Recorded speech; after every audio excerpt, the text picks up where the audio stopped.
May be seated.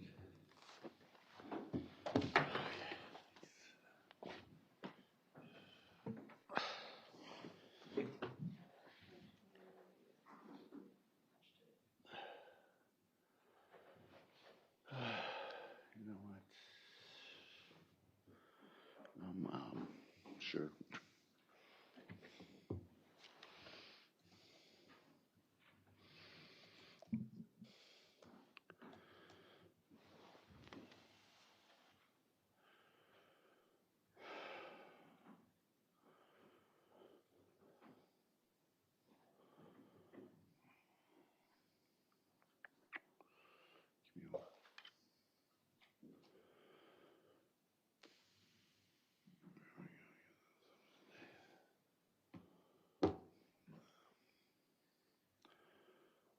Okay.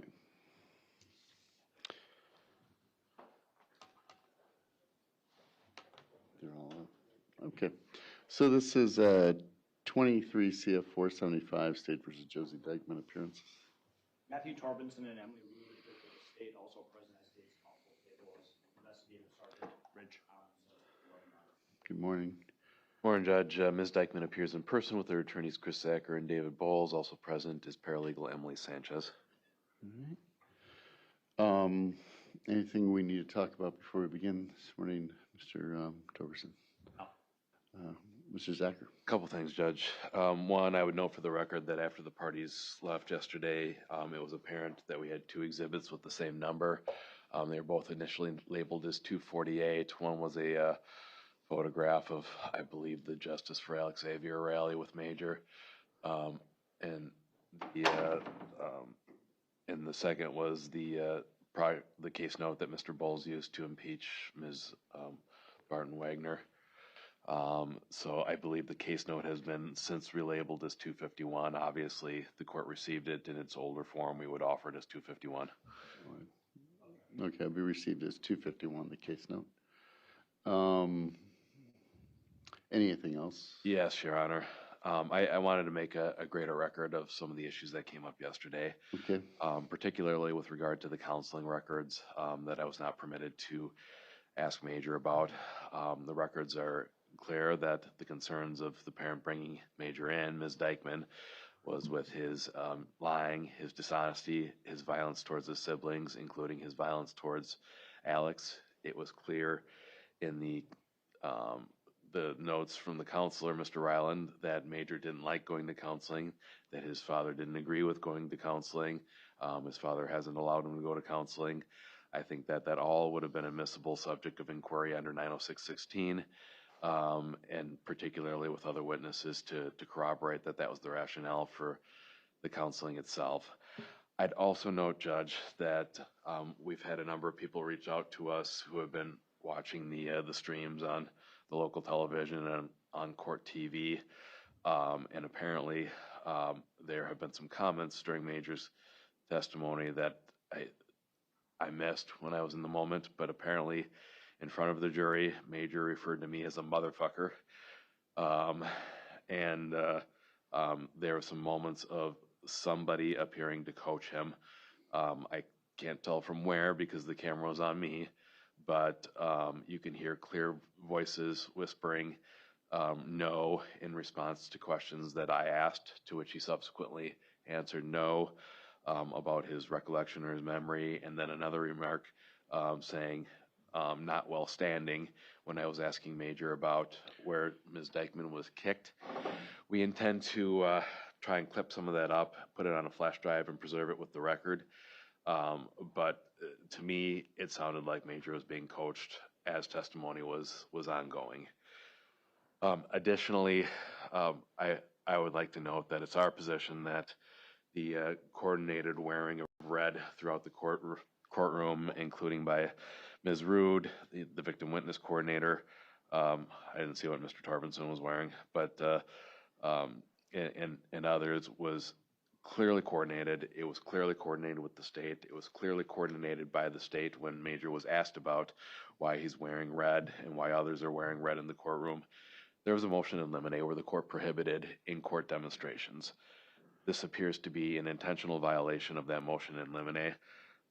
It improperly puts public pressure on the jury. It improperly appealed to emotions. It was improper, irrelevant testimony. All of these things combined, Your Honor, at this point, we're moving for a mistrial. In the alternative, we're going to ask the court to issue an instruction on Major that his testimony should be disregarded in its entirety for the evidence of the coaching and the evidence of the other improper comments, and that the jury can consider whether or not a witness was coached.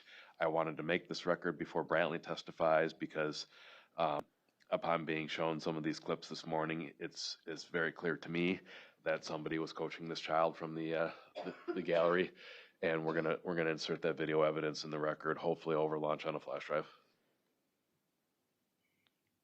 Okay. What is, I mean, I'm not sure how the coaching, I mean, my observations of Major is that he put his head down and he didn't want to talk to anybody. I mean, I'm not sure how you can coach him if he's put his head down. It's audible, Judge, in the court TV stream. Judge, I think it's audible because it's the microphone from the state's table, and Ms. Rood and I were actually talking about objecting to the question that was posed by Mr. Zachar, because when he asked about the kicking, the question about the kicking presumed that Alexavier was standing at the time of the kicking, and that's not what was said in the forensic interview. What was said in the forensic interview is that he was already on the ground at the time that he was kicking.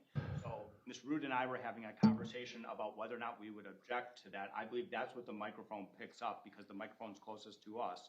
We were not in any way, shape, or form coaching, and he can't hear what we're saying in that side conversation. Your Honor didn't hear it. The defense didn't hear what we were saying. I think the microphone probably picked it up, and that's why it could be heard on outside. But that was the discussion we were having. I never saw him make that statement. I was watching him the entire time that he was testifying.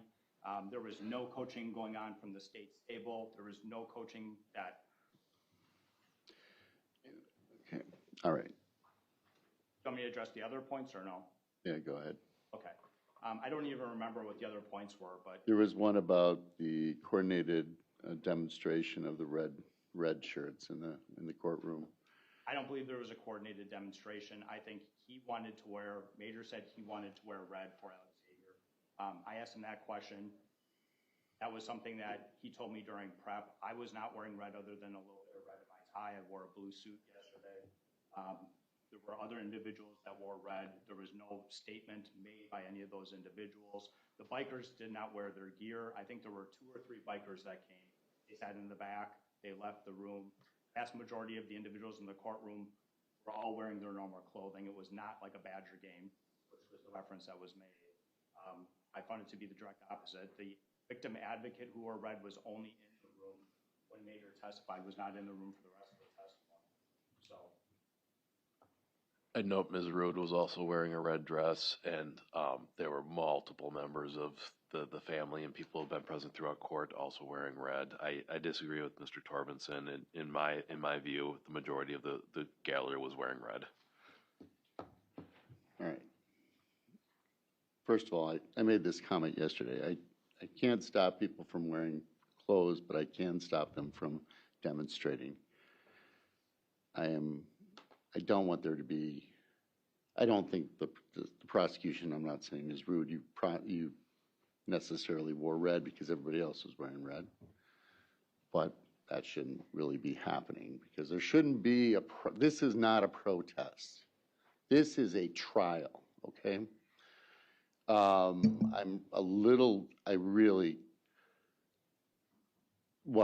Being asked for mistrial, unless you can show me other evidence, there's no basis for a mistrial right now. Now, the issue on the issue of the demonstration, on the issue of Major testifying, the court has had some more time to reflect on the issue of the counseling records, and there was on the sidebar Anderson was submitted or was sort of asserted out. Anderson was about the ability to access counseling records and a person's ability to essentially a victim or, yeah, a victim in particular has the ability to not give permission to get to their medical records. But it sounds like, but that's not the situation. It sounds like the medical records were already within hand of the defense. The issue really was, could Major be asked a question about it? And I didn't allow that to happen. Quite honestly, I had no idea it was going to happen. And I didn't allow it to happen other than the fact that he was going to counseling. Now, I'm going to ask another question. Is there another witness that has anything to do it? Because I think what's going to happen is that Major would have said, I don't know. And you would have been stuck with an answer of, I don't know. So what was the plan if he said, I don't know? We have the certified medical records available for impeachment. We have a records custodian. With a child? You're going to show a child, here your medical records? What was he going to do? We can introduce them through a records custodian, Judge. Right. And I think like that's both a recorded recollection and a prior inconsistent statement. So we do have those records available. Okay. The objection being raised at the time, again, but at this point, I'm not telling you can't do that. But I also think that even though I didn't allow the questions to be asked of what the substance of the records were, I do think it's relevant that if somebody is going in to counseling and one of the main purposes is that their tendency to lie or to have other behavioral issues, and no matter what the witness, child or otherwise, that could be relevant, could be, to be fair to the state. I mean, you haven't seen them. I don't know if the state knows exactly what's being talked about or how it would be brought in. So I will, we'll go upon that issue when it happens. I am not going to strike Major's testimony. I don't think that's appropriate. I think it's appropriate to impeach it.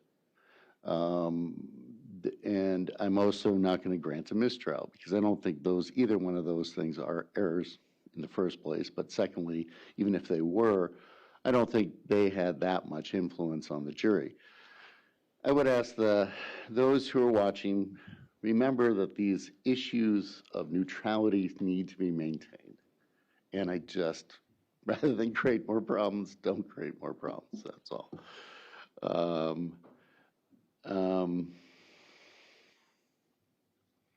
As far as what was said, there's two things that bother me about that. Obviously, the prosecution has a right to talk about whatever you need to talk about. What bothers me is that the media somehow picked it up and it was in the streaming. There is a button that you should be able to push that turns off your microphone. Let me just say, does it turn off? Do you have to hold? You have to hold it down. All right, you can change the setting on the bottom. So you can, when you push it down, it turns off, and then you have to turn it back on to be heard, though, just so you know.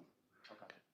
Yeah, the only other thing I would say relative to this record is the case that I was referring to is State versus Johnson, and it overturned Schifra, and Right. Schifra dealt with mental health records. These are mental health records.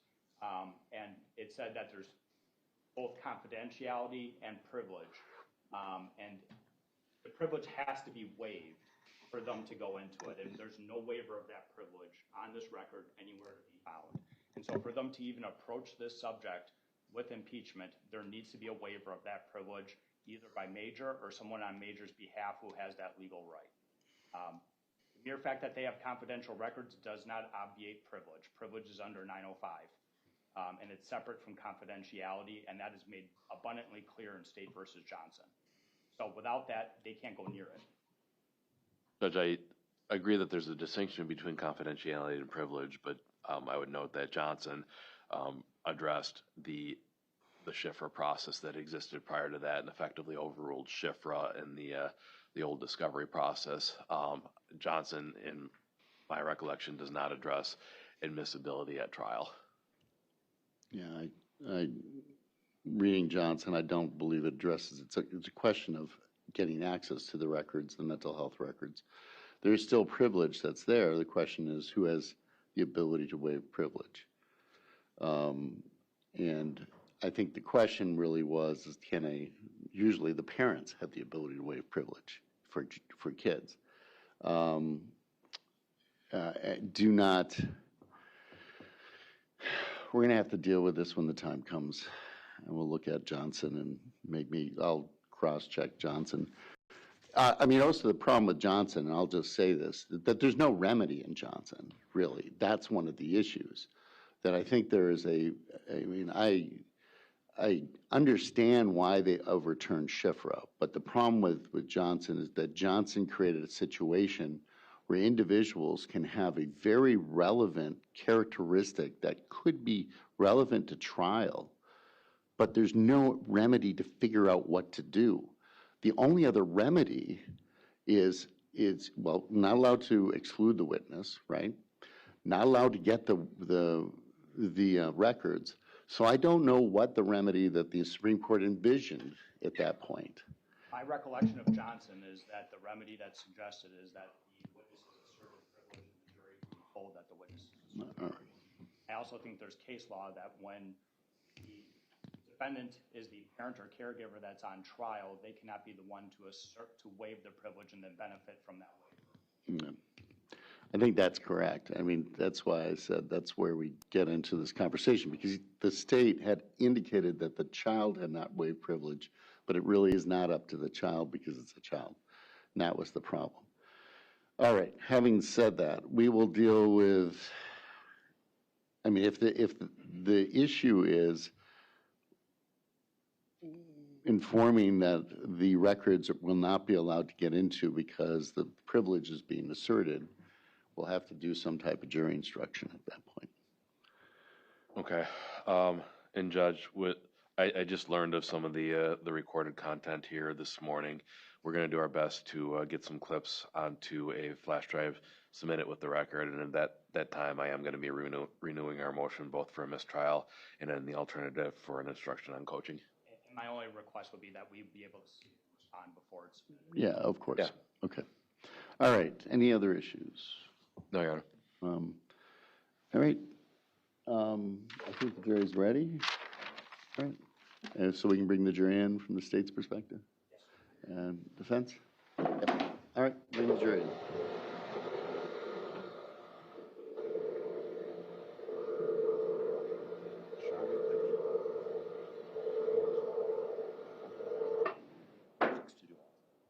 Why don't we wait until after? Now I think about it, just because I'm going to want to go back on some of the.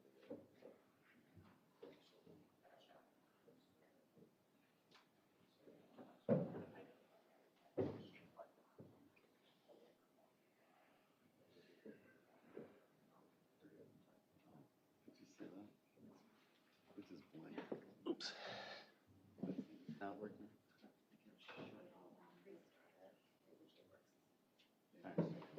Let's start things and we'll have to go. Hopefully it works. We'll see. Maybe seated, everyone. Good morning.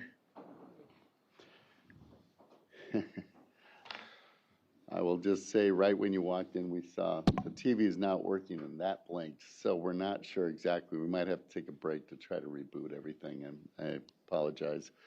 Let's see if we can start and go from there. Thank you, Your Honor. State recalls Daniel Swedberg. And we are eventually going to play more videos this morning too, so. Yeah, we'll see what happens here.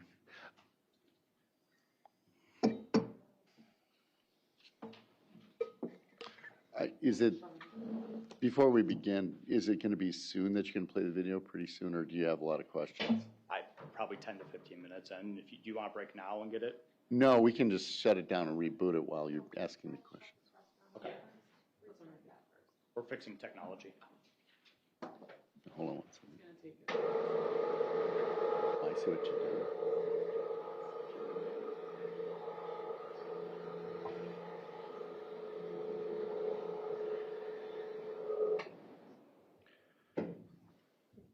I see what you're doing. You're turning that on.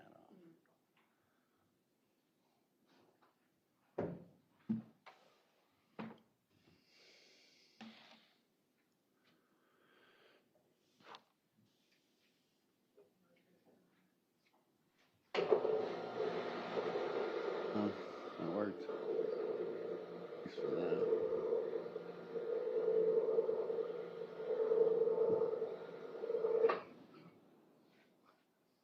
All right. Keep our fingers crossed. All right. I want to swear you back in, and then we'll go back in. Go ahead. Do you solemnly swear the testimony you give in this matter shall be the truth, the whole truth, and nothing but the truth? I do.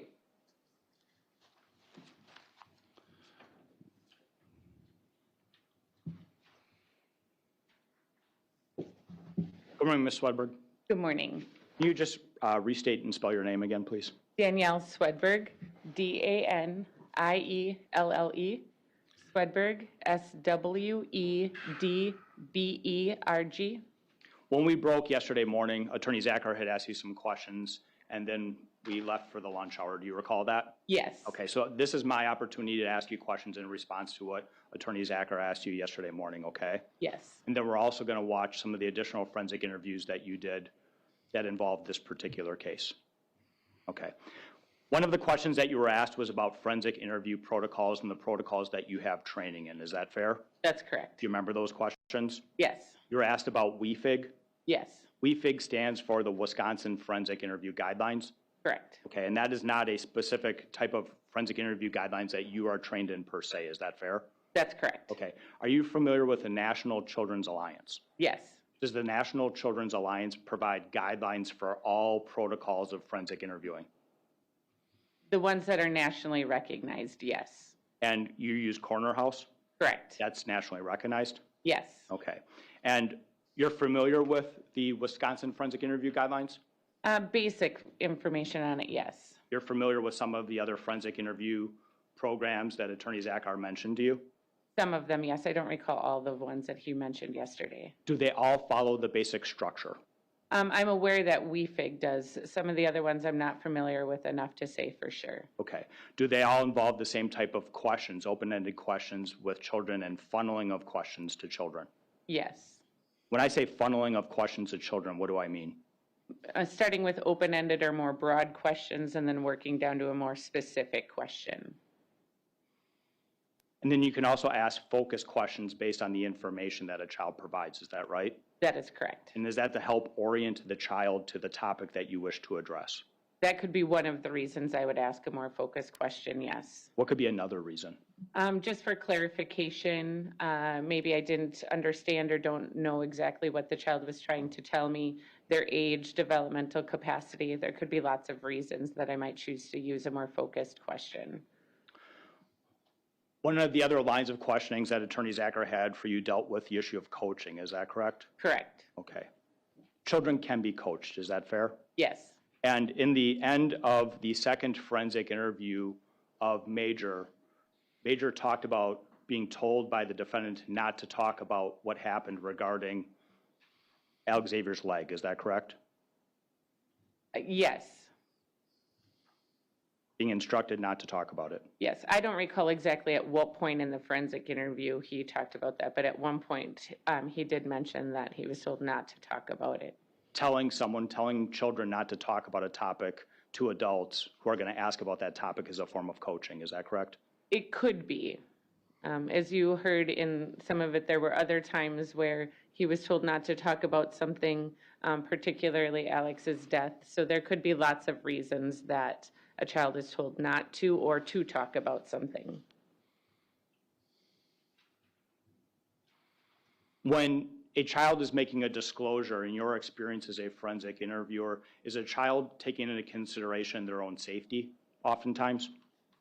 That they can be. That would be one of the things that we would look at or consider with a disclosure or not making a disclosure. Can that be one of the reasons why a child may not initially disclose information but subsequently disclose additional information? Yes. If they are more sure that they are safe? That could be a reason, yes.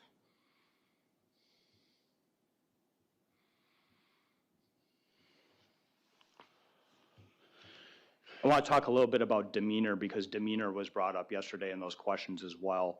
You had an opportunity to observe in the first forensic interview of Major how Major interacted with you when he talked about Dad's home. Is that correct? Correct. And then you also had an opportunity to observe Major's demeanor when Major talked about life in the defendant's home. Is that also true? That is correct. Did you observe a change in demeanor when Major discussed life in the defendant's residence? Judge, I'm going to object. This is awfully close to Hazeltine vouching. Sustain. It's just a discussion of demeanor, Your Honor. Her observations of the jury saw the interview. They can make their own judgments. Okay.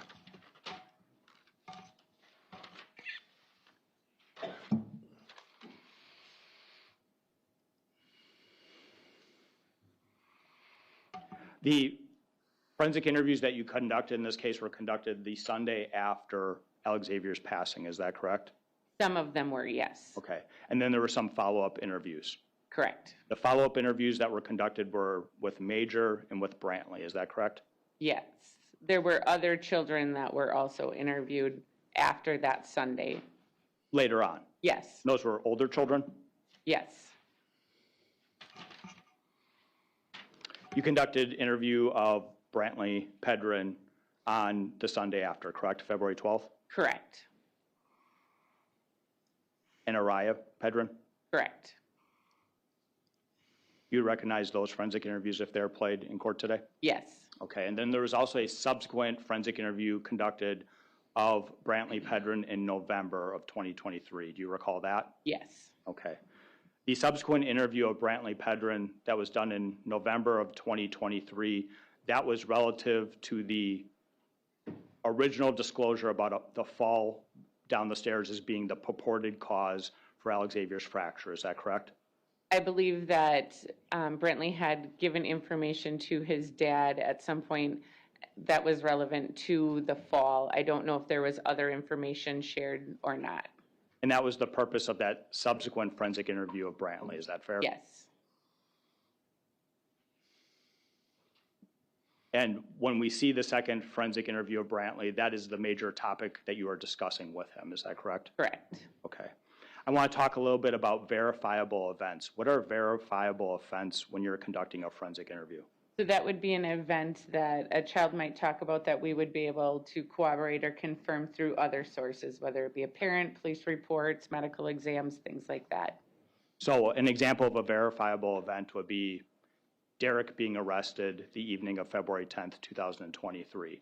Correct. That's an event that law enforcement can corroborate. Yes.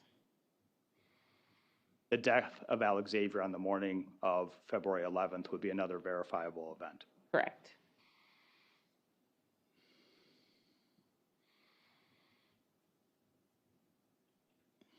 Or the taking of Alexavier to the hospital for a broken leg, that would be a verifiable event. Yes, it would.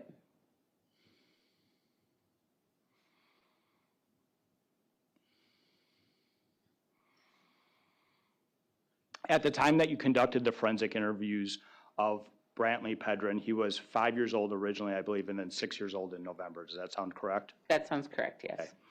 A child in the age of 5 to 6, can you talk a little bit about their ability for perceiving time and differentiating events time-wise? Judge objection, expert testimony, plus I don't think we can generalize that with any 5 or 6 year old. What I'll allow her to testify to is whatever experience she had with 5 or 6 year olds. Can you tell us a little bit about 5 or 6 year olds in general and their ability to perceive and differentiate time? So my experience in forensic interviewing of children, especially early elementary age, is that they're able to kind of get to the who and the what, but when would be a very difficult time. And so we do try to orient them to time. So sometimes we will ask questions like, did that happen while you were in kindergarten or before Christmas, after Christmas? So we will attempt to use some more memorable events to help them be able to code that timing.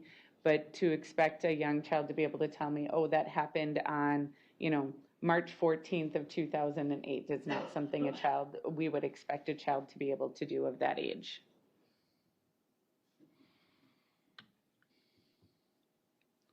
Can a child that young sometimes blend events together? Yes.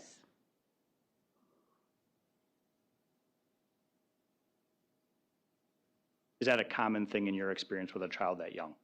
I would say it's not uncommon.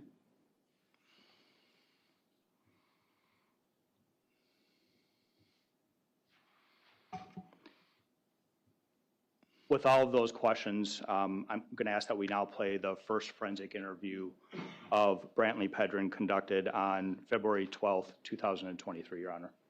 Subject to cross and subject to production under 90808. Okay. Exhibit number 62. Exhibit number 63 is a transcript of the same.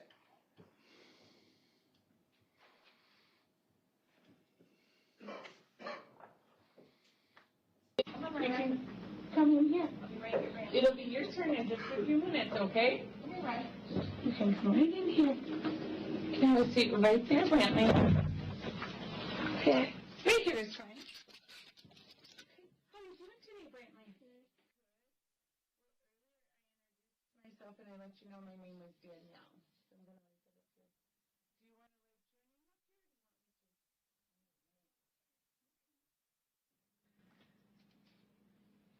you want me to?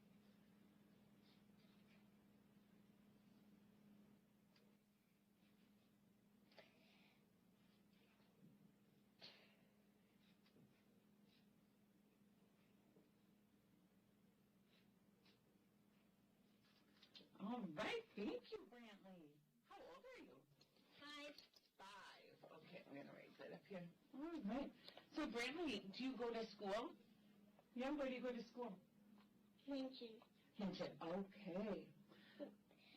Guess what? What? My brother died. Okay. Do you want to tell me all about that? Yeah. The police came and he was sleeping and then he died. And then he died. Thank you for telling me that. I'm going to let you know a few things, and then we'll talk a little bit more about your brother dying. Is that there are some cameras in here that allow the team members that I work with to see and hear us today. What do you think about that? Yeah? Okay. So a little later, I might step out and check with my team. And that I want to make sure that I understand everything you say. So when we talk, sometimes I will write things down, or sometimes I will repeat things back to you. If I say or write anything wrong, I want you to correct me, okay? Okay. So how did you find out that your brother died? My mom, the police told us to go in the living room, and my mom needed some air. She was hot, and then she said my son died. Then that's it. That's it. Where were you when that happened? At my house. At your house? Okay. There's a firefighters and ambulances. There was a firefighter and ambulances? Okay. What brother was it that died? Alex. Alex? Okay. So, where were you when the firefighters and the ambulance came? At home, and when me and my mom come, and me and my sister Ryan, and me and my mom came out, and we went to and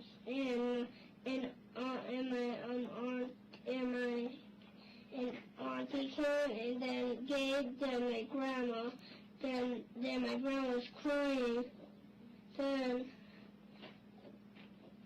the police told my grandma to stop, and then she didn't stop, then that's how it is. That's how it is. Brantley, thank you so much for telling me that. You said that Grandma and Gabe came? My uncle. Your Gabe. uncle. Your Uncle Gabe. Okay. So, who called the police and the ambulance? They just came by themselves. They just came by themselves? Okay. What were you doing before they came to your house? I was going upstairs. You were what upstairs? I was going upstairs with my sister Raya. You were going upstairs with your sister Raya. Okay. Where was Mom? Still there. Still there?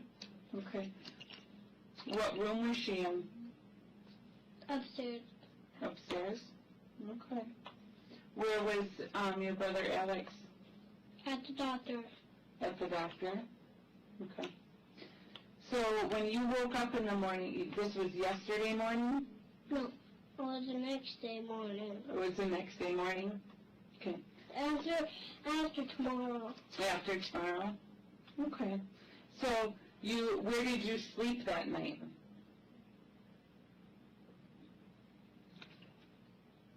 At my aunt's house. At your aunt's house, okay. So if we go back 2 nights when you were still at your house, who was at the house that night when Alex was still alive? It was you and Alex and your mom? And my sister. And your sister? Okay, was anyone else there? No? My dad went to jail. Your dad went to jail? Okay, do you know what Dad went to jail for? Why? I don't know, I was asking. Because he was doing something wrong. He was just a worker. Oh, okay. Thanks. So he wasn't doing anything wrong, he was just drinking liquor. Okay. All right. So did Dad drink liquor often? Mm-hmm. How do you know when Dad drinks liquor? I just watch him in the garage. You just watch him in the garage? Okay. What does his liquor look like? Beard. Beard? Okay. All right. So Dad goes to jail. Did you see Dad go to jail? Did the cops come and get him? No, he just needed him to text his boss, and then the cops just arrested him. Okay, so he just needed to text his boss, and then the cops needed to arrest him at the jail? Okay, so Dad's gone, and it's you and Mom and your sister Raya and Alex and Jalen. Okay, so You might know that my sister was at, my brother's at, the doctor. is that the doctor? Not at home anymore. No more, right, he's at the doctor now, but I'm wanting to go back to when Alex was alive and he was at the house. So Alex is alive and he's at the house. Dad's in jail.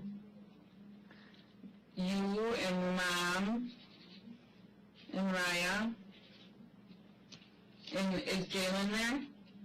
Okay, is anyone else at the house that night? When Alex is still alive? Major? Okay. Anyone else?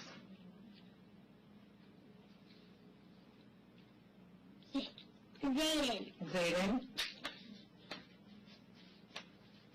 Okay. So then Dad? Yeah, he came back from jail. He came back from jail. Okay. So when Alex is still alive, are you playing with him? What are you doing? Playing with cars. Play with cars? Okay. And what room are you in? In Mom's room. In Mom's room? Okay. And then Who's she? oh, right there it is. Yep. It kind of blends in, doesn't it? Yeah. Okay. So the last night that you spent with Alex when he was alive. Mm-hmm. Did anything happen that night? He steals. He steal? Yeah. What did he steal? Chips. Chips? Okay. Hot Cheetos. Hot Cheetos? Takis. And Takis? Okay. What happens when Alex steals? He gets in trouble. Okay. What does getting in trouble look like? And kicked. You get kicked? Okay. Who does the kicking? What? Who kicks? My mom. Your mom? Okay. And who does Mom kick? Alex. Alex? Okay. And where on Alex's body does Mom kick him? Right here? Okay. Does mom kick Alex one time, more than one time, or something else? More than one time. Okay.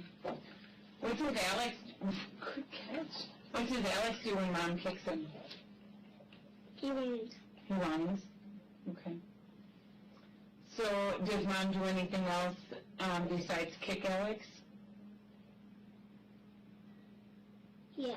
What does she do?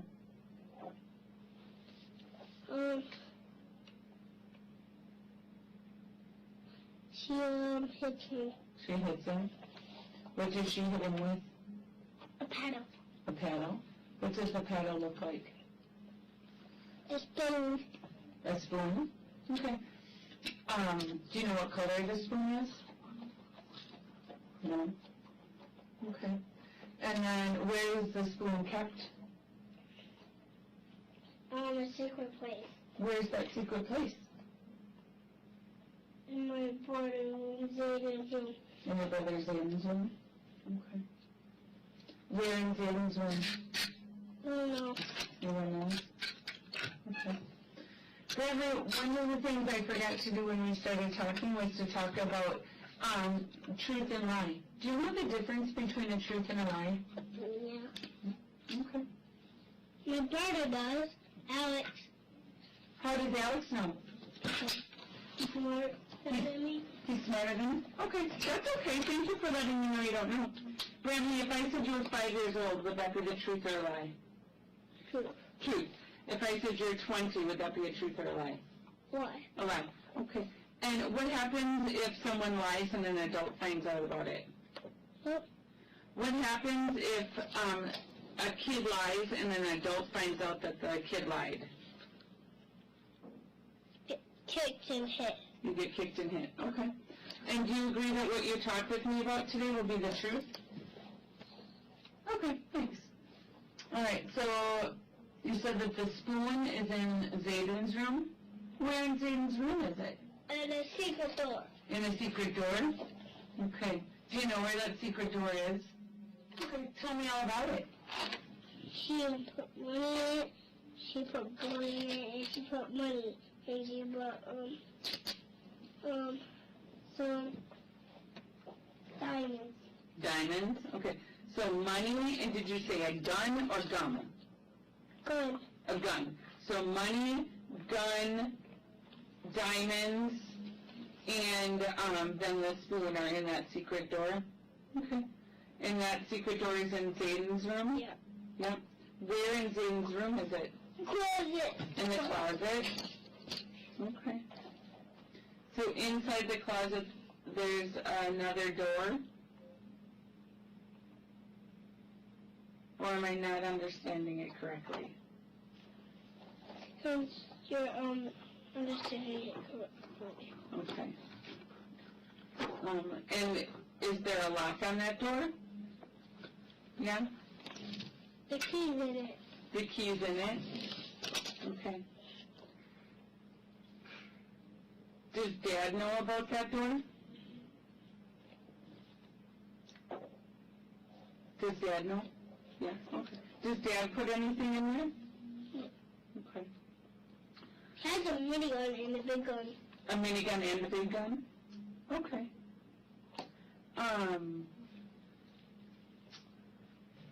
Alright, so then that last night that Alex was at the house and he was alive, he sold chips and Takis, is that correct? And then he got kicked and hit with the spoon. Where on Alex's body did he get hit with the spoon? Right here. Okay. And did you see that happen, hear it, or something else? I hear it. You heard it? Okay, what did you hear? Hear him crying. You heard him crying? Okay. What room was Alex in when that happened? My room. Your room? Your mom. Oh, Mom's room. Thank you for correcting me. Was anyone else in Mom's room besides Mom and Alex? Me and my sister Raya. You and your sister Raya? Okay. Yeah. All right. And then What happens after the hits and the kicks are done? He cleans. He cleans? What does he clean? Dog. Dog poop? Okay. How did Alex clean the dog poop? Once. He walks. Okay. And then what? After Alex... He has a broken leg. Oh, he has a broken leg? Okay. How did Alex break his leg? My sister and I pushed him downstairs. Your sister pushed him down the stairs? Okay. Was there anyone else around when Raya pushed him down the stairs? No. Okay. How do you know Raya pushed him down the stairs? Because. Because? Did someone tell you that Raya pushed him down the stairs? Did you see Raya push him down the stairs? Yeah. You saw it? Okay. So then that last night that Alex was alive, the hits and kicks are done. He cleans the dog poop, and he was walking, even though he had a broken leg. And then what happens? That's all. That's it. That's it? Okay.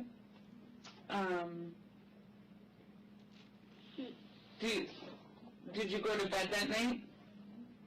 Did you go to sleep? I had no sleep. You had no sleep? Okay. What were you doing? Watching out. Watching Alex. What was Alex doing? He turned me into a monster. Okay, tell me all about that. He drank poisonous water and then he turned into a monster. He drank poisonic water and then he turned into a monster. Okay, where did the poisonic water come from? Drain. The drain. Okay. How did he get that? Went outside. Okay. All right.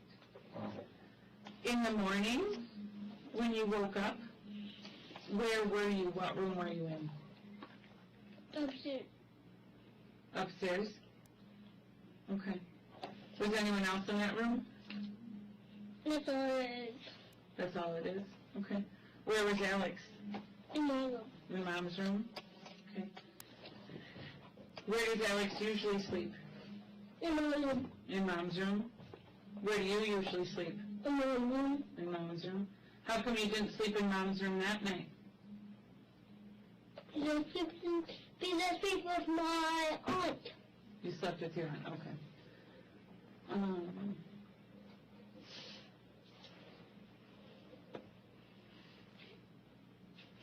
Do you ever get hits or kicks from Mom? No? Does Mom do anything else to Alex? No, That's it? Okay.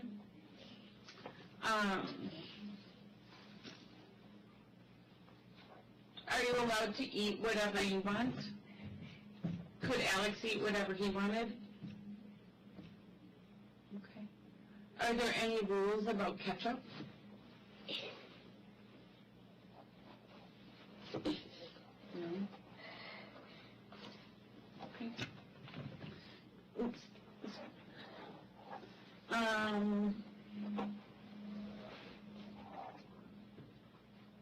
Does Dad ever give hits or kicks? What? No. Does Dad know that Mom gives hits and kicks? No, she can do whatever she wants. No, she can do whatever she wants. Whatever she wants to them. Okay. Why can she do whatever she wants to him? She can. She can? Okay. And does Dad know about that? Yeah? Okay.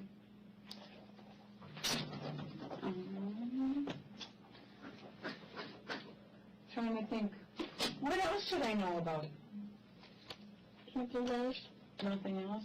That's it. That's it? Okay.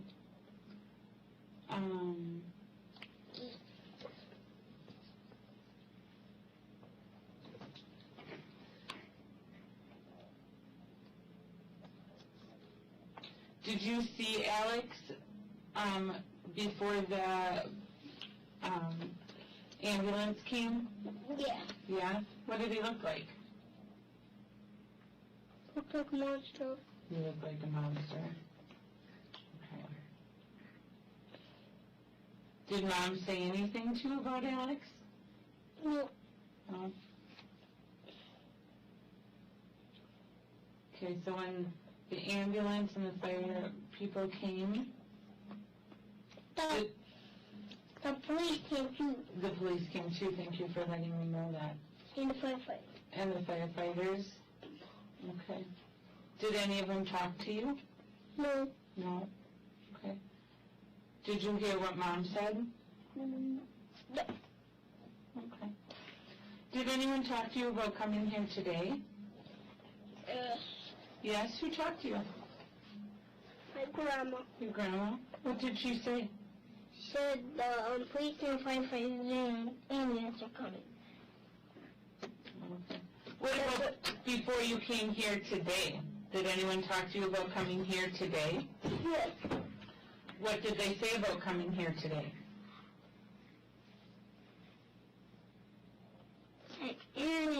Annie said we're going to a meeting. Oh, okay. Did anyone tell you what to say when you came in here to talk to me? No. No? Okay, did you rip that off? Yeah. Okay. All right. That's it. That's it. Okay.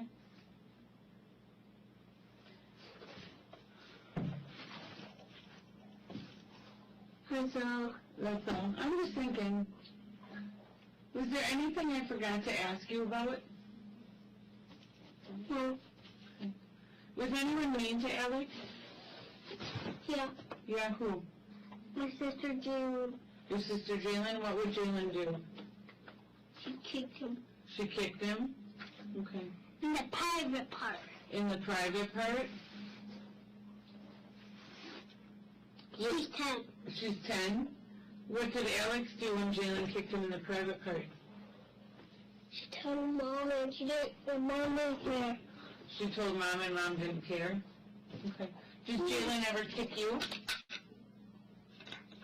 Shook your head no? Okay. Does Jalen ever kick Major? Does Jalen ever kick Zayden? Does Jalen kick Raya? No? Okay. Did Mom ever do anything to Alex besides hits and kicks? Yeah. Yeah. Actually, Yeah? What's that? she hits me. She hits you? Okay. And kicks you? Where in your body does she hit you? Okay. When was the last time Mom hit you there? Thursday. Thursday? Okay. What did Mom hit you there with?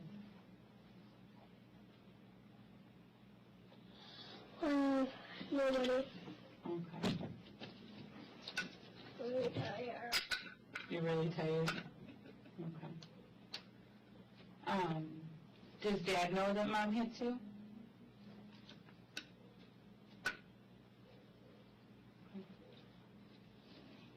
Does Dad ever hit you?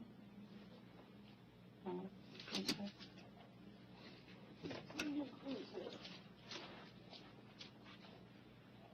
I'm trying to think. Anything else you haven't told me yet? No. No? Okay. Okay. Okay. What's that?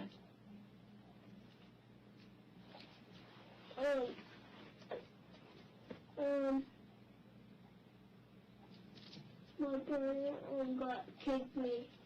Your My brother? brother Major. Brother Major kicked you? Okay. Where in your body did Major kick you? I know. In your mouth. How did that feel? That. Bad? Okay. Did you tell Mom or Dad that Major did that? No? Okay. Does anyone ever get choked at your house? Yeah? Shook your head. Who gets choked? Alex. Alex. And who chokes Alex? Mom. Mom. Okay. What does Mom choke Alex with? Her hand. Her hand. Okay. Okay. You want to go by your auntie? Okay. I'm going to step out and check with the team. You can sit here and play, and I'll be back in a minute, okay?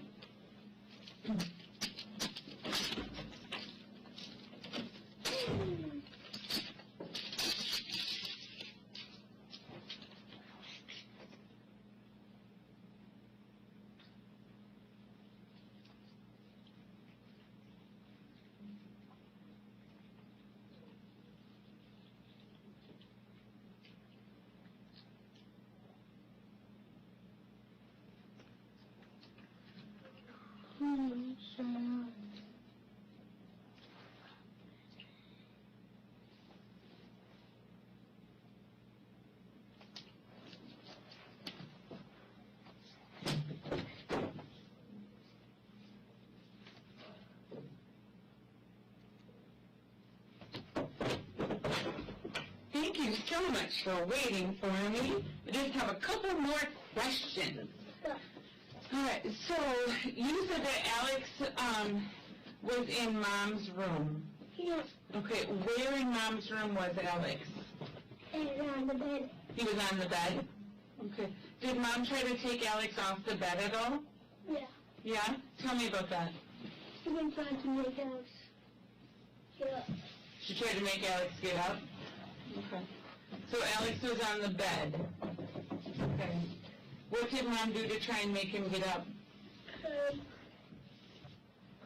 Feed him biscuity. Feed him biscotti? Okay. Did you see that, or did Mom tell you about it? Mom told me about it. Okay. You can look in there. They're dolls that we use as tools to help kids explain sometimes. So they're not toys. We use them for tools. And then you talked about the poison water. Tell me more about the poison water. She put water in the drain and poisoning stuff. Oh, who did that? Good job. My boy. Your boy? No, my bully. Oh. That's at school all the time. Your bully that's at school all the time did that? Yeah. Okay. You said that Alex drinks poisonic water that made him turn into a monster? Yeah. Yeah? What did the poisonic water look like? Sprite water. What was that? What? I just didn't understand. I apologize. What kind of water was it? It was like Sprite water. Like Sprite water? Yeah. Okay. And did that happen in real life, in your dream, or something else? Real life. Real life, okay. Who gave Alex the poisonic water? He got it by himself. He got it by himself? Okay, where was it? In the drain. In the drain? Yeah. Okay. And did Alex put it in a glass, a cup, or something else? Glass, what did the glass look like? Minecraft. Minecraft? Okay. Do you know where the Minecraft glass is now? Okay. Hot. Huh? I'm hot. You're hot? Okay. And has Alex ever drank the poisonic water before? One time. One time? Tell me about that time. It was yesterday. It was yesterday. Okay. All right. Well, I've asked you a lot of questions today, Brantley. Do you have any questions for me? Okay. Did you ever drink the poisonic water? Yeah. No? Did anyone else besides Alex ever drink it? No. Okay.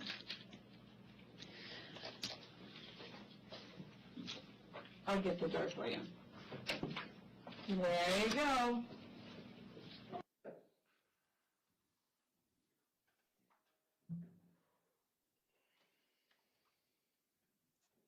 Ms. Swedberg, was that a fair and accurate recording of your first forensic interview with Brantley Pedrin? Yes. Okay, I'd move that video of State's Exhibit 62 into evidence. No objection. Received. The next video is about a half an hour. I don't know if we want to take a brief break or keep playing Yeah, with why the don't we video. take a brief break this morning? We'll take about, as long as you need, about 10, 15 minutes. Thank you. Thank you. Right,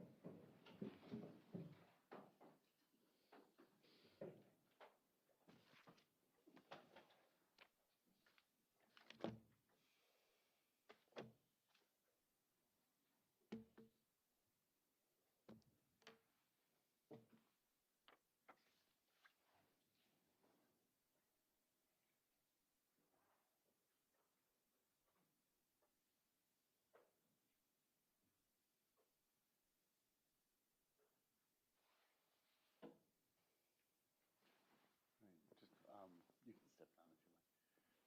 You can close the door, please. Just a quick. Okay. Thanks for the note. Oh, you actually said that on the note. Just so you know, I got a note from the state saying that the video of the child was being streamed by Court TV. Court TV can no longer stream this trial. They are kicked out. Channel 8 can continue on as long as they don't show the video of any children again.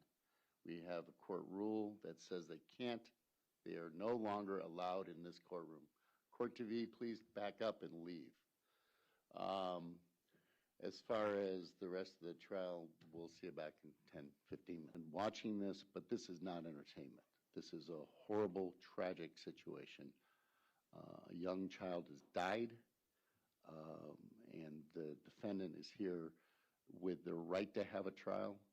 The state has a right to present evidence, and the defense has a right to present evidence and counter evidence. It's not for the amusement of anybody. It is for the reality of how we do justice. So that's why the court's very sensitive to this. Having said that, I apologize again to Court TV. I don't think they deserve that little rant of mine. But we will try to make sure I have all the information before we proceed on the media in the future. Having said that, anything else we need to address? Let's see, we just finished the video. I think there's a second video. That's where we're at. Yeah, and to be fair to Court TV, we did the exact same thing. We checked. We had messages from someone on the outside saying that, and then we checked with that individual, and they panned from the video once it started playing to the defendant, so they took their attention away from it. So the information that we had was the best that we had at the time, but we were given additional information indicating that they were not playing the video. So to the extent that I relied on that information, I passed on to the court. I apologize for that. Yeah, I understand. Okay, having said all that, are we ready to bring the jury in from the state's perspective? Yes. And ready to bring the jury in for the defense? Yes, Your Honor. All right. So bring the jury in.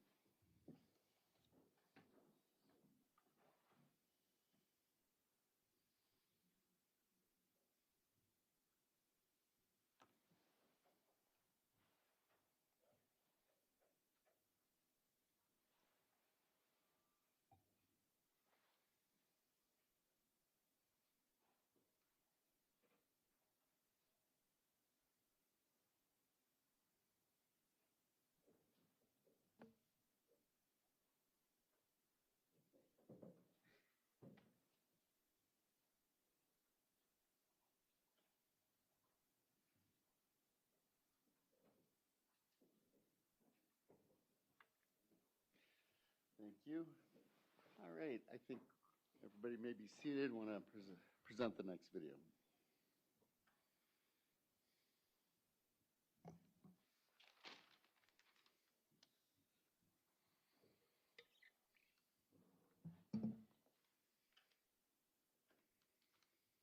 Ms. Wedberg, I just want to lay some brief foundation regarding the second forensic interview before we play it. The second forensic interview that you conducted of Brantley Pedrin was on November 2nd, 2023. Is that correct? I believe so, yes. Okay, and you already explained to the jury that it was based on a disclosure that Brantley made to his father. Is that correct? Correct. Okay, with that foundation, we will play forensic interview number 2, which is from November 2nd, 2023. It's the second video file on State's Exhibit 62.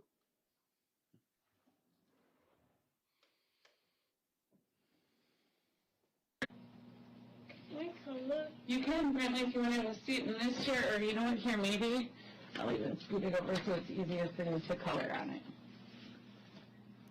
How are you doing today, Brantley? Good. Good. Well, Brantley, I know that you and I talked before, but it was quite a while ago, so I'll kind of go over. Annie. What? What's my With your auntie, and she's the one that brought you? Yeah, that's a good remembering. So I'm going to write my name Danielle up here, just to make it easier to remember.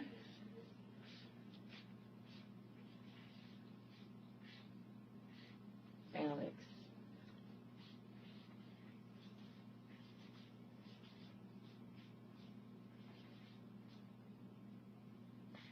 Brantley.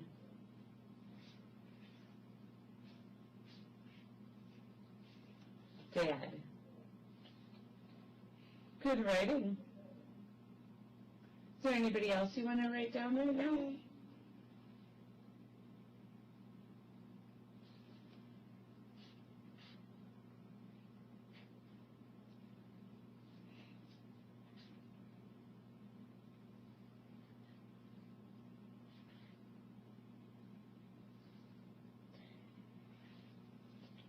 Zachariah? Yeah. Yeah? Nice work. All right. Well, Brantley, I know, like I said, you and I talked, but I just want to remind you of a couple of things. There are some cameras in here that are recording and allow the team members that I work with to see us today. And those team members are here to help me do my job. Do you have any questions on that? No.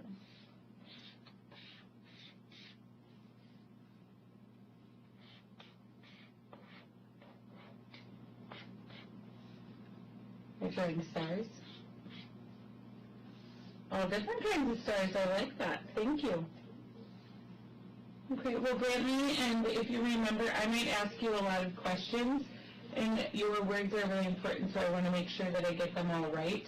So I might repeat things back to you, or write things up here for us to remember. And I see that you already remembered that we can write things on here. But if I write anything or say anything wrong, I want you to correct me, okay? All right, and Brantley, when we're in here, it's really important that we talk about things that are the truth. Do you know the difference between a truth and a lie? Yeah. Yeah, what's the difference? If you lie, you can get, like, a consequence. Okay, if you lie, you can get a consequence. Okay. So Brantley, I didn't ask you earlier, how old are you now? 6. 6. I'm going to write that here to help me remember. So Brantley, if I said you're 6 years old, is that the truth or a lie? The truth. The truth. And if I said, Brantley, you're 20, is that the truth or a lie? A lie. A lie. Okay. And do you agree that all the things you tell me today will be the truth? Yeah. Yes. Okay. Okay.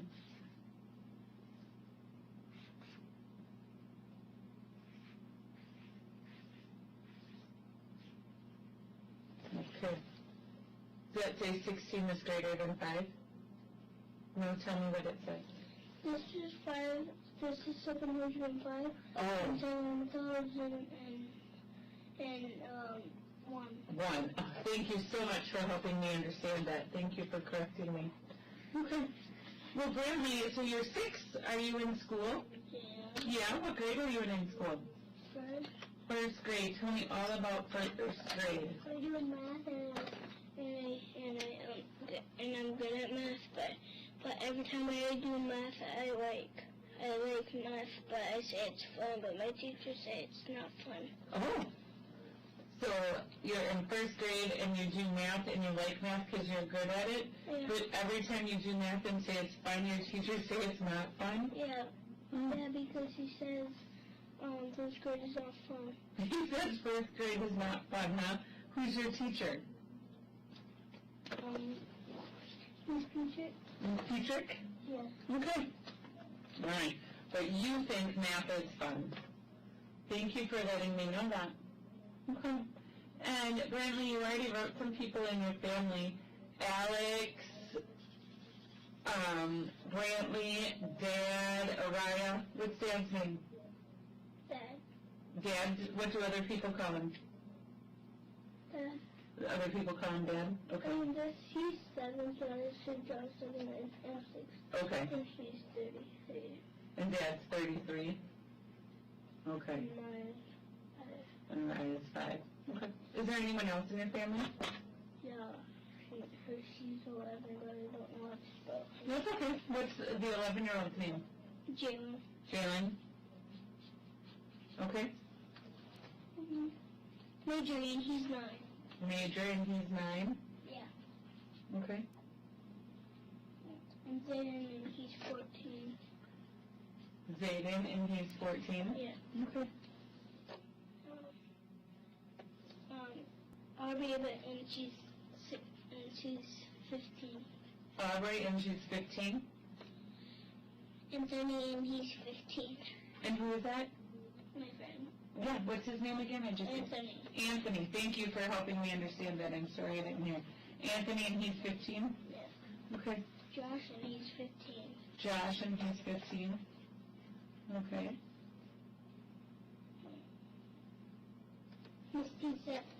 Misty, and that's 50, that's 31. 32? Yeah. Okay. Ryan, that's 6. Rylan, that's 6? Yeah. Okay.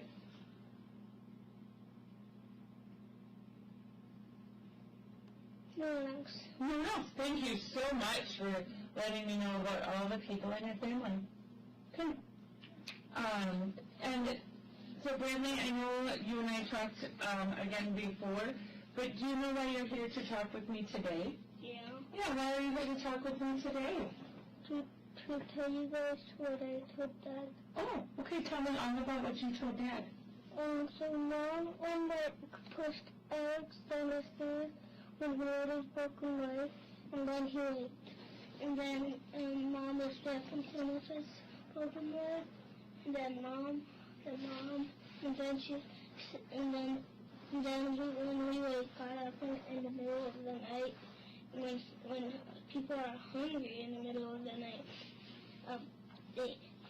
Alex tried to woke up Mom, but she didn't answer, so we went to go get food, but that's not, but you don't get in trouble by that. Okay. So I heard you say a couple of things. One, that Mom pushed Alex down the steps when he had his broken leg, and then she was hitting him when he had his broken leg, and then when people are hungry in the middle of the night and they go to get food, and Alex tried to wake Mom up, but she didn't wake up, and you don't get in trouble for getting food. Yeah, but I changed my earrings. Oh, you changed your earrings. Tell me more about changing your earrings. So I had black earrings and this earring fell out, but I only found the back piece, but I couldn't find the front piece, so I have my dad's. Okay, so now you have your dad's earrings in? Yeah. Thank you so much for helping me understand that. Okay. So, Brantley, you said that Mom pushed Alex down the steps. Did Alex was his leg already broken and in a cast, or did she push him down the steps before his leg was in a cast? When he had the cast. When he had the cast? Yeah. Okay. Which steps did, The basement. The basement steps. Okay. Tell me everything you can remember about what happened. I can't remember anything I said last time. You said last time. About, like, right before Brantley went down the steps.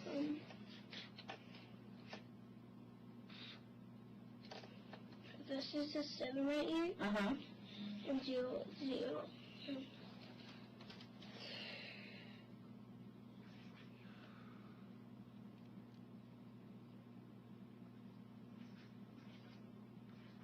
$700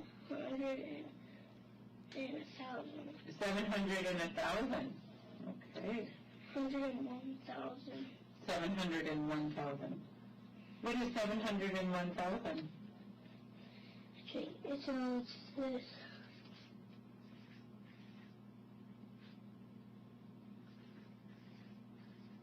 Okay. What makes that number interesting to write? It's fun to write. It's fun to write? Okay, thank you. Okay, so you said that Alex already had the cast on his leg. How did Alex get onto the basement steps? Mom pushed him Okay, so where was he before Mom pushed him? in her room. In her room? And how did Alex get from her room to by the basement steps? So she told Alex to go to by the basement steps and stand there until she comes back, and she said, and that's all. Okay. Where were you when that happened?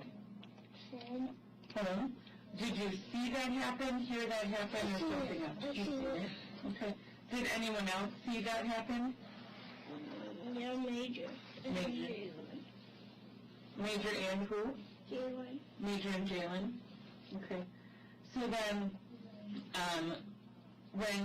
what did Mom do? Can you tell me exactly what Mom did to get Alex down the steps? I don't know. I was upstairs. You were upstairs? Yeah. Okay. What were you doing upstairs?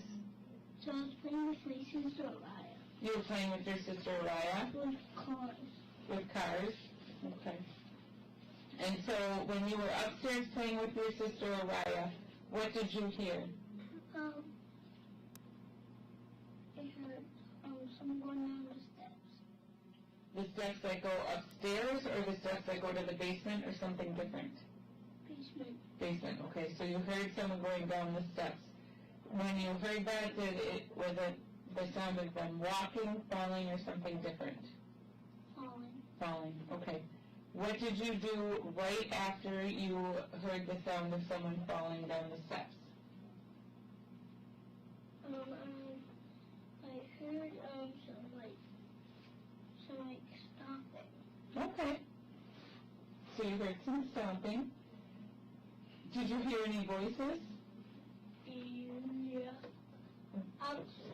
Alex's? What did you hear of Alex's voice? Was screaming. He was screaming. Okay. What happened after Alex was screaming? And he was crying. Then he was crying. Okay. Did you go downstairs when Alex was screaming or crying? Yeah. Yeah. What did you see when you went downstairs that night? Alex, where did you see Alex? On the floor. On the floor? The floor where? On the basement floor. On the basement floor. Crying. Crying. Okay. And then, what did Mom do then? She called the police. She called the police? Okay, did you see her call the police, hear her call the police, or something else? Called the police. Okay. What did Alex do? Nothing. Nothing? Okay. Did Alex get up off the basement floor? How did he get up off the floor? You don't know? Use his hand to get up. Used his hand to get up? Okay. And you said Mom called the police? 7,000 or 700 and 1,000? Okay.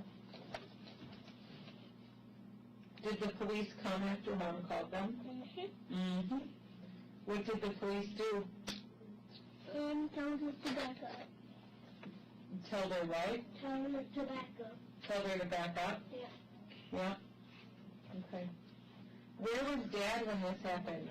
At work. At work? Okay. Where was Alex when the police came? In Mom's room. In Mom's room? Okay. Did the cops go see Alex in Mom's room? Yeah. Yeah. Okay.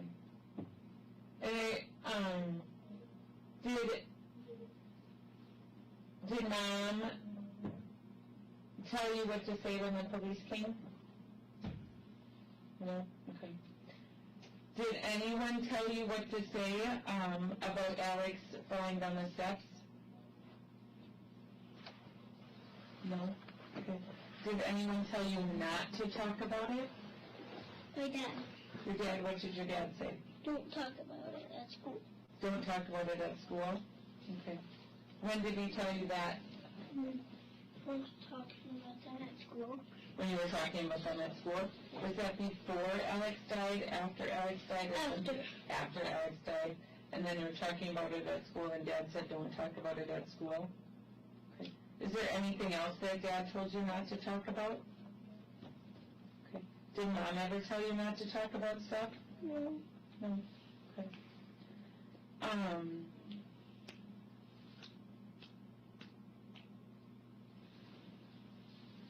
When Alex fell down the steps and you heard him screaming and crying at the on the basement floor, Yeah. was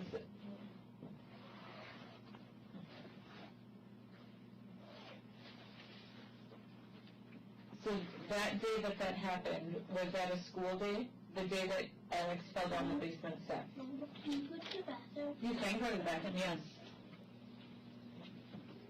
It's right over here.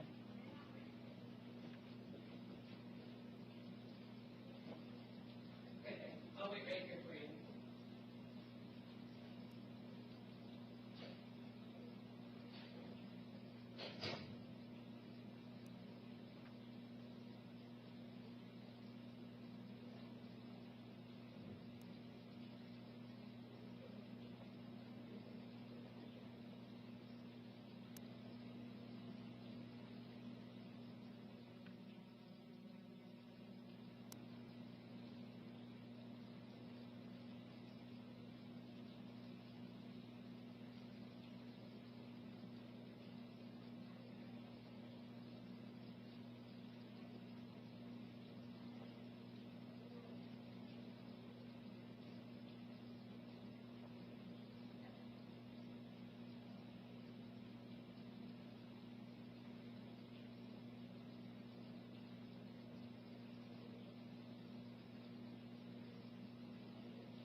Well, will be time to go back?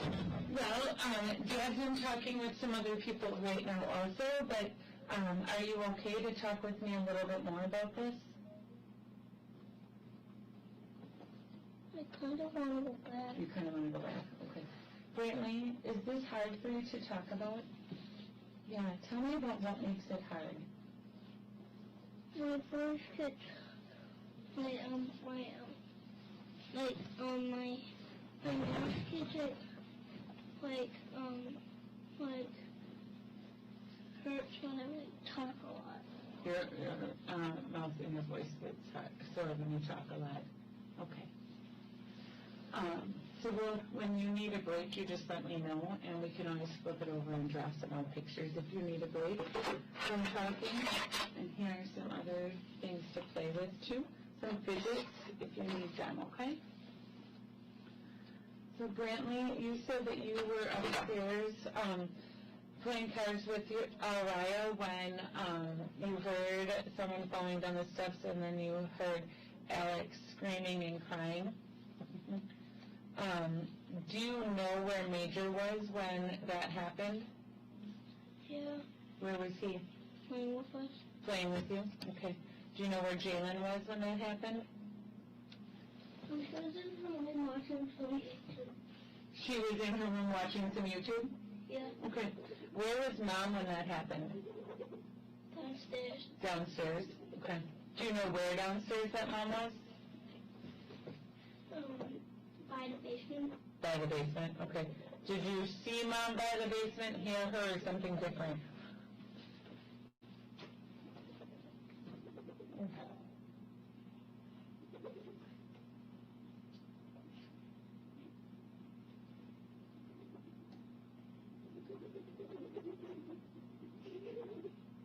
Can you hear the noise that makes when it goes so fast? Yeah.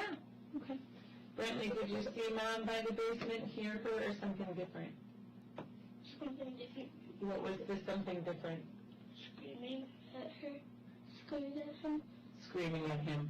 You heard Mom screaming at, when you say him, do you mean Alex or somebody different? When you say screaming at him, who do you mean?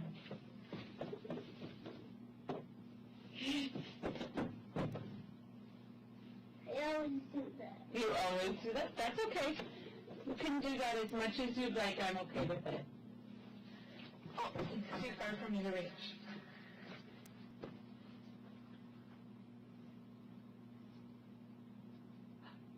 So when you heard that screaming and Alex fell down the basement steps, was that light out, dark out, or something else? It was light out. It was light out. When the cops came, was it light out, dark out, or something else? Light. It was what? It was light. It was lights out? Okay. What were you doing when the cops came? My auntie came to pick me up. Your auntie came to pick you up? Okay. When your auntie came to pick you up, did you see Alex alive again after that? No. Okay.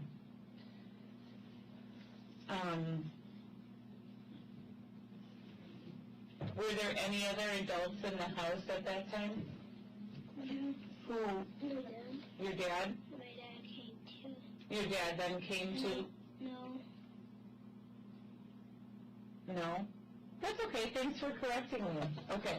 So, were there any, when you heard Alex go down the basement steps and screaming and crying, and then your mom screaming at Alex, were there any other adults in the house at that time? No. No. Okay. Did your mom say anything to you? A pig. A pee? No. No? Okay. An L? Oh, when it lands, it makes some interesting letters, huh? What do you think it made this time? A train. A C. A C. Okay. A C again. A C again. All right. Did Araya, or did you talk with Araya or Major about Alex going down the basement steps? You. Are you? Yeah. Did you talk with Araya about Alex going down the basement steps? I'm not supposed You're not supposed to. Okay. Who told you you're not supposed to talk about it? to. Yeah. Okay. Oh. An L. Did Dad tell you you're not supposed to talk about it the day that it happened, or the different day? A different day. A different day, okay. Whoa, look at those handstands. Careful. Is your head okay? Yeah. Yes, okay. I always do that. You always do that? Yeah. How did you learn how to do handstands so well? My sister. Your sister? Which sister? Jaden. Jaden? Jaden, right here. Jalen. Thank you for correcting me. Go. Okay. Had you ever, well, and then you told me earlier that you saw Mom hitting Alex with his broken leg. Tell me more about that. What else? You don't know what else? Okay. When Alex was on the basement floor, did anyone hit him when he was out on the floor? I usually get different piece of paper. Yeah.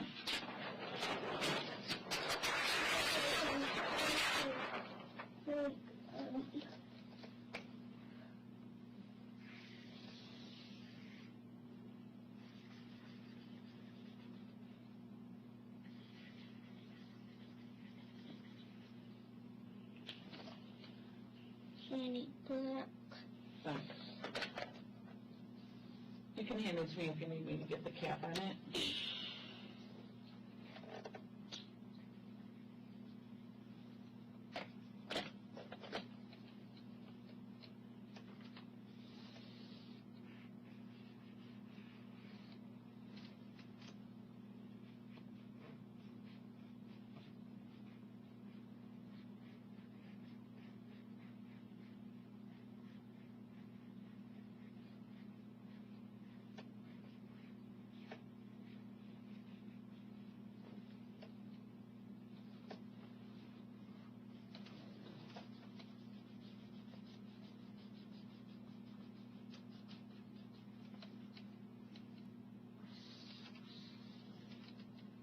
Tell me about your drawing.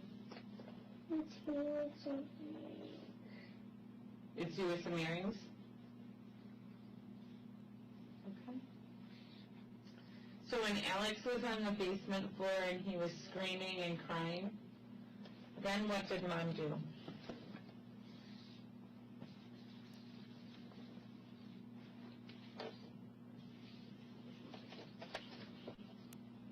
Thank you for drawing that.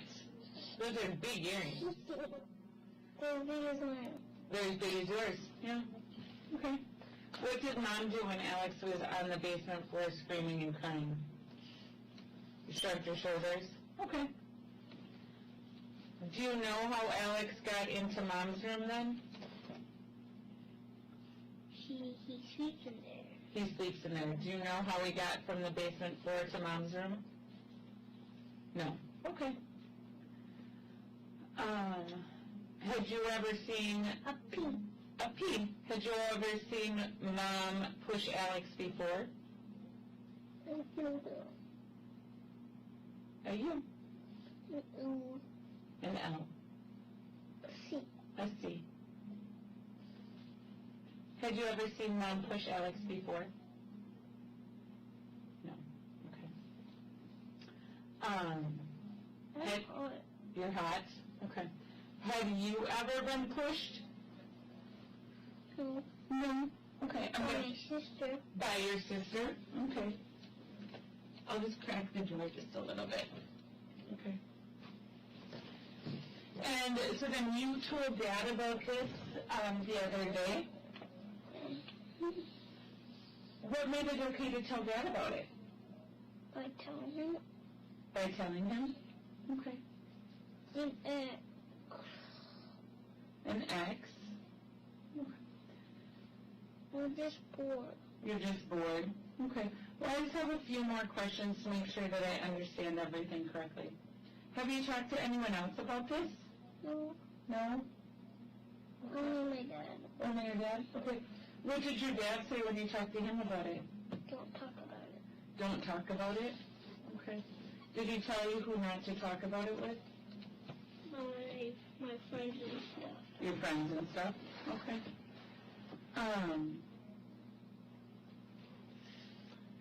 Did anybody tell you what to say when you came here to talk with me today? No. My dad. Your dad, what did your dad say about coming here to talk today? Tell you what I said, what I said. She told you, I didn't tell Dad. Okay, so Dad told you to come here and talk to me about what you had told him? Yeah. Okay. Did you tell Dad anything that you haven't told me yet? No, he didn't tell me that. No, he didn't say that. Okay.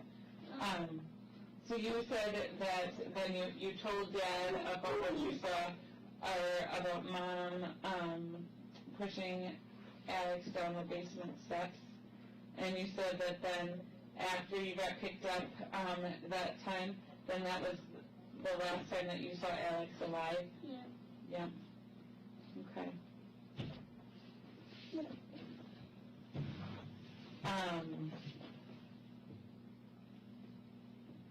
I think that's been a few seconds. You think that's been a few seconds? Okay, I'm going to take a second to think if there's any more questions that I have. You take a second to think if there's anything you haven't I told don't me. have any questions. You don't have any questions? But wait, is there anything you haven't told me yet? I'm going to think. I haven't told you. I have told you all this stuff, so. You told me all this stuff? Okay. All right. Well, I'm just going to check in with my team really quick.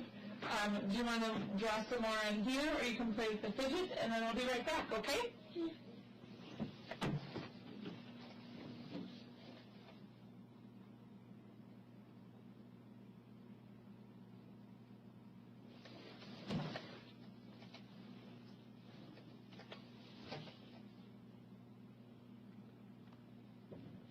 Okay. Well, I've got no more questions for you today. So, do you feel safe where you're at today? Mm-hmm. Who do you live with? My dad. Your dad? And do you feel safe with your dad? Yeah. Okay. All right, if you think of anything else that would be important for me to know, you can let Dad know, and you can come and talk with me again. Okay. Thank you very much for coming to see me today, Brantley.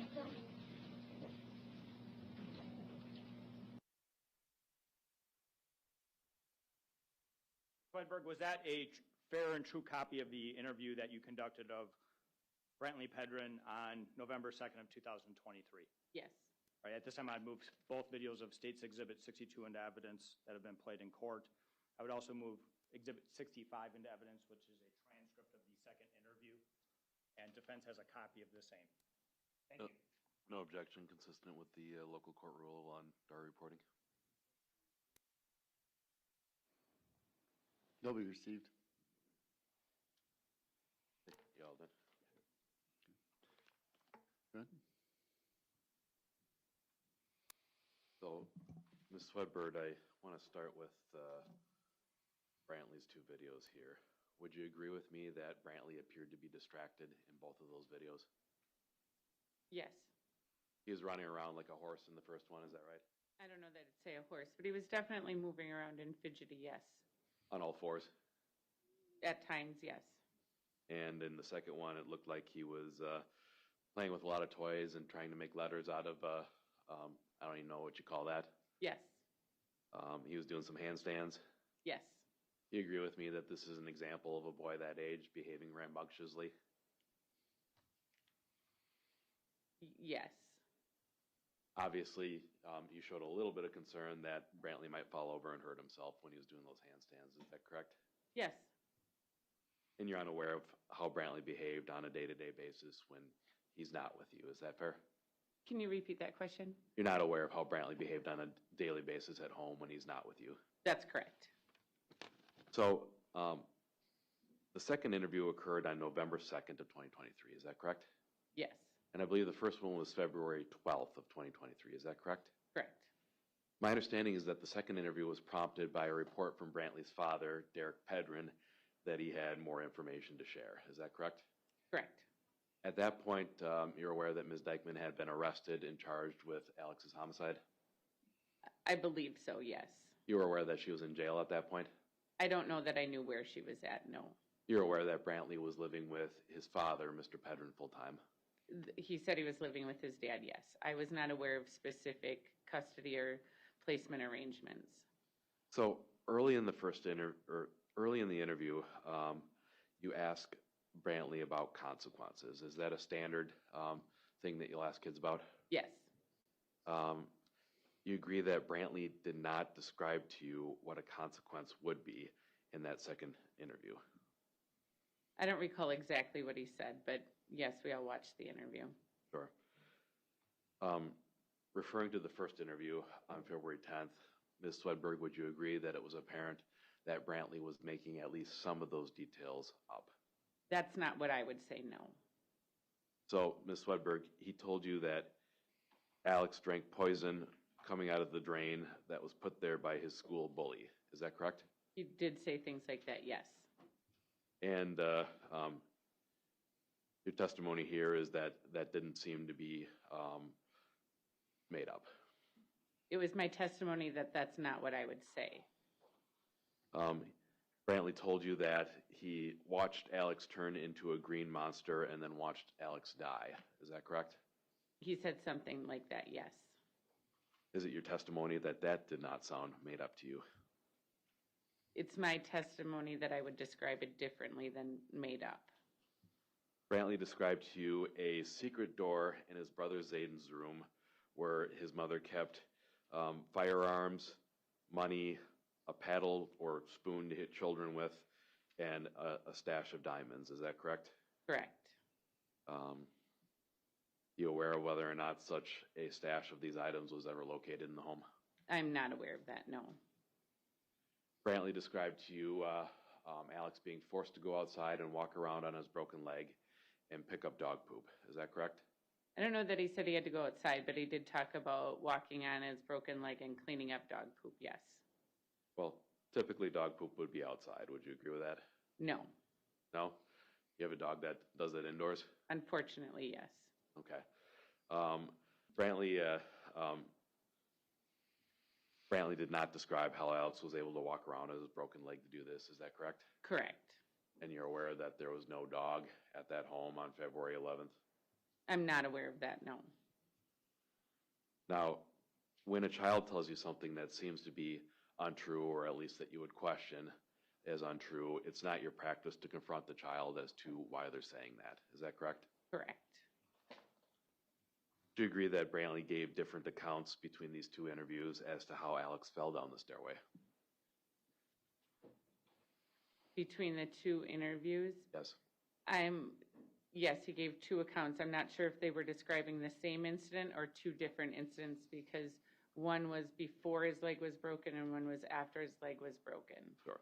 So, Ms. Swedberg, in the first interview, Brantley told you that he watched his sister Araya push Alex down the stairs. Is that correct? Correct. The second interview, he says that he watched Josie push Alex down the stairs. I think he said that he heard, but yes, he talks about his mom being the one to push Alex down the steps in the second interview. And what he said was that he was upstairs with his sister Jalen and Major, and I think one other child perhaps, and then heard Josie drag Alex and push him down the stairs. Is that correct? I don't believe that he said drag, but he does talk about believing that he heard someone who he says is Alex fall down the steps, correct? Do you agree that that accounting is not the same accounting that he gave you in the first interview? Yes, but I believe that they were two separate incidents. You never tried to clarify that in the second interview. Is that correct? You're correct. I did not. You're aware that Brantley said that Alex had been pushed down the stairs wearing his cast? Correct. That's what leads me to believe it was possibly two separate incidents. And that Ms. Dikeman called the police and the police helped him after being pushed down with his cast on? I don't recall exactly what he said about the police when he came there, but yes, he does talk about Ms. Dikeman calling the police. You're aware that that incident where the police were called after being pushed down the stairs didn't happen? I'm not aware of when the police were called to the home, no. Now, Ms. Swedberg, would you agree with me that there's a concern for coaching with what Brantley said repeatedly throughout these interviews? I understand you may have that concern. That's not the concern that I had with the interview. Ms. Swedberg, he repeatedly said in that second interview that his dad instructed him not to talk about elements of Alex's injuries and death. Is that correct? At school, correct. And then he repeatedly said that he was there to talk about what he had discussed with his father. Correct. And then he gave you statements that were inconsistent, at least in part, with what he said in February. Is that correct? They were different information, correct? You agree that you never asked Brantley why the details of his accounting on November 2nd were different from those on February 12th? That's correct.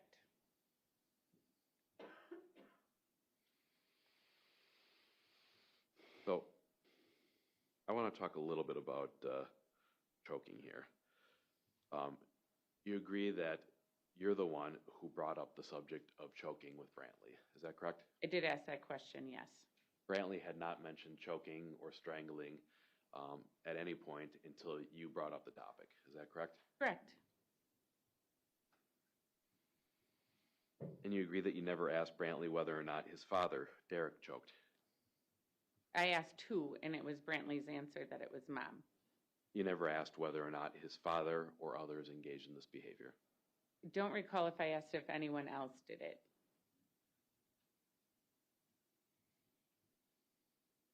Ms. Swedberg, I'm going to ask you the same question that I asked the other day here.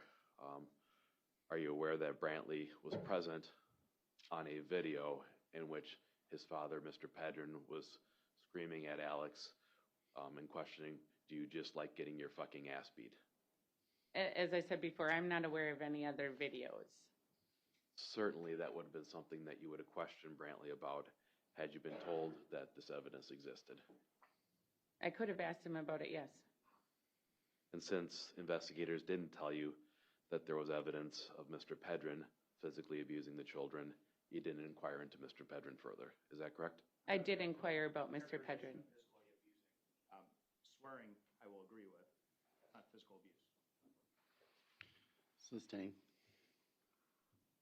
If you're aware of evidence that Mr. Pedrin was physically abusing Ms. Dikeman, would you have asked Brantley about that? I could have, and I do ask on multiple occasions, did anyone else hit or kick, and allow all of the kids in the interviews to be able to give their own answer. And would it concern you if a child did not report that his father hit or kick when there was clear video evidence of him doing that? Object on vagueness. Ms. Swedberg, are you aware whether or not that there have been recorded videos of Mr. Pedrin repeatedly striking Ms. Dikeman when he was angry at her?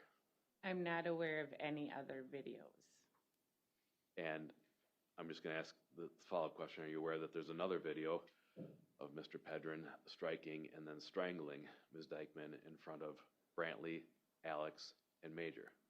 I'm not aware of any other videos. No video of him strangling Ms. Dikeman in front of children. Not that there is evidence. But he acknowledged it in his testimony. I don't know if there's a video of it, but he may have acknowledged his testimony. Would it concern you, knowing about this evidence, if a child said, Dad has not been engaged in physical violence? No, I'm not concerned about that. Even though the child in question is visible on the video evidence?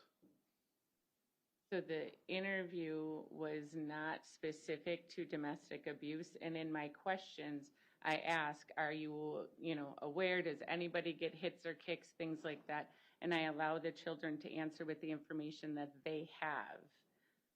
So it would not concern you if a child told you something that was later shown to be untrue? I would need more information to know whether or not it was concerning to me or not. All right. So, Ms. Swedberg, were you aware that going into that November 2nd interview that Mr. Pedrin had made or had interrogated his son Brantley about what he was going to say to you? Am I aware of that? Yes. No, sir, I was not aware of that. Were you aware that Mr. Pedrin actually made a video of Brantley trying to lock down his statement in advance of speaking with you? I'm not aware of that, but it's not uncommon for parents to, when a child makes a statement, for them to attempt to record it. It's not necessarily ideal, but it's not uncommon with the cell phone recording capacities these days. It's not necessarily ideal because a parent has the ability to manipulate either the memory or the statement that a child could give.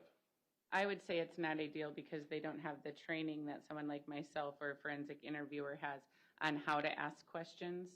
And it wouldn't be ideal if a parent is coaching a child through answers and telling him that's not what happened in response to what the child said. That would not be ideal, no. Nobody told you that this video existed? I don't believe, or I don't recall. Certainly, you would have talked to Brantley if you had known that his father had recorded this video with him a week prior to your interview? Yes, and one of the questions I do ask is, did anyone tell you what to say? And he does talk about the fact that his dad told him to come and tell me or talk with the person about what he had told his dad. It didn't concern you, Ms. Swedberg, that Alex reported that his father told him to come and repeat the statements that he had made to him? No, that doesn't concern me at all. That's very common as to how a disclosure is made. And, you know, children are coming because an adult has learned information or disclosure. That's how it gets reported to CPS or law enforcement in order to come to us. And it didn't concern you that his father was telling him not to talk about this with other people? He clarified that he was told not to talk about it at school, and I actually believe that that would be appropriate and that Alex's death would not be something that would be appropriate to be discussed at school. So let me get this straight. It's concerning if Ms. Dikeman discourages anyone from talking about this at school, correct? No, if Ms. Dikeman encouraged people not to talk about it at school, I would think that that was also appropriate. Did you not give the opposite testimony the last time you were on the stand here? I don't recall Ms. Dikeman talking to the kids about not talking about it at school. Now, I want to talk to you a little bit more about Major. So, just clarifying from your review of your interviews, would you agree that Major never told you that he saw Josie push Alex down the stairs? Correct. Would you agree that Major never told you that he saw Josie punching Alex with closed fists? Correct. Would you agree that Major never told you that he saw Josie attack and kick Alex inside of a kitchen area? He talked about Ms. Dikeman kicking Alex, but he did not specify the kitchen area. Would you agree that he never said the same about a living room area? Correct. I don't recall that I asked about the location of when he talks about Ms. Dikeman kicking Alex. Would you agree that Major never told you that Ms. Dikeman would form two fists and repeatedly punch Major with his, or punch Alex with his fists or her fists? No, he talks about hits and kicks. He does not describe them as punches to me. Would you agree that Major never told you that he observed Josie repeatedly kicking Alex as he was on the ground? He talks about kicks. I don't recall that he talks about repeatedness. Would you agree that Major never described to you how he was able to see into his mother's room some of the abuse that he described? He does attempt to describe that a little bit, yes. Did he describe how he was able to see through the curtain over his mom's room? No. And at any point did Major describe to you how he was able to see angled into his mother's room the purported abuse happening on the bed? I don't recall abuse on the bed, but he does talk about how he's able to see into his room a little bit and about the situation or the setup of bedrooms within the house. Now, Major told you that the bending the leg incident, at least, he said that Alex was on the floor at one point, correct? I believe so, yes. And then he said that Alex was on the bed at one point, is that correct? I don't recall that, but that's just me not recalling that specific piece. And he said that he observed Josie taking Alex's leg and bending it forward towards his head as he was screaming and crying, correct? Yes. Major did not tell you that he observed his mother bending Alex's leg backwards towards the back of Alex's head. Is that correct? I don't recall his exact words. We all watched the video, so how he described it is how he described it. Now, Major told you that his brother Brantley witnessed Josie supposedly strangling Alex on the floor of her bedroom. Is that correct? I think he does talk about the fact that Brantley knew about it. I can't recall if he said he saw it or how he knew about it. Well, he said that came to Brantley for help to get his mom to stop strangling Alex, correct? Yes. Having just watched Brantley's videos, do you agree that we don't see references to that in either of the forensic interviews from Brantley? Brantley does talk about his mom choking Alex. Brantley did not talk about being summoned by Major to come help stop the choking, correct? Nope, he didn't mention that. And he didn't talk about him and Major going down there to get his mom off of Alex, did he? No.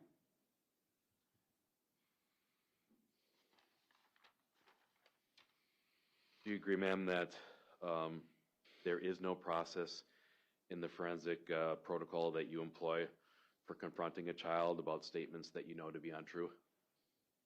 For this age, there are some training that I've had regarding older children and trafficking situations. And there is no process for confronting a child at this age or in this process about statements that you know to be inconsistent with the evidence? That process would be to ask additional questions or to get clarifying information.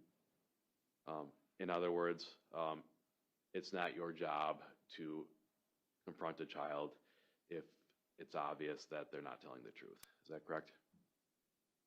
Correct.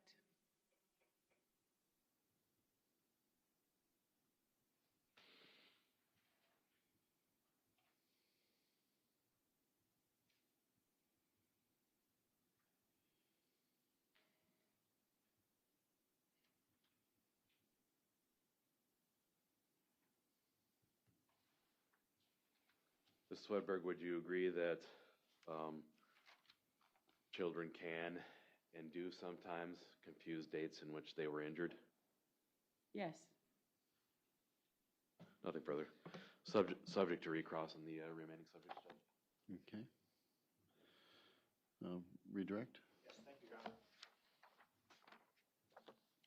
Ms. Swedberg, when we're talking about child statements, it's important to talk about the statements being made from the perspective of the child. Is that fair? Correct. And I believe Attorney Bowles actually said earlier in this trial that children are not little adults. Correct. Do you agree with that statement? Yes. What does that statement mean to you? It means, as we had talked about earlier, that based on age and development of a child, that their ability to understand or to recall information is going to be different than what we would expect of a typically functioning adult. Now, the phrasing used by Attorney Zachar to describe the recorded interview of Derek Pedrin asking Brantley questions relative to the stair fall, he used the word interrogation when he was describing it too. Do you recall him using the word interrogation? I don't recall his exact word. Would it help you to see that video in court today? I don't know if it would help me or not. I haven't seen it, and I don't know what information it would present to me. The 69? I'd ask for that we can play State's Exhibit 69. Yeah, no objection. Go ahead.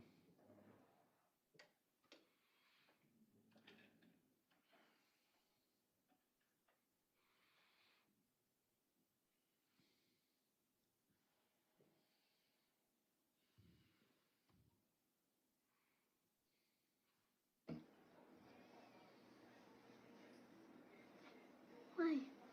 Because. What'd you say? I said, when you weren't there, Alex's mom hurted Alex. And when How? you because he wasn't being. Mom said he was being a bad boy, but he wasn't. What'd she do to him? She kicked him down the stairs in the basement. That's how he broke his leg? And then what? And then he died. No. He didn't die that day. And then he said then Mom said go to bed to Alex, not us. And then? He died.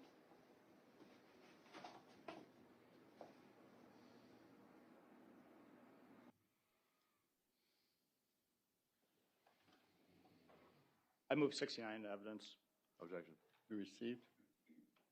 The first question that was asked by Mr. Pedrin is, what did you say? Is that correct? Yes, Is that an open-ended or closed-ended question? open-ended. Was the very next thing he asked how? I believe so. He Okay. asked that at some point. And another question that Mr. Pedrin asked is, what did she do? Question mark. Yes, He also said, and then what happened? yes. How would you describe the questions used by Mr. Pedrin when he was asking these questions? Appropriate. They're open questions, is that fair? Mhm. Would you use interrogation as a term to describe that form of questioning of a child? No, I would not have.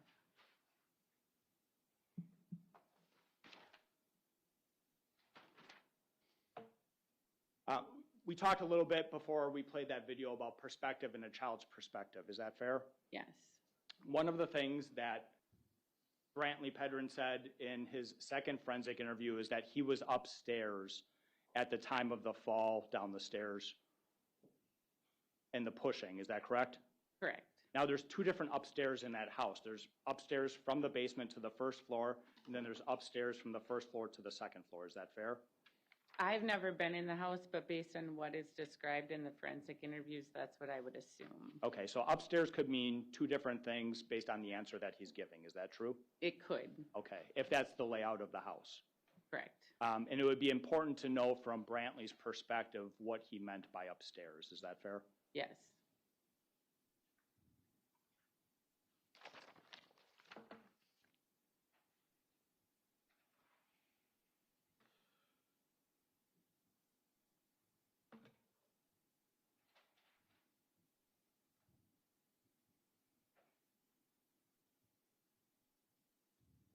You were asked about some statements that Brantley made that counsel said just were not true, the monster statements and how his brother Alex looked after Alex passed away. Do you remember those statements? I was asked that, yes. And you said you would not describe those statements as that way. How would you describe those statements? I would describe those as a young child's attempt to try and put words into his understanding of what happened. It's not uncommon in forensic interviews for children to use some fantastical statements, but a lot of times they don't have the vocabulary or the understanding that as we as adults do to describe things, so they attempt to describe it with the words they have. We also don't know what adults may have told Brantley to try and explain the death of his brother. Is that fair? That's fair. And sometimes adults may want to tell a child something that makes it easier for the child to understand related to the death. They could.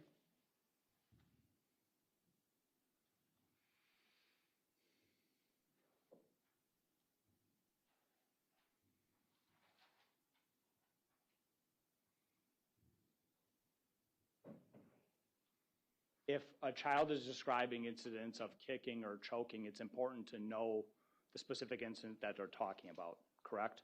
To the best of our ability, it's helpful, yes. And if there's more than one incident, that can be hard to differentiate. Is that correct? Correct. Okay. And if the child is talking about one incident without getting additional details relative to that incident, we don't know if it's the one that Attorney Zachar was talking about or Major went and got him, for instance, on the choking, correct? Right, I don't know that. It could be another incident of choking? It could have been. Okay. Or it could just be that that wasn't information that Brantley remembered or thought important in describing that situation. Okay. And just going back to the choking, You were asked whether you brought up the topic of choking, and you acknowledged that you did bring that topic up. Is that correct? Correct. But you asked who does the choking, correct? If I recall correctly, I think I asked first if that had ever happened. And then when he acknowledged that, I asked for details and the who. And then a description? What And then was that? a description? Yes. That's all I have. Thank you. Any recross? Yes, Your Honor. All right. So, Ms. Swedberg, is it your testimony here today that you believe that Brantley's bully from school put poison in the drain of their shower? I believe that that was Brantley's ability to describe something to me. Should we be investigating Brantley's bully for putting this poison in the shower? That would be your decision, not mine, sir. And is that something that you thought you would have investigated or questioned about if you believe that to be a logical explanation that this boy from school put poison down the drain? No, I don't believe that that is a concern for a bully at school. As I said, I believe that was Brantley's attempt to describe what he knew. You didn't ask any clarifying questions about the bully from school putting poison down the drain because you knew that that information was untrue. I didn't ask any clarifying questions. It's correct. And Ms. Swedberg, is it your testimony that Brantley watched Alex turn into a monster after consuming this poisonous red Sprite out of the shower drain that his bully had placed there? Same thing as I'd said before. I believe that that is Brantley's ability to try and describe what he knew. And Brantley, in fact, told you that he was sleeping prior to Alex's death, correct? He said at one point he didn't sleep at all, and then at another point that he had woke up. So I'm not 100% sure what was happening there. He told you that his brother Zayden was home for Alex's death, is that correct? He did mention Zayden being in the house, yes. Or that Zayden was not in the house? Based on what Major had said and then additional information, I don't believe Zayden was in the house, but I was not the one to clarify or verify that information. He said that he slept upstairs with his aunt on the night of the death, is that correct? I believe that he was confused on the days and I was not able to ask the questions in a way that made sense to him. So after that, then I went back and attempted to clarify on the night when Alex was still alive. You're aware that Brantley did not sleep upstairs on the night of Alex's death, is that correct? No, I'm not aware of where he did or didn't sleep that night. You're aware that his aunt was not at the home on the date of Alex's death? I believe based on what Major said, as well as some other information, that an aunt or another adult was not present that night. Were you aware in the course of conducting these interviews that there was coordination happening between the Hellrood and the Pedrin families? I don't know what you mean by coordination, but no, I was not aware. You were unaware that the two were discussing what the children were reporting or what the children would say? Objection calls for hearsay. I'm asking if she's aware. Not being off for the truth of the matter, you Yeah. can ask the question. Are you aware of that?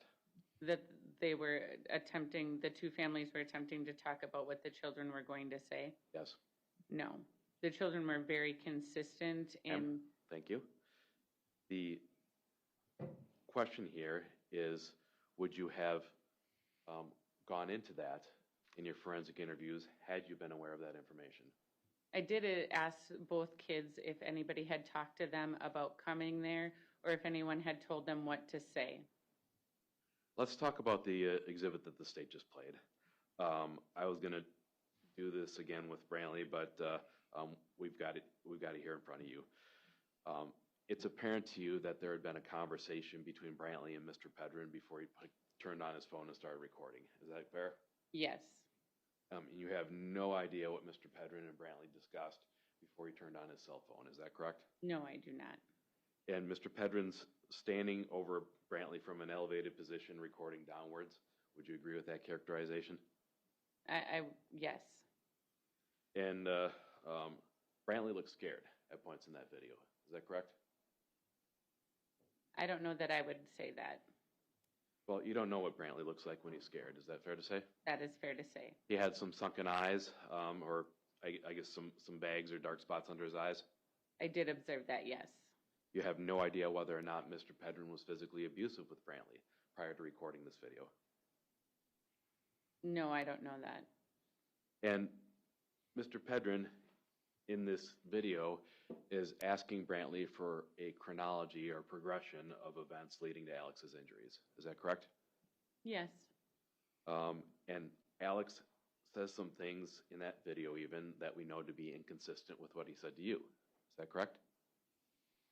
Objection, I think you said Alex, I think you mean. Brantley, yes. My apologies. Okay. Can you repeat that question again then so I make sure I Brantley understand? said some things in that video with his father that you know to be inconsistent with what was reported to you. Yes. And in fact, at least at 2 points, Brantley describes the chronology as Alex falling down the stairs and then dying. Is that correct? He does make that statement, yes. And his father's actually correcting him, saying, no, that's not what happened. Is that right? That does happen in the video, yes. And then 7 days later, Brantley comes in and talks to you about, or gives you that accounting on November 2nd. Is that correct? I don't know when that video was made, but at some point after it, he comes in to talk with me, yes. Counsel, can we stipulate that the video was generated on October 26th of 2023? We can probably reach that stipulation, I just don't have it in front of me.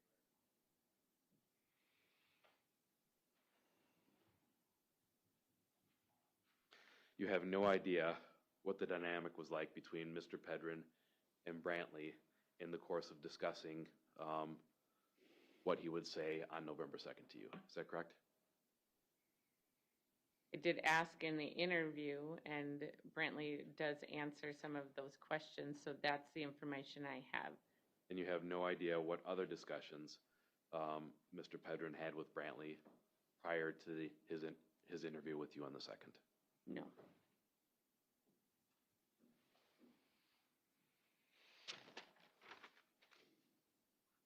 That's all I have. Okay. Oh, actually, one bit of just clarification here.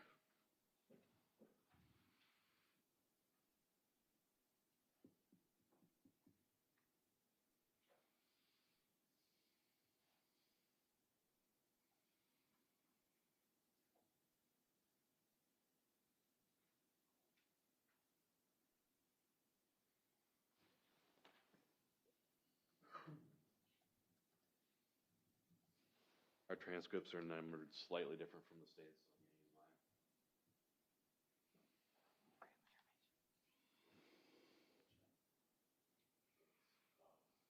Here, exhibit 63, but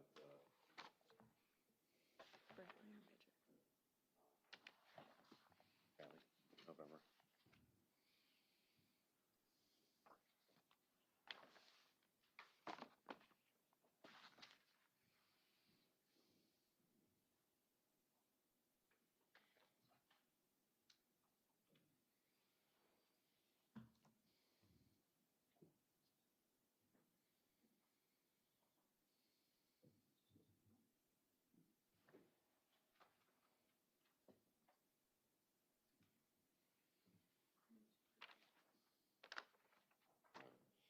Page 7. All right.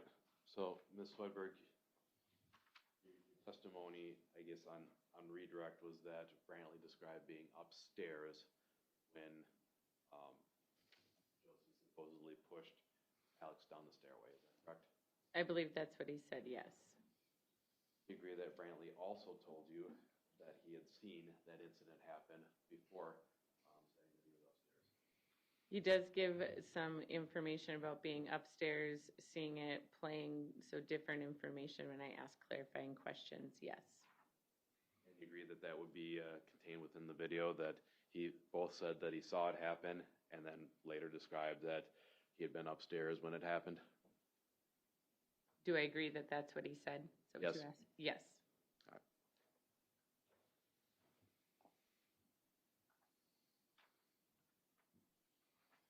That's all I have. Redirect, if there's any. Yeah, just real briefly. Again, we don't know what upstairs Brantley is referring to, right? I do not know. Okay, and there's 2 sets of staircases in this house? Based on the children's description, that's my understanding, yes. Okay. Are you aware that Brantley, after the death of Alex, was placed with an aunt? I'm aware that Cross.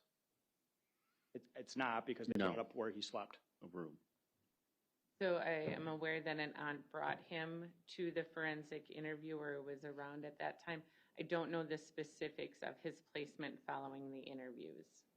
So if someone asked the question, where did you sleep on the day or the night that Alexavier passed away, his interpretation may be the night after he passed away, correct? Correct. And he slept at an aunt's house that night, as far as you know? That's my understanding, yes.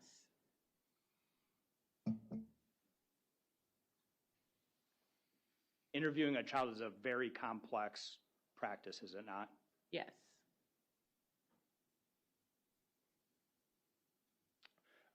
Attorney Zachar brought up the questions related to Brantley being abused just before that video was taken. Do you remember those questions? Yes. Did you see any bruising on his face? No, I saw the dark circles, but I wouldn't have considered them bruising. You see a kid that was crying? No. You see a kid trembling in fear? No.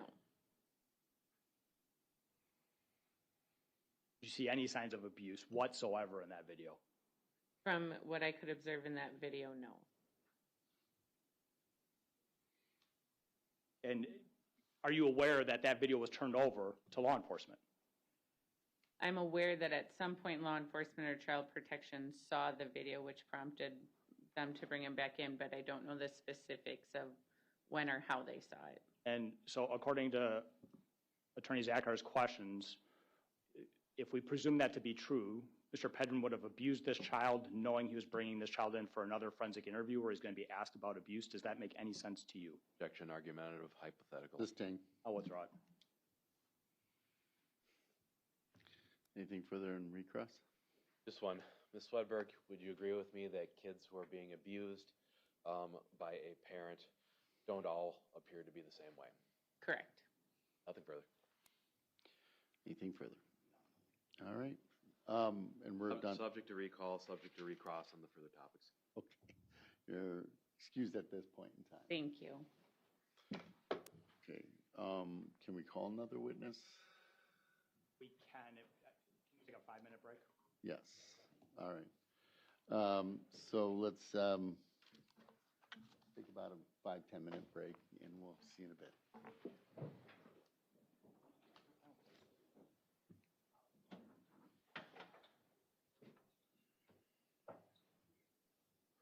I think we can probably just. Yeah, okay. Off the record. Let's take some of the break.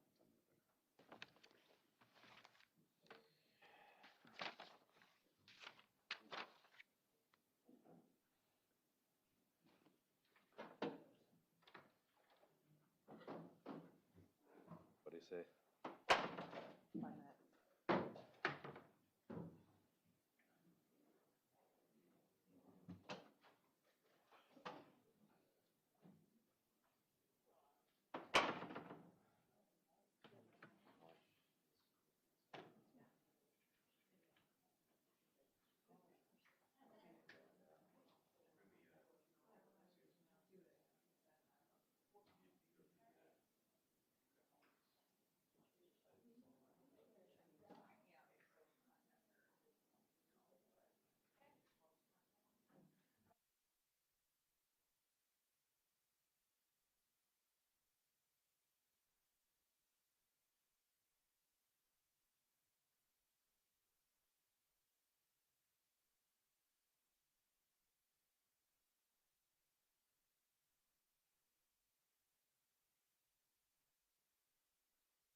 Seated. All right, everybody's present. What was the plan for the next, who is the next witness, I guess? Brantley Pedrin. It is Brantley. Did you want to just, we're going to stop at noon. That's understood. Okay, so let's bring the jury in, then we'll bring Brantley in, okay?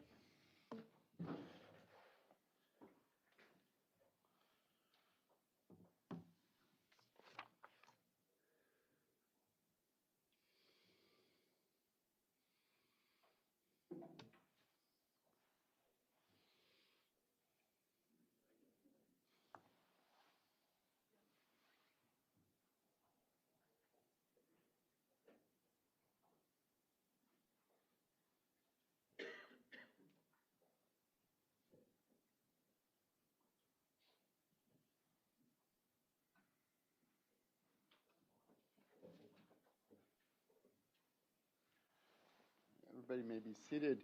Before we begin, one thing that has occurred to me to say to the jury, just so you know, I normally do a different court at this time, so if people pop in, they're probably looking for this courtroom, even though we've told them it's a different courtroom. So that happens. People do pop in looking for which courtroom to go into. Okay, go ahead and call your next witness. State calls Brantley Pedrin.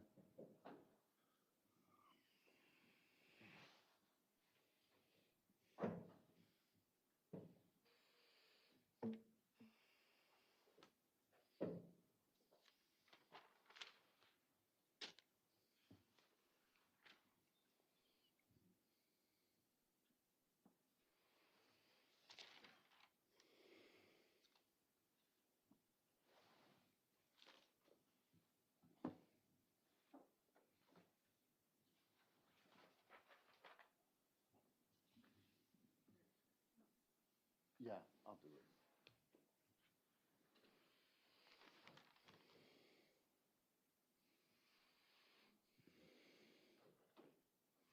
Hey, Brantley, come on up.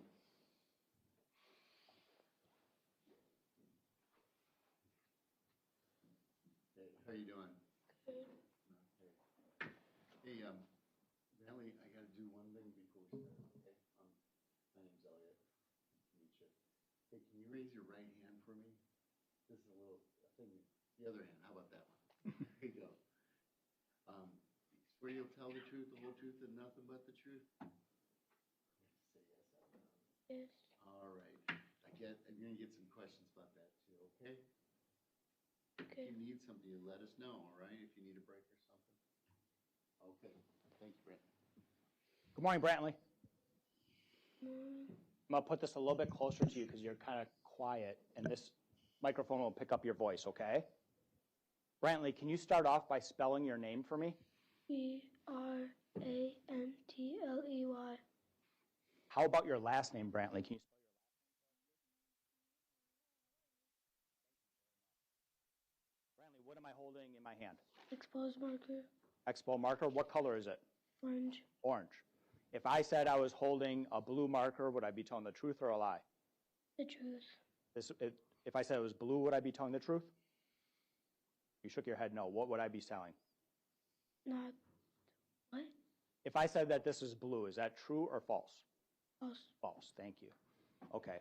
What am I holding? The record should reflect the first marker I was holding was orange. Brantley, what color is the marker I'm holding now? Green. Green. If I said I was holding a green marker, is that true or false? True. True. Okay. Do you go to school? Yes. What grade are you in, Brantley? Third. Third grade? Is that a yes? Yes. Okay. Let's say you're at school and the teacher has a marker on the teacher's desk. And a kid in your class takes the marker off the teacher's desk and the teacher sees it. And the teacher says, "Did you take my marker?" And the kid says, "Yes, I took your marker." Did that kid tell the truth or a lie? The truth. The truth. Is it important to tell the truth? Is that yes or no? Yes. Yes. Can you promise us you'll tell the truth today? Yes. Okay. Brantley, I'm going to start off by showing you a picture, okay? It's got a number 6 on it. I want you to tell me if you recognize what's in the picture. Do you recognize what that's a picture of? Yes. What's that a picture of? Alex. Alex? How do you know Alex? He's my brother. What do you remember about Alex? He used to play with me. He used to play with you? What did you play with Alex? My bike. Ride bikes? Was that a yes? Yes. Okay. Were there other things that you played with Alex? Cars. Cars? Tell me about playing cars with Alex. We used to ride cars. We used to play with small cars. Play with small cars? Is that a yes? Yes. Like Hot Wheel cars, like the size of my finger or bigger? Yes. Hot Wheels. Hot Wheels? Okay. I'm going to show you another picture now, okay? This picture has the number 68 at the bottom. I'm going to see if you know what's in this picture. What does that picture show? Our old house. Your old house? Is that a yes? Yes. Who did you live with when you lived at that house? Josie and Alex and Major. Josie and Alex and Major? Is that a yes? Steven. Yes. And Araya. Araya? Okay. Did any adults hurt Alex when you lived at that house? Yes. Tell me what adults hurt Alex at that house. Josie. Josie? Tell me what you saw with your eyes when you saw Alex being hurt by Josie. Josie would push him down the basement stairs into the basement when he had a broken leg, and she would choke Alex, and she would hit and kick him. Okay, you told me a lot of different things, so I kind of want to go through all of those things. Is that okay? Yes. Okay. So the first thing that you told me was that Josie pushed Alex down the stairs when he had a broken leg? Yes. Did you see that with your eyes? Yes. Where were you when you saw that with your eyes? Right by Josie. Right behind her? Is that a yes? Yes. What stairs in the house did this happen? The basement. The basement stairs? And where was Josie when she pushed Alex into the basement? Right in front of the basement stairs. Was she at the top of the stairs, the bottom, or something else? The front. The front? Okay. Does that mean the top of them? At the top? Yes. Okay. Was there anyone else around when that happened? Yes. Who else was around? Major and Araya. Major and Araya? Yes. Okay.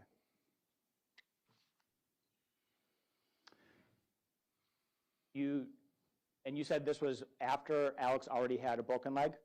Yes. How do you know it was after Alex already had a broken leg? Because he had a cast on his leg. He had a cast on his leg? Do you know how Alex got that broken leg? Yes. Tell us how Alex got that broken leg. I think it was because of Josie or something. You think it was because of Josie? Did you see what happened to Alex with your eyes when he got that broken leg? No. No. Okay. Were you told what happened to Alex by anybody? No. No? Are you okay? Yes. Okay, are you okay talking to me? Yes. Okay. You mentioned that Josie hit Alex. Yes. Did that happen one time or more than one times? More. Tell me about the last time you remember Josie hitting Alex. Before he died. Before he died? Is that a yes? Yes. What room in the house did that happen in? Our old one. Your old house? What room in the old house? Hers. Hers? Where was Alex when Josie was hitting Alex? With her in her room. Where in her room was Alex? On her bed. What was Alex doing? Crying. He was crying? Is that a yes? Yes. Tell me about how Josie was hitting Alex. She was hitting him a lot, on his legs, and most of his body. His legs and his body? Is that a yes? Yes. What was Josie hitting Alex with? Her hand. Her hands? Yes. Okay. Can you show me with your hands what Josie's hands looked like when she was hitting Alex? You're showing me open hands? Is that a yes? Yes. Was Josie using one hand or more than one hand when she was hitting Alex? One. One hand? Was Josie saying anything to Alex when she was hitting him with the hand? I don't know. You don't know? You remember seeing Josie's face when she was hitting Alex with the hand? Yes. What did Josie's face look like? She was mad and she was yelling at him, I think. She was mad and she was yelling? How did this make you feel when you saw this? Sad. Sad? Tell me about another time where Josie hit Alex. When Alex would grab a snack or something, Can you tell me that one more time? I didn't hear. when Alex would grab a snack or something, Josie would yell at him to go in her room, and then she would start hitting him. When Alex would want a snack, Josie would yell at him, tell him to go in the room and hit him? Yes. Okay. I'm going to talk about that. You told me about when Josie hit Alex in her bedroom. Remember, we were just talking about that? Where was Derek when that happened? At work or at her mom's. Okay. I mean his. Was he at the house? No. Okay. You were telling me about another time where Josie hit Alex because he wanted a snack. Do you remember that? Yes. How was Josie hitting Alex that time? The same how she always would. And how did she always hit Alex? Really hard. Really hard? How were her hands when she would hit Alex? You're showing me open again? Yes.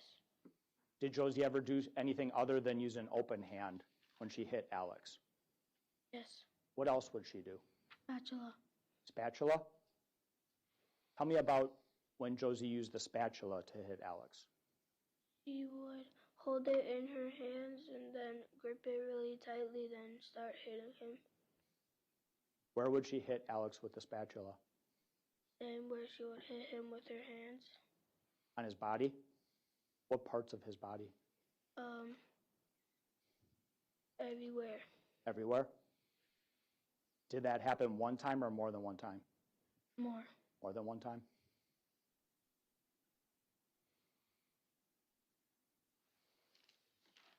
Did Josie use anything other than hands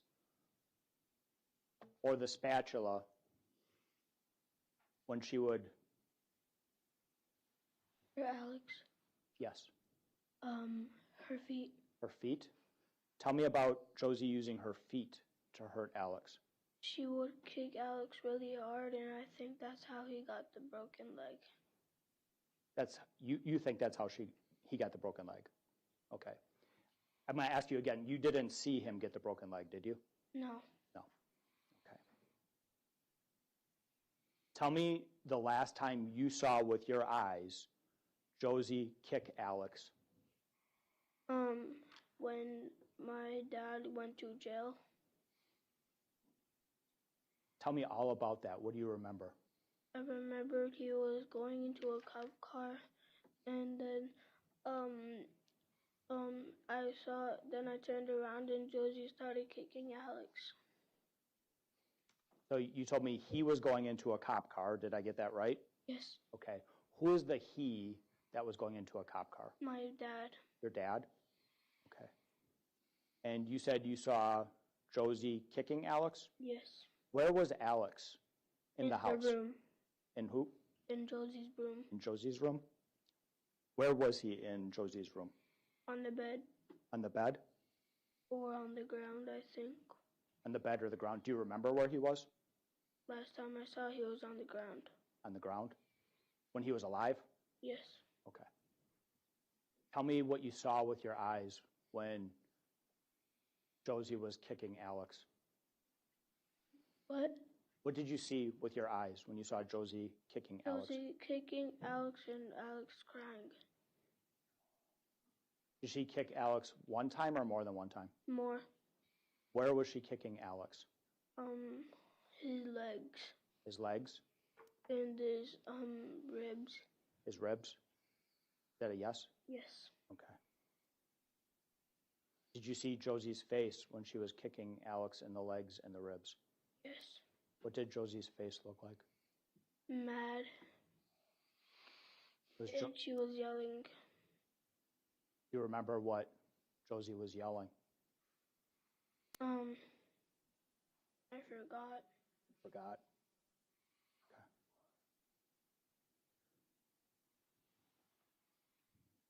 Did Josie kick Alex other times? Yes.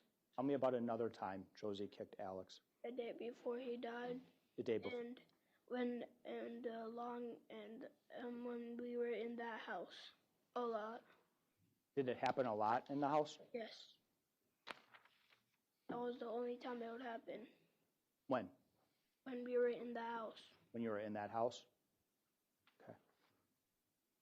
Tell me about that day before I think you said the day before he died, there was kicking? Yes. Okay, tell me what you remember about that. I remember he was laying on the bed trying to sleep, and the morning he was dead. He was dead? Okay.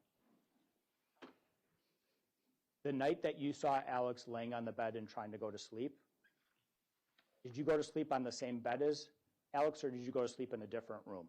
Different room. Tell me what room you slept in that night. I slept upstairs. You slept upstairs? On the night that Alex went to bed before he woke up the next morning dead, where did Araya sleep? Did Araya sleep in the bed with Alex or in a different room? She slept with her mom. You slept with your mom? Josie. Okay. Do you know that she slept there, or are you guessing that? I know that she slept there. Know that she slept there. Okay. And you said you slept upstairs. Yes. Okay.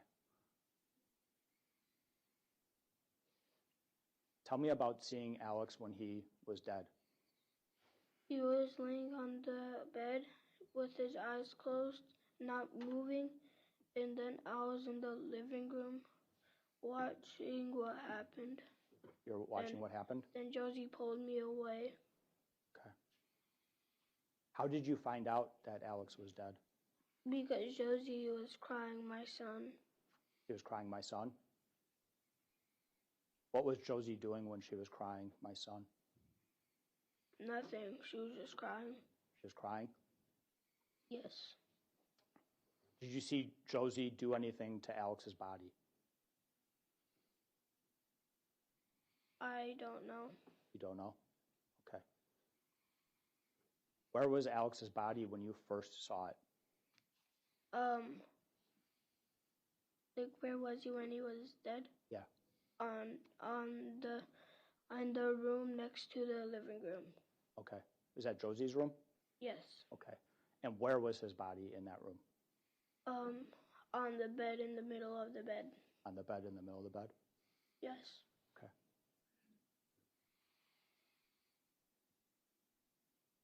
Was it hard to see Alex that way? Yes.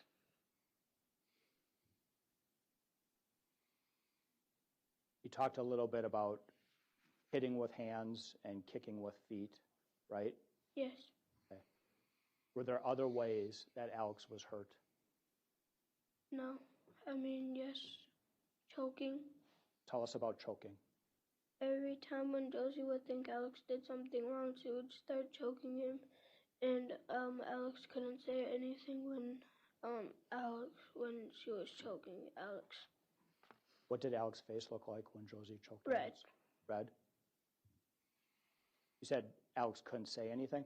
Yes, and it was sometimes purple. Sometimes purple? Is that a yes? Yes, Did Josie choke Alex one time or more than one time? more than once. More than once? Did the choking happen a lot?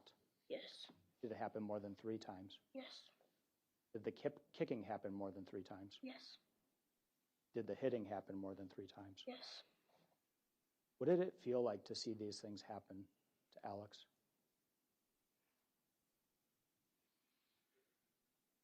It would feel,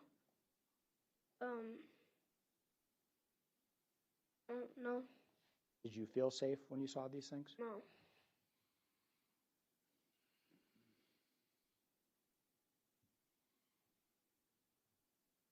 Was Alex treated differently in the house with food?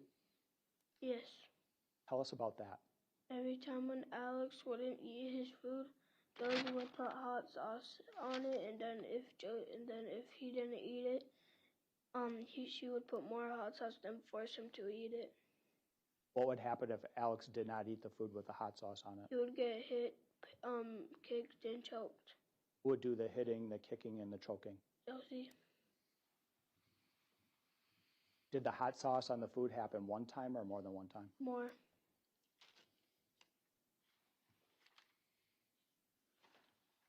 Where was Derek when there was hot sauce on the food? At his mom's and sometimes at work. Was Derek ever home when these things happened to Alex? No. Every time when Dad would be home, she would act nice to Alex, but when he wasn't, she wouldn't. And one time, Josie threw a metal thing at my dad's head, and his head started bleeding. Did you see that with your eyes? Yes. You remember that? Yes. Did Josie and your dad fight a lot? Yes. But it was mostly her fault. Was your dad sometimes mean to Josie? No. No?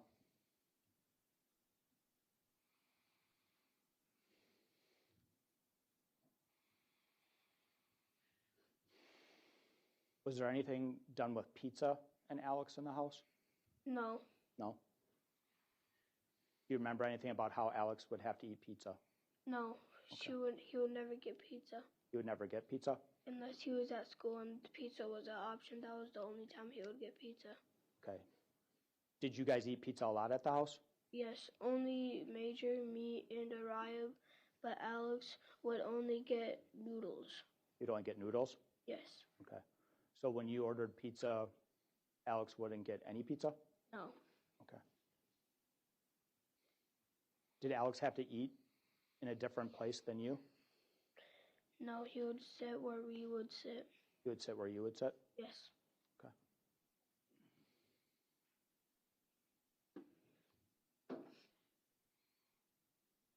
You told us about kicking, you told us about hitting, you told us about choking. Is there anything else about how Alex would get hurt in the house? Not that I know of.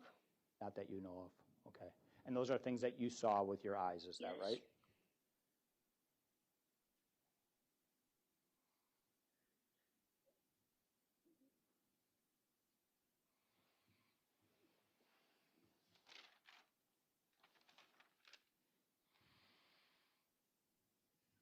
I move State's Exhibit 68 into evidence. Objection. Received.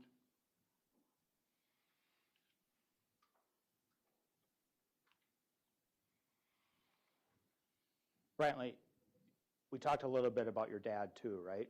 Yes. And your dad's name is? Derek? Derek? Did you ever see Derek do anything to No. Alex? How about to you? No. Our dad wouldn't do anything to the kids. It was just Josie who would.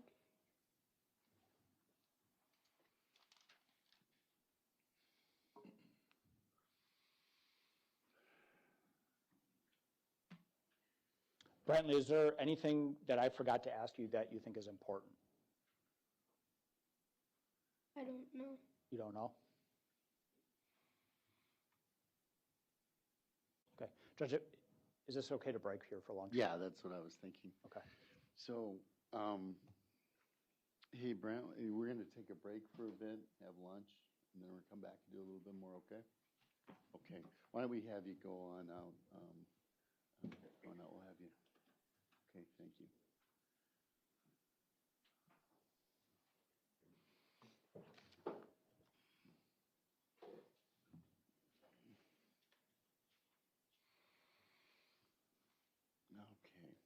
Okay. So we'll take lunch break at this time. I still want to start at 1:15. It gives you a little bit more time. Please don't talk about the case. If you need something, let us know, and we'll go from there. Thank you.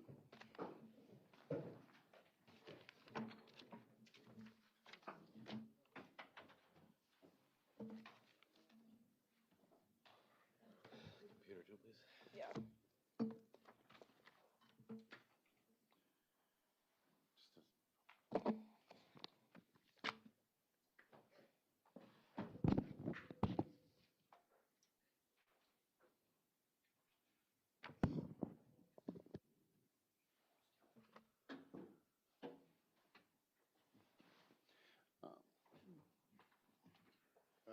You can sit down if you want. I was just going to ask if there's anything we need to talk about before the lunch break from the state's perspective.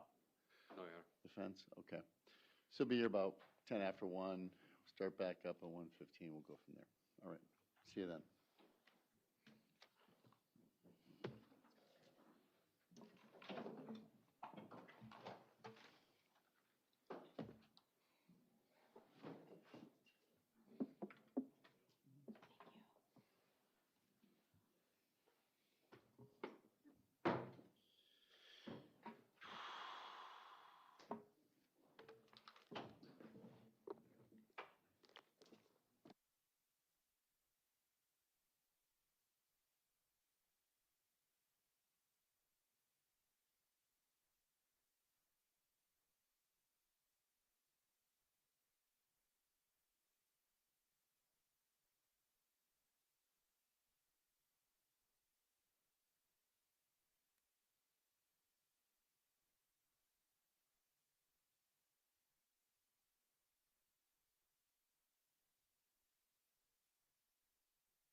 seated, everyone. Here.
Okay.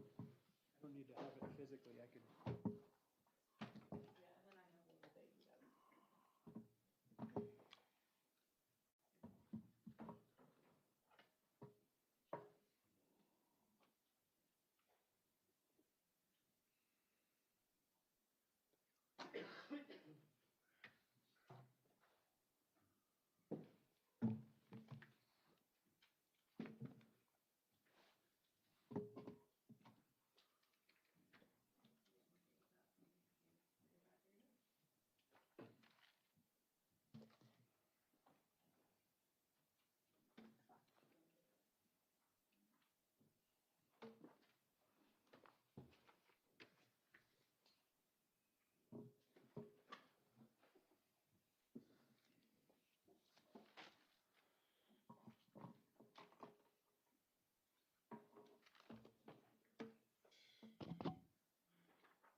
Looks like everybody's present.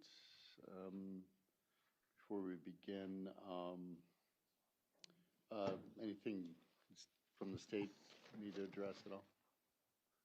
Mr. Zachar or Mr. Bowles? Your Honor, yes, the defense has a motion. Okay. Your Honor, the state is moving to strike the testimony of Major Hellerud and Brantley Pedrin that has already been presented on the grounds that the state violated its constitutional and statutory disclosure obligations by failing to disclose materially inconsistent and newly developed witness statements prior to trial. In the alternative, the defense moves for a mistrial and asks the court to make the finding that it was the state that provoked the mistrial. I do not say this lightly, but it appears the state may have knowingly elicited perjured testimony. Ms. Dikeman has several overlapping constitutional and statutory grounds to move for these remedies because the state knowingly presented materially altered testimony from child witnesses without disclosure. The state had a continuing constitutional obligation to disclose materially exculpatory and impeachment evidence under Brady versus Maryland, Giglio versus the United States, and Kiles versus Whitley. Wisconsin courts have consistently recognized these obligations. The undisclosed fact that the child witnesses materially changed or contradicted prior statements after prosecution preparation sessions is quintessential impeachment evidence. It directly bears on credibility, suggestibility, reliability, prosecutorial influence, and the integrity of the state's presentation. When the state reviews testimony with child witnesses and the resulting testimony materially differs from discovery disclosures, those changes become independently discoverable impeachment evidence. The state cannot sanitize inconsistent witness statements by replacing prior versions with trial-ready testimony while withholding the existence of the inconsistency itself. The inconsistency is itself exculpatory and impeachment evidence under Brady and Giglio. Furthermore, the suppression of materially inconsistent statements prevented meaningful investigation, preparation of cross-examination, consultation with defense experts regarding suggestibility and coaching, and strategic trial decisions.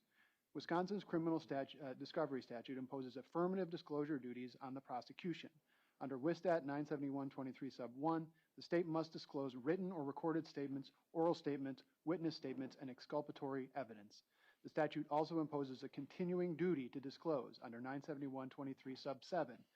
Quote, if subsequent to compliance with the requirement of this section and prior to or during trial, a party discovers additional material or witnesses previously requested which are subject to discovery or inspection under this section, the party shall promptly notify the other party. In this case, the witnesses altered timelines, added facts, changed allegations, softened prior uncertainty, increased certainty, and materially contradicted prior disclosures. Those changes triggered an immediate duty to supplement discovery.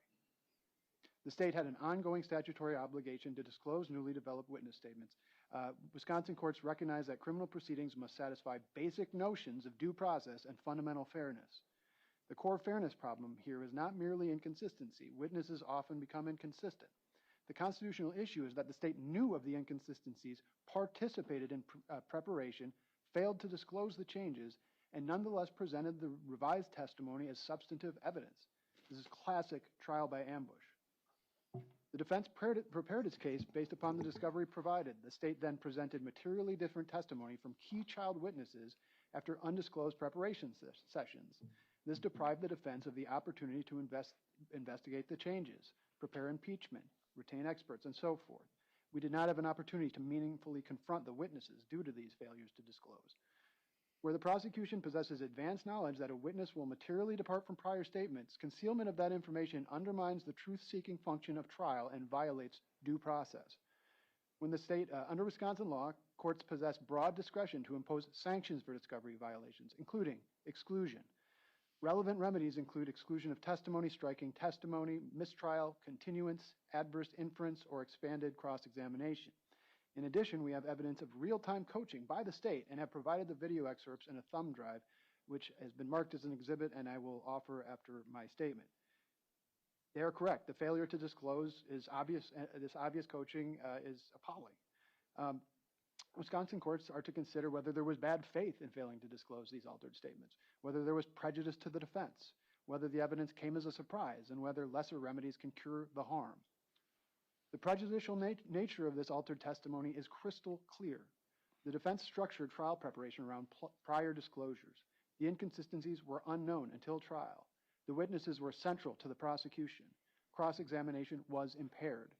Expert consultation regarding suggestibility coaching became impossible. The damage occurred in front of the jury before a meaningful remedy could occur.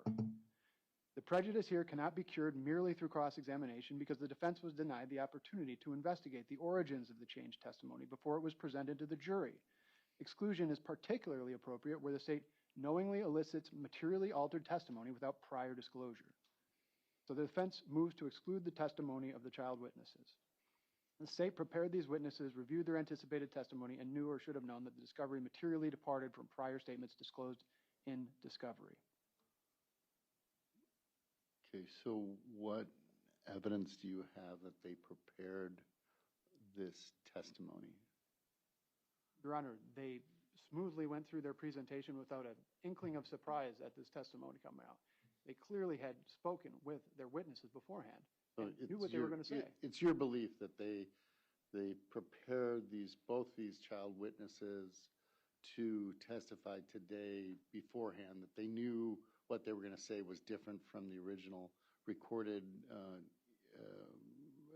the recordings that were shown earlier. They must have. They must have is not evidence. Do you have evidence of this? There's no other conclusion that they had prepared their witnesses. Yeah, there is, that the child remembered differently. There's a different conclusion, possibly. But do you have evidence of prepping them, knowing this information beforehand, and then withholding it from you? Well, certainly, Major Hellerud did indicate that they had met and talked about the testimony. One can imagine. There were two questions, is that, from my understanding, it was tell the truth, and the second thing was you have to speak out loud, that you have to use your words. I think that was what the state had said, they said beforehand. Is it more than that? We are to believe that they didn't work with the witnesses about their responses? They said they didn't.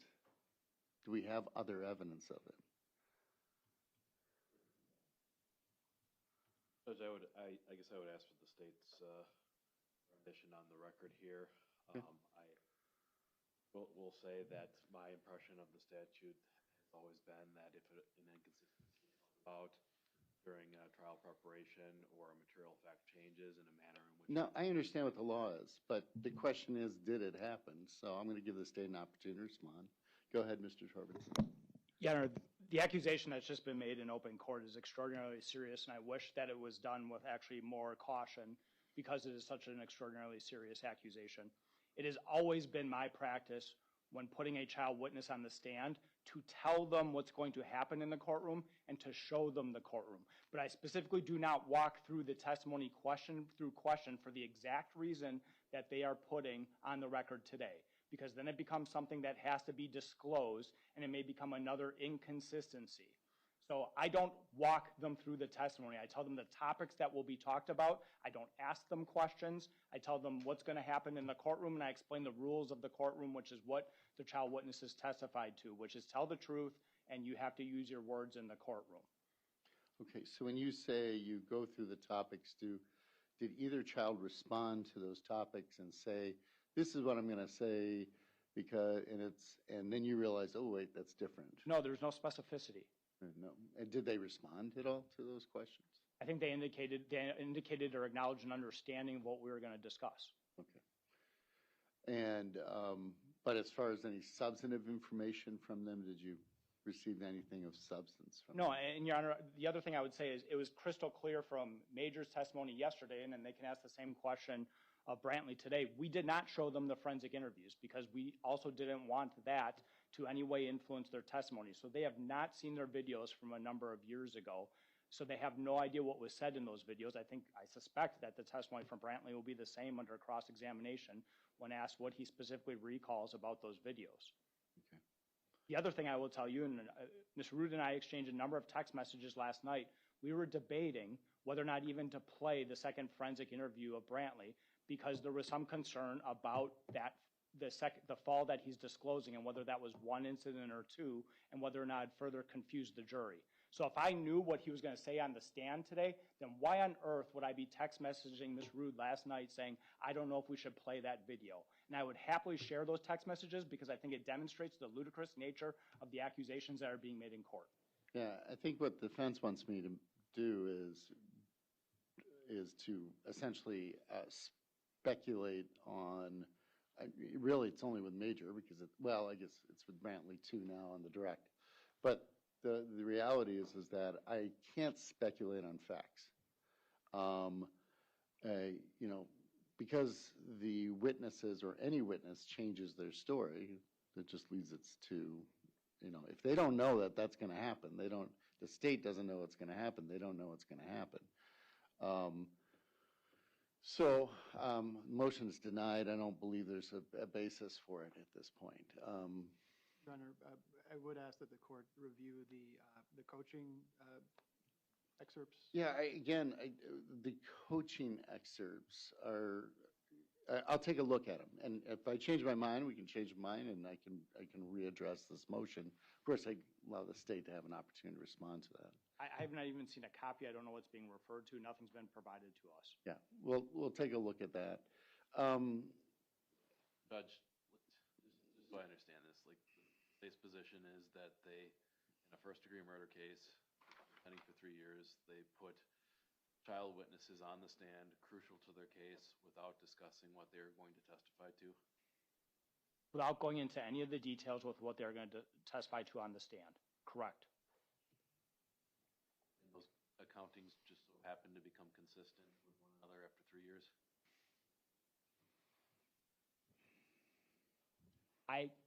They testified to what they testified to. I actually think they're not wholly consistent. So I don't think I have to defend myself anymore. I think the claim is rather ludicrous. All right. I deny the motion for now. Obviously, there's some more information you're going to bring to our attention. We can review that. We'll try to review it tomorrow morning and see what we can do.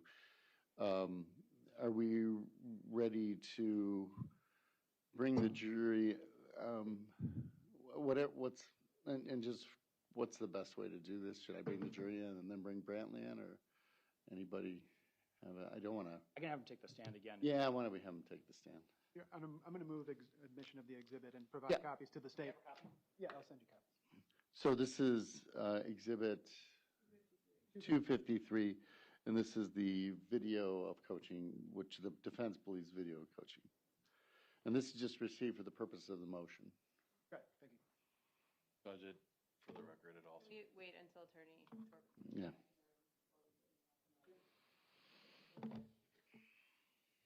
Let's hold off for everything until we're done with this process.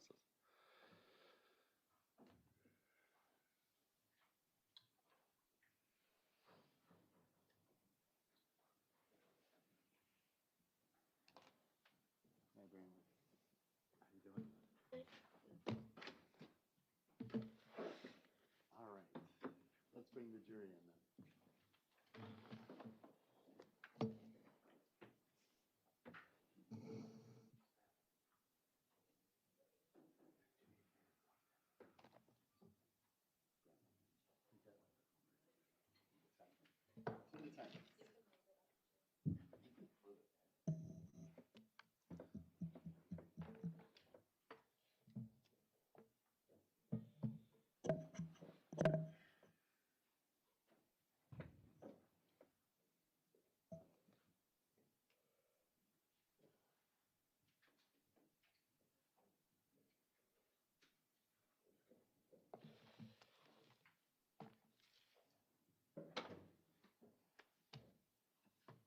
Everybody may be seated.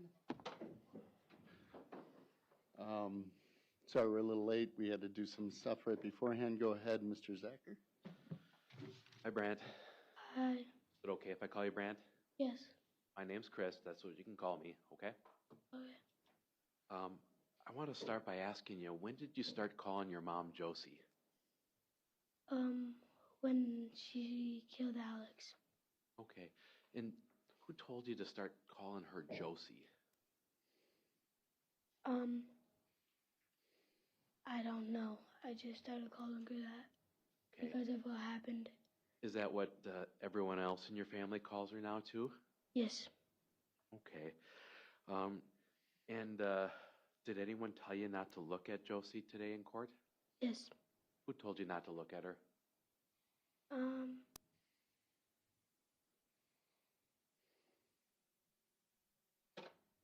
My dad.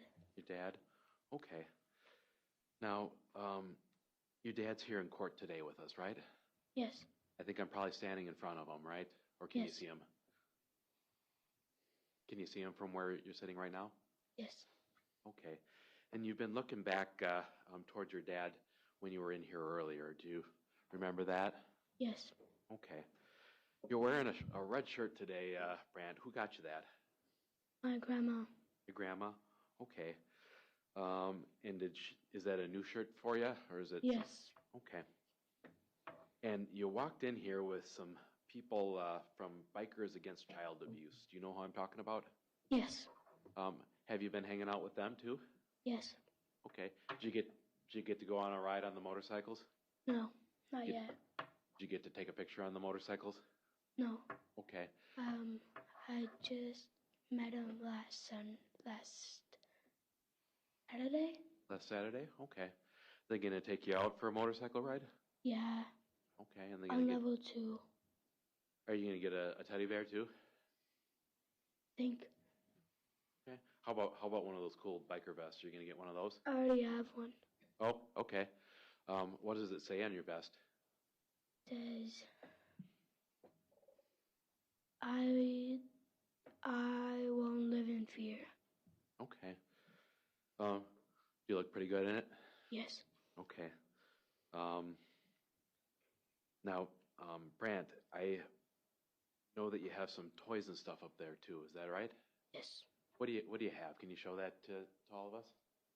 So what is this? Like a squishy ball? Mm-hmm. Is that a poker chip? Yeah. What does it say on the poker chip? I am empowered and Bikers Against Child Abuse, and in the middle it says BACA. Okay. Cool. Did you get those today? Yes.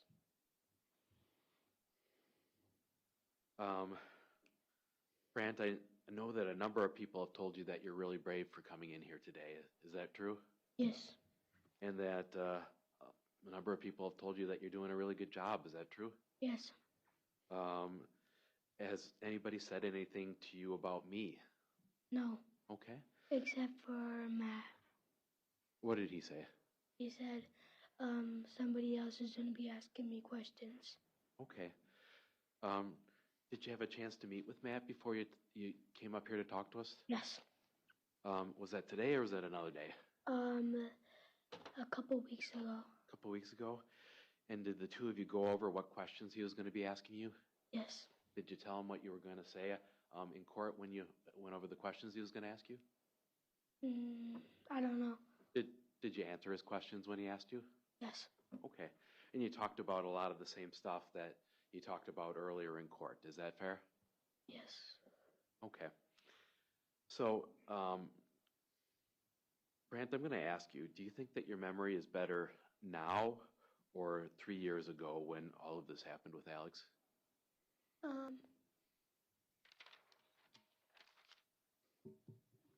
I think now. Now? Okay. And my understanding is that you're living with your dad now. Is that right? Yes. So it's you, your dad, your sister Araya. Is that right? Yes. And then I think your grandma too. Yes. Is your grandma's boyfriend? No. No. How about is Aubrey there? No, not right now. Not right now. Anyone else living in the house right now that I missed? No. Okay. Except for my dog, Riley. Your dog Riley? Where's Riley? Oh, At our house. At your house. What kind of dog is Riley? A poodle. A poodle? Okay. Does she bark a lot? Yes. Yeah, poodles tend to do that. So, Brantley, you've been living with your dad since your mom got locked up in jail. Is that right? Yes. And have you ever talked to your mom since she went to jail? No. No, not at all? Okay. And my understanding is that you're not allowed to talk to anyone from mom's side of the family. Is that right? Yes. Okay. So people like your grandma Becky, you can't talk to anymore? No. Or your Uncle Gabe? No. Okay. How about Major? Are you seeing Major at all? Yes. Where do you see Major?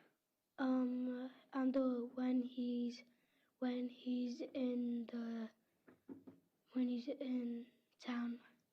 Okay. I want to talk about what you remember with your mom before she got arrested, okay? Is that okay? Yes. All right. So, did the two of you ever play together? Who? You and your mom? No. You said you never played with her? No. Did you ever play cards with her? No. Did you ever read books with her? No. Did you ever race around the house with her? No. Did you ever play games like Uno or card games? No. Did she ever take you to the places like the beach? Sometimes. The library? No, never the library, but she only took me to the beach like 2 times. Okay. Only like 2 times ever? Yeah. How about Pokemon cards? Did you ever play Pokemon cards with Mom? No, I just get Pokemon cards. You really liked cars back then, is that fair to say? Yes. Do you still like cars? Yes. What's your favorite car? Lamborghini. Lamborghini? I like those too, but I don't make enough money to buy one of those. Would you race the cars around at home? No, only with Alex. Only with Alex? Would you run the cars into anything? No. Did you have toy monster trucks at all? Yes. Okay, and would you take the toy monster trucks and crush them over Matchbox or Hot Wheel cars? Yes. Okay, would you run them into obstacles, things that monster trucks do? Okay. So, you remember talking to your mom and talking about silly stories? No. Are you saying that you don't remember that, or that No. that never happened? I don't remember. You don't remember that, okay. You remember your mom joking around with you when you were little? No. Brantley, were you pretty close to your mom before Alex died? I don't know. You don't know? Do you remember times where your mom would leave and you would be crying and really upset that she was leaving you? No. And if I showed you a video of you pretty crying and upset about that, do you think that would help your memory?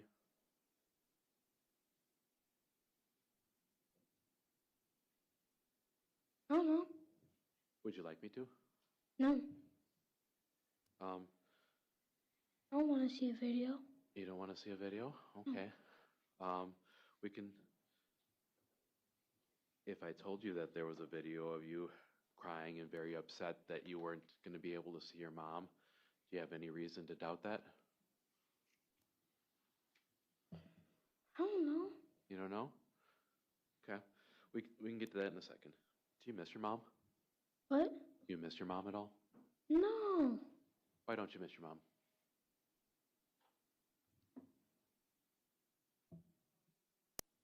Well, it's simple. About what happened. Have you called other people mom since that point? Yeah. Have you called Misty mom? Yes. Have you called Laura Lee mom? Yes. Who's your mom now? Literally. Laura Lee? Okay. Did you ever talk to Misty about how you miss spending time with your mom? No, I don't. Do you ever tell Misty that you and your mom used to play together all the time? No. We never even played together. You never played together once with your mom? No. Okay. So, Brantley, I know that you've been told not to talk to Josie's side of the family, correct? Yes. And is that something that you have done when you were told to do that? Yes. Was it your dad that told you not to talk to Josie's side of the family? Yes. And my mom. Your mom, meaning Laura Lee? Yes. Okay. Do you remember, do you know one of your grandma's neighbors? Her name is Betty or Mrs. Cleveland. No. You don't? Okay. Did you ever go up to any of your grandma's neighbors and ask them if they knew that your mom killed your brother? No. Saying that never happened? I don't think that people been going up to our door saying, did Josie kill our brother? I don't think that happened. You don't think you said that? No. Okay. So, Brantley, my understanding is that your dad's told you not to talk about what happened to Alex with other people. Is that right? Yes. And your mom, Josie, never told you not to talk about Alex. Is that right? Yes. So I want to talk to you a little bit about food and food that you ate back then. What was your favorite food when you were still living with your mom? Pizza. Pizza? What else did you eat? Ramen. Ramen? That's the only two things that we ate. You ever have corn dogs? Yeah. Spaghetti? No, not when we lived with her. Okay, how about Hot Pockets? No. Chicken nuggets? No. Fruits? Yes. Okay. Back then, you said that there weren't any rules about being able to eat ranch or ketchup. Is that right? Yes. Okay. You could put ranch or ketchup on your food if you wanted to. Yes. Now, today you told us that Josie would put hot sauce on Alex's food. Is that right? Yes. And Brantley, at any point before today, have you told any police officer that Josie would do that to Alex's food? No, because I was scared if Josie would hurt me. Okay. Even after your mom went to jail, you were scared that she would hurt you? No, because she was in jail. Okay. So, even after your mom got locked up in jail, do you agree that you didn't tell any police officer that Josie would put hot sauce on Alex's food? What do you mean? Meaning that before today, you didn't say that to any police officer. Is that right? Yes, I didn't see any police officer. How about social workers or teachers? Before today, have you told any of them that Josie would put hot sauce on Alex's food? Why would I tell a teacher? Did you? No.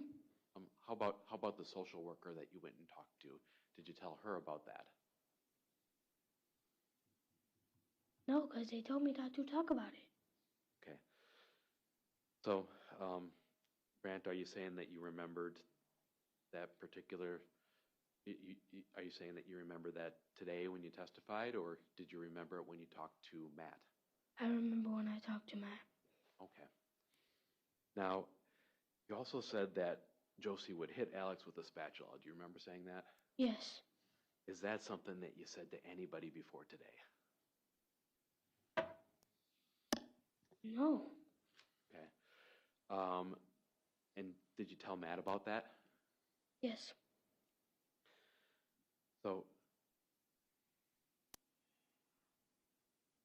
Brant, do you remember your mom having a cart or a stand of fruit that the kids could take from if you were hungry? No. You don't remember that in your kitchen? It was a big drawer. It was a shelf that for snacks but not fruit, and Josie would not let Alex have anything except for noodles. Okay, so you do remember that there was a big shelf with a bunch of fruits, apples, oranges, bananas in it? Yes. Okay. Now, Brant, before today, did you say anything to police officers, the social worker, your teachers, or anybody else about Alex not getting any pizza? No. Okay. Did you tell that to Matt when the two of you were preparing? No. No? Okay, so we're hearing that this is something you remembered today then? Yes. Okay. I want to talk to you a little bit about what you said about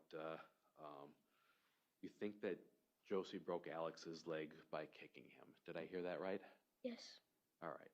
And is that something that you say that you saw, you heard about, or you think might have happened? I think it might have happened. All right. Grant, do you agree that this is the first time today that you said that to anybody? Yes. Okay. Who talked to you about how Alex's leg might have been broken, where you think that might have happened? Nobody. Nobody? Do you remember what you told Danielle, the social worker, about how Alex broke his leg? No. Brantley, did you tell her that you saw Araya push Alex down the stairs? She didn't. I'm asking you, do you remember saying that to the social worker? No. So if you said that to the social worker, would that have been true or not true? Not true. Not true. Okay. Brant, do you remember telling the social worker that Josie kicked Alex down the stairs while he was wearing his cast? Yes. All right. And I would just want to get a sense of where you say you were. Did you say you saw this or you heard about it? I saw it. You saw it. Where were you when you saw this? Right behind her. Right behind her? And what you're saying is that your mom got angry at Alex for some reason and then just kicked her down the stairs in front of you? Yes. And was this on the same day that Alex died or a different day? Different day. Different day. Brant, is there a reason why you didn't share that with Danielle the first time you talked to her? No. Now, do you remember telling Danielle that after your mom kicked Alex down the stairs that she called the police to get him help? No. She didn't. If you told that to Danielle, would that have been true or not true when you told her that? Not true. Not true? Why would you say something that's not true, Brantley? I don't know. You don't know? Okay.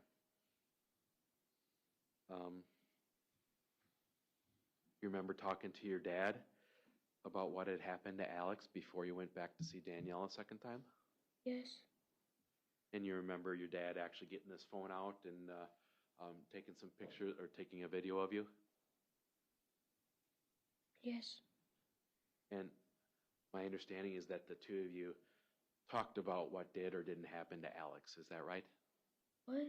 The two of you talked about what happened to Alex? Yes.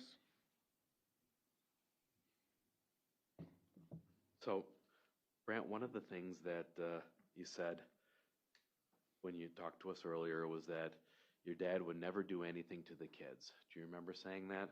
Yes. Do you remember talking to Danielle or anybody about Yes. some of the things you didn't like what Yes. your dad was doing? Okay. Did your dad scare you sometimes? No. Never? Brantley, do you remember a time where you told your dad that he was drunk and scaring you and he should just go to sleep?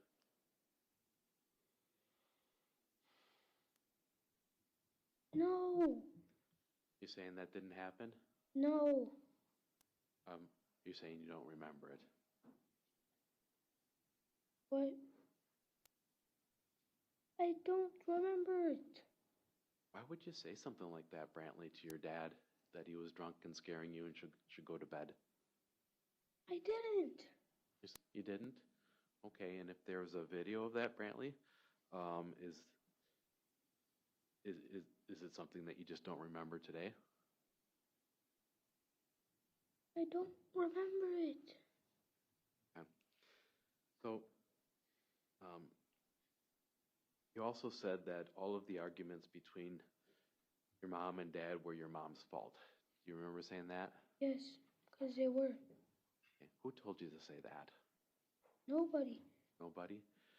Do you remember times when your dad was pretty mean and angry with your mom? Do I remember? Yeah. Sometimes. Sometimes? And were they always your mom's fault when he got that way? Yes. And is that what your dad says too, that it was Josie's fault? Yes. So, Brantley, were you ever told to stay away from your dad when he was acting like that? From Josie? Yep. Yes, because Josie thought he would hurt me even though he wasn't. Okay. So she thought that he might be upset with you and she told you to stay away from him when he was acting like that. Yes, she thought I didn't. She thought I'd be upset if I was by him. Brant, did you like it when your mom and dad would fight like that? No. Could be pretty scary, couldn't it? Yes, sometimes. And you were there sometimes when they ended up fighting, is that right? Yes. Brant, do you still, if your dad is yelling or angry, do you still put your fingers in your ears like this? Sometimes. Sometimes? You know to do that so that you don't have to hear what's being said? Yes.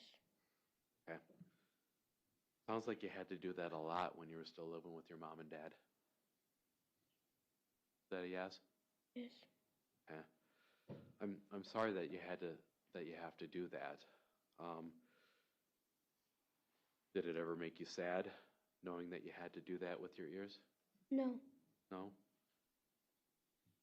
Now, Brant, one of the things that we've talked about before is whether or not your dad drinks liquor. Have you ever seen your dad drink liquor? No.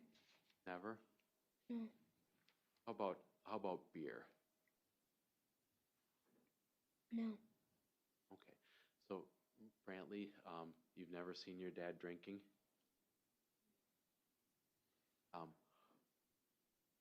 Is there a reason why you told Danielle that you saw you would watch your dad drinking out in the garage? No. So was that true or not true when you told Danielle that your dad would drink beer out in the garage? Not true. Not true?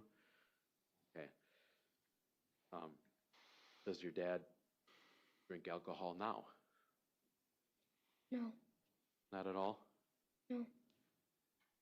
Brant, are you saying that your dad doesn't drink to the point where he goes to sleep? No. And my understanding is that your dad sleeps out on the couch in the living room at your grandma's place a lot. Is that right? Yes. Okay, so people coming into the house would be able to see that? Yes. Okay. Brant, were you scared when your dad would hurt your mom? Kind of. Kind of. Not something that any kid should see. Is that fair? Yes. Did you try to hide and stay away from that when that happened? No. No. Brant, were you scared when your dad choked your mom?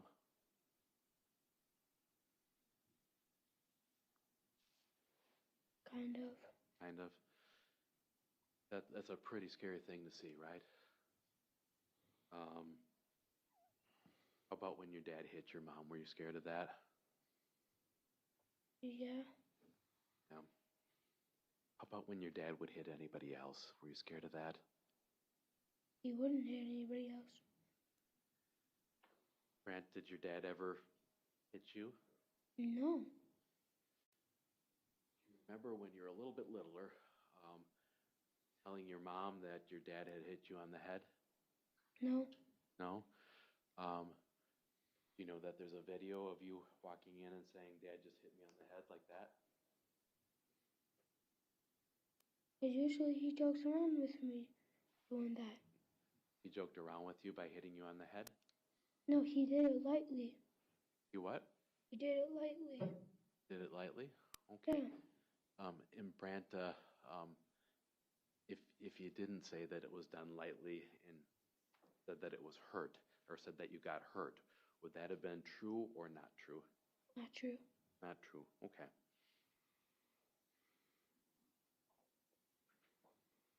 You remember your mom getting pretty mad at your dad when you said that he had hit you? No.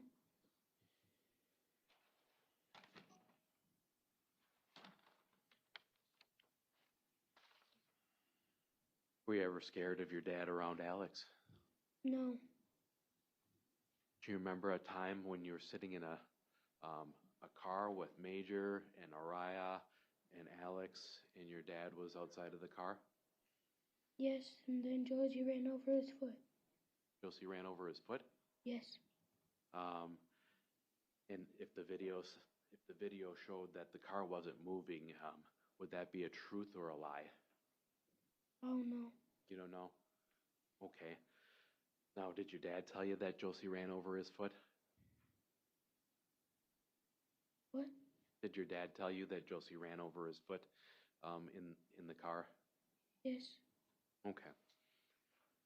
So, can I just get the still frame up? It's one of our more recent ones.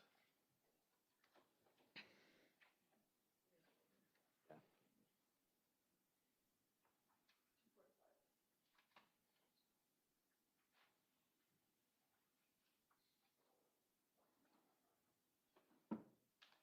Um, 245 has been admitted. I would publish it. Go ahead. All right, so Brant, there's a TV in front of you, and then there's a TV behind you, whichever one you want to look at, okay? Can you see the picture I'm putting up there?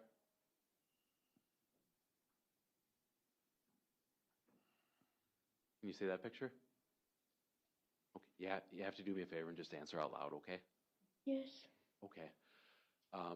Who's the kid that we're looking at right in the center there? I don't know.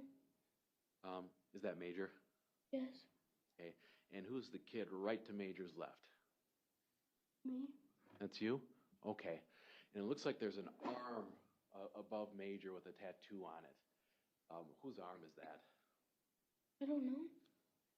Does your dad have tattoos like that? Yeah. Okay. And do you remember during that time in the car, your dad saying some pretty mean things to Alex? No. No? You don't remember your dad saying that he was going to hurt Alex? He never said that. Okay. So, he said that he's never once said that to Alex? No. Okay.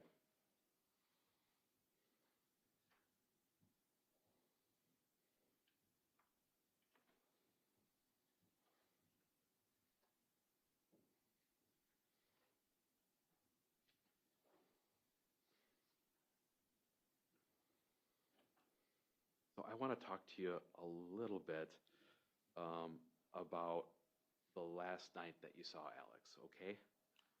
So Brantley, what you told us today was that you slept upstairs and Araya and Alex and your mom all slept downstairs. Is that right? And this was after Derek got arrested, right? Yes. And you were downstairs when the police were taking your dad away, is that right? Yes. Okay. Now, at some point after your dad got arrested is when you said that your mom hurt Alex, is that right? Yes. All right. So, you said that you saw Alex in bed with your mom crying after this? Yes. Do you remember what you told Danielle about seeing Alex in bed? Yes. Did you tell Danielle that Alex was off of the bed and your mom was trying to feed him spaghetti to get him back onto the bed? No. Now, Brantley, were you in the bed? No. No? I was by the window watching my dad get arrested and crying. You were watching what? I was watching outside, in the house by the window, watching my dad get in the police car, and I was crying. Were you in your mom's bed at all that night? Yes. Yep. Okay. I was just sitting on her bed crying, Alex was on the bed crying? and I was.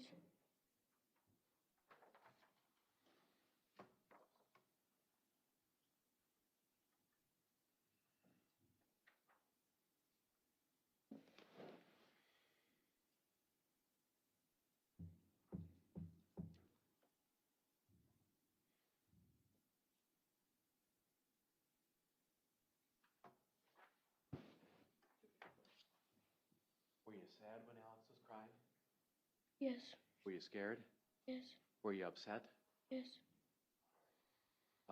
Brant, I'm going to show you what a picture that has 254 on it.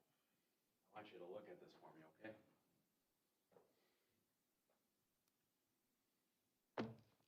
You have a chance to look at it? Who's in this picture? Josie and me. And looks like the two of you are laying down. Does that sound right? Yes. It looks like that's the back of your mom's bed there in that picture. Is that right? Yes.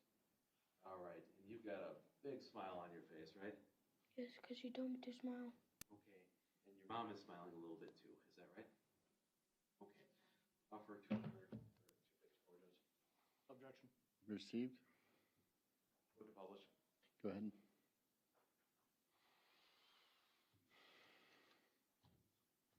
All right. So, Brant, this is you and your mom laying in her bed on February 10th? Huh? This is you and your mom laying on her bed? Is that a yes? Okay, and we can see the two of you smiling? Yes. And this would have been after Alex was beaten up and crying on the bed? I don't know. Do you remember taking several pictures like this with your mom on the bed?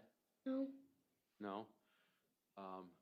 If I told you that this was around, at some time between 9:06 and 9:14 p.m., does that sound right to you? Yeah. So it was getting a little bit later in the night, right? What time is bedtime? 8 right now. 8 right now? Okay. So this would have been past your bedtime even then, right? Yes. Okay.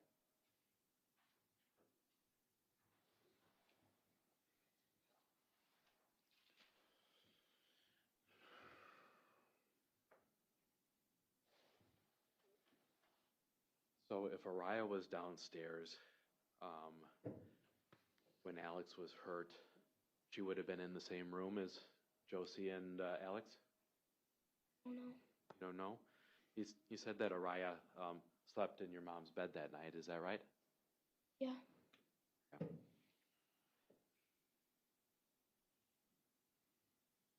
So I want to talk about what you said about all of the choking and hitting and kicking that you said your mom was doing to Alex, okay? Yes. Brantley, did Alex ever look like he was hurt or beat up after any of this happened? Yes. Okay, like what kind of things would you see on him? Whenever you take his shirt off, I'll see a bruise on him. See bruises? Would you see bruises around his neck when he got strangled or choked? No. Would you see bruises on his arms or his legs? Yes. How about on his face when he got kicked in the face? Yes. And these bruises would have been something that your dad would be able to see when he came home from work? He never came home from there. He would go to his mom's. He would work and then go to his mom's, so he Yes. never came home to see Alex? He would pick him up. Okay. And that was when he didn't have any bruises. Okay, so the bruises would go away by the time that your dad would come back to pick him up. Is that what you're saying? That's because every month he would come and get him. Okay.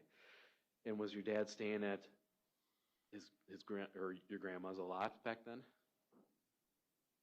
Which grandma? Your grandma Brenda. Yes.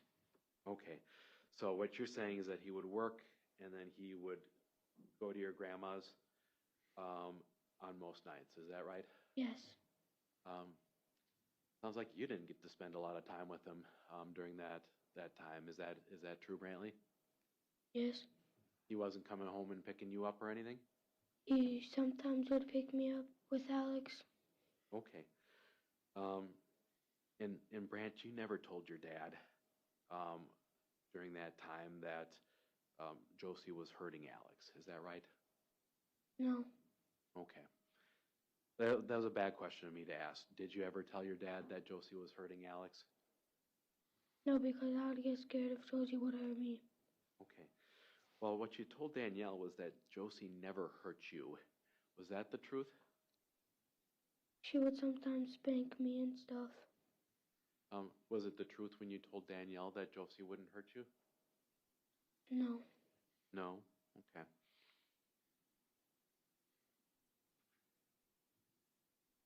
And one of the things that you said was that you saw Josie choke, kick, and hit Alex 2 days before he died. Did I hear that right? Yes. Okay, so that would be February 9th then, right? Yeah. Okay. You know that your dad was off work that day? No, because if he was off work that day, he would be at his mom's. And he was at his mom's. Okay, so you're saying that your dad was off work, but he didn't come home at all on this day that you saw this? No. If your dad was around, would he be able to see what you're saying that Josie did to Alex? Yes. Yep. Okay. And you're saying that he wasn't around the house at all on February 9th? No.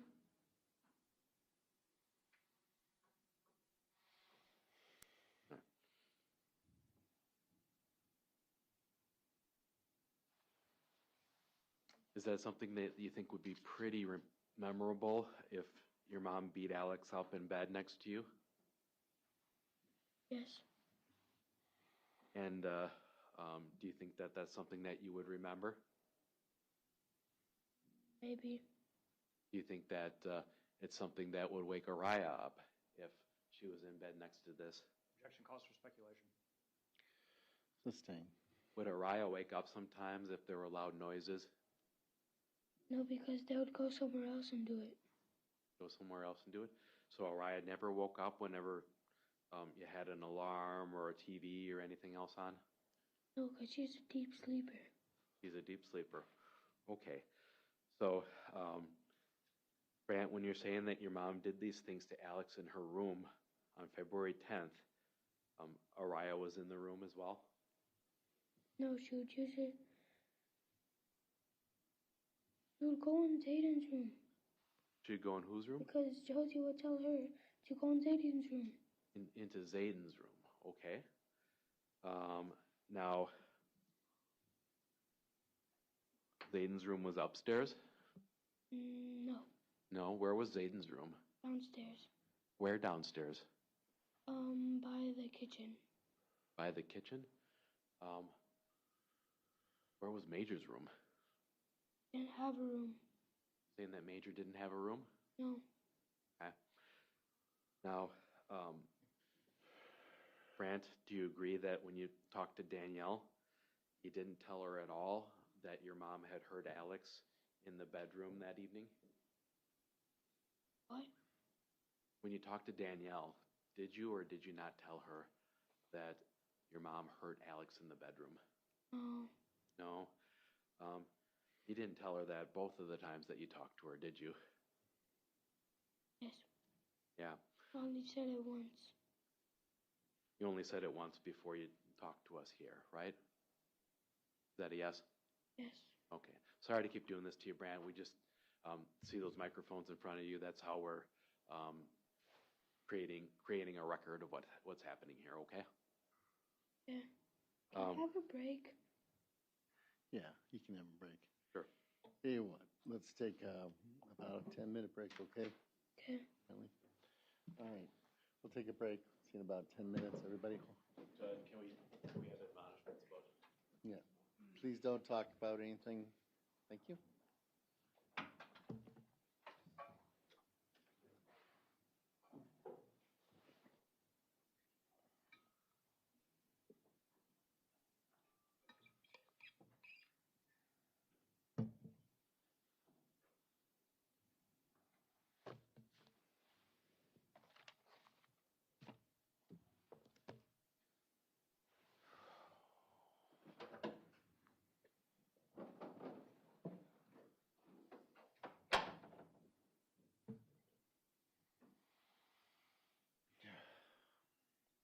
All right, I don't know.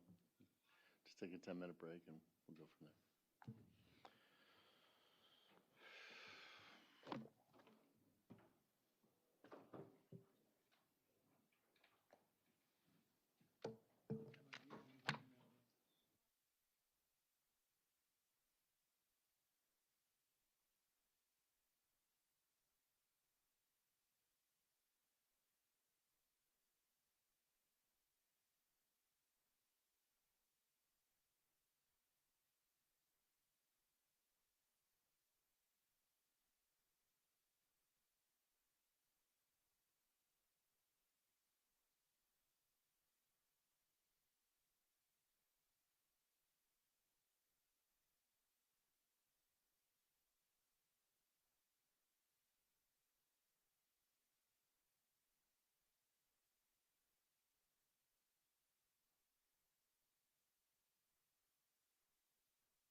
why don't we bring Brantley in, and then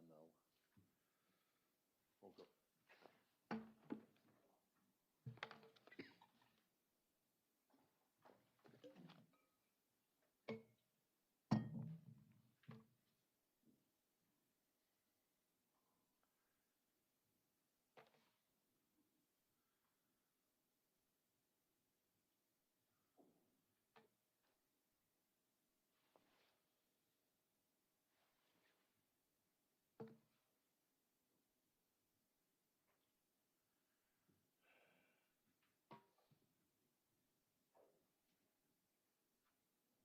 Hey, Brantley, come on up.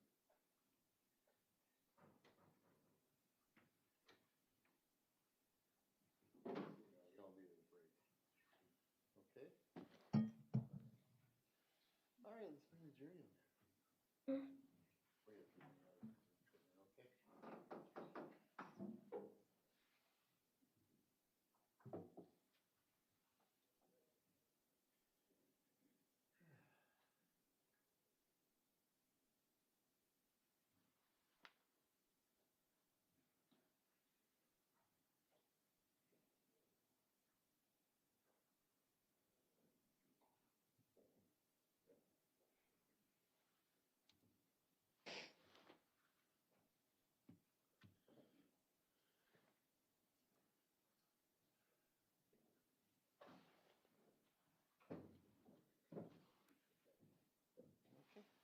All right, everybody may be seated.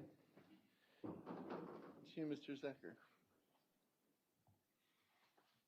All right, Brant, so I saw you out in the hallway when we took our break. Were you out in the hallway? Yes. And looked like you were hugging your dad. Is that what you're doing? Yes. Looked like you were crying a little bit. Yeah, I'm sorry that we have to put you through this. Was that a yes? Yes. And you told your dad that you were sorry. Yes. Yes. What were you sorry for, Brantley? That I wasn't telling the truth. So, Brantley, I want to talk to you about after your dad got arrested on February 10th. You remember your dad calling from jail and actually talking to him? Yes. And Brant, you didn't tell your dad that Mom had just heard Alex during that call. Is that right? Yes. Okay. Now, he didn't say that to the police officers or the firemen that showed up the next day either. Is that right? Yes.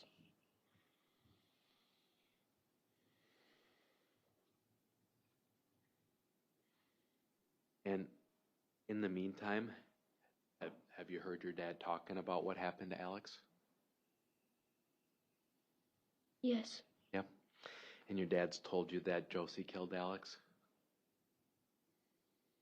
Yes. And he's said that more than once, right? Yes. Okay. And you've heard him yell that when he was talking to police officers just last year? Yes. Okay. It's something, I know it's a really hard subject, but it's something that probably comes up a lot. Is that fair to say? Yes. Yeah. So I'm going to talk to you about the rest of, just ask you if this is true or not, okay? Okay. So, Brant, is it true or not true that Alex got red poisonous water from the shower drain at home?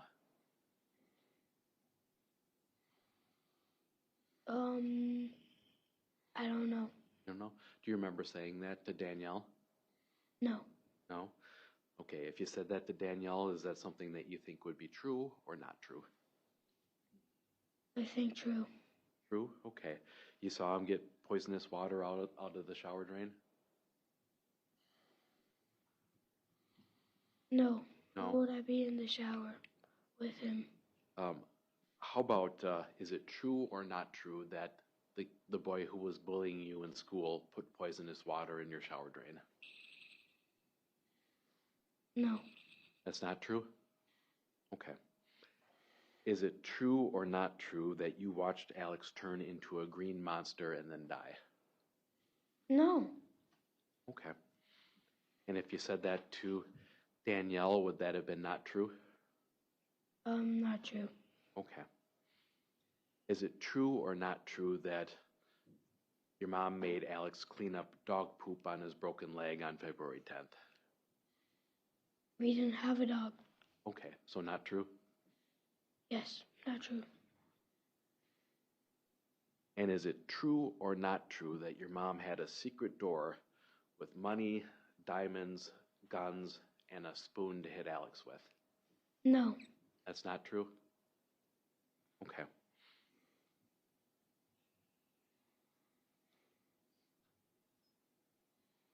Is it true or not true that Derek was home, your dad was home when Alex died? No, not true. Okay. Is it true or not true that Zayden was home when Alex died?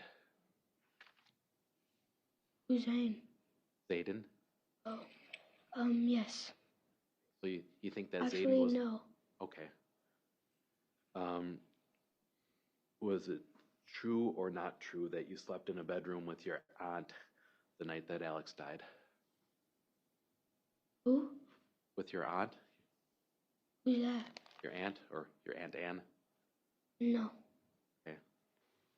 Was it true or not true that your mom got Alex back up onto the bed by feeding him spaghetti? Yes. Okay, so she got him back on the bed after he had fallen off by feeding him spaghetti? Yes. Okay. Did she bring the spaghetti to him in the bed? I don't know. You don't know. Okay. Brantley, do you know that a lot of these things that you said were not true is what you said to Danielle when she talked to you? Yes. Okay.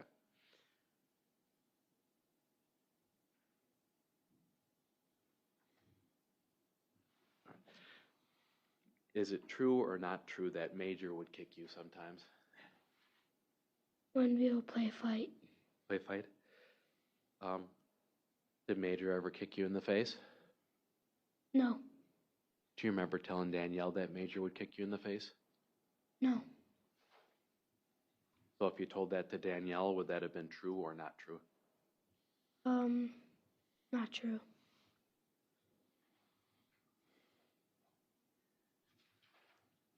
Grant, I'm going to talk to you about the video that your dad took of you.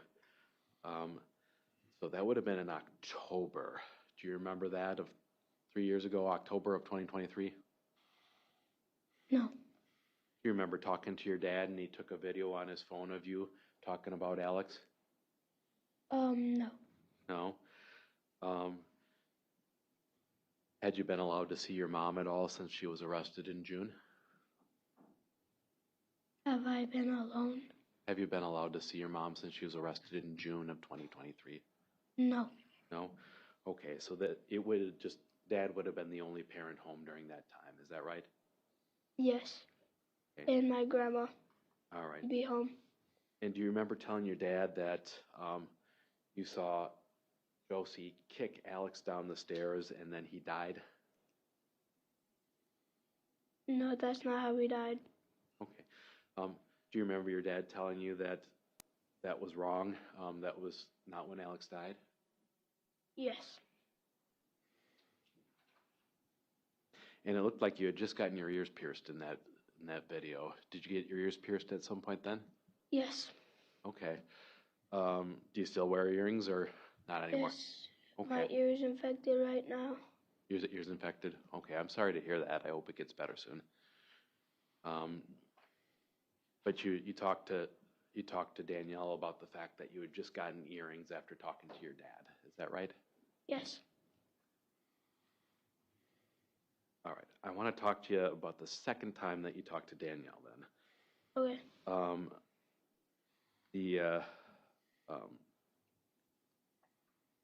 Is that the first time that you said that your mom pushed Alex down the stairs with his leg already broken?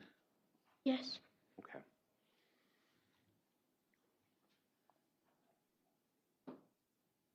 And do you remember telling her that you were upstairs playing cars with Araya when that happened?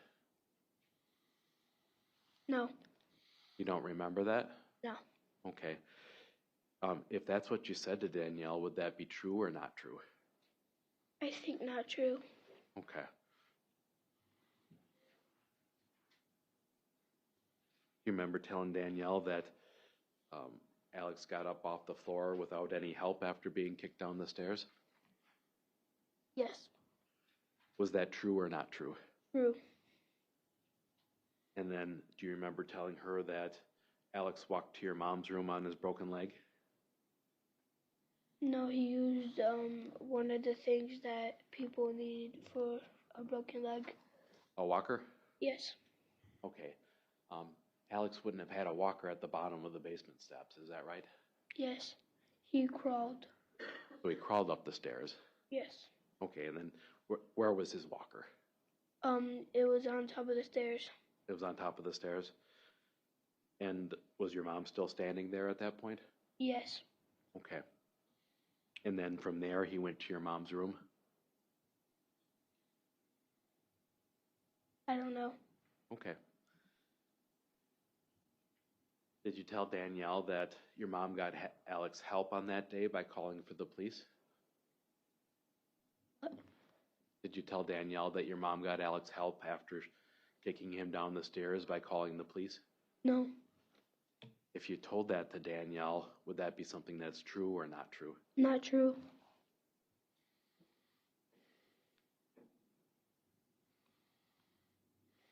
Just 1 second.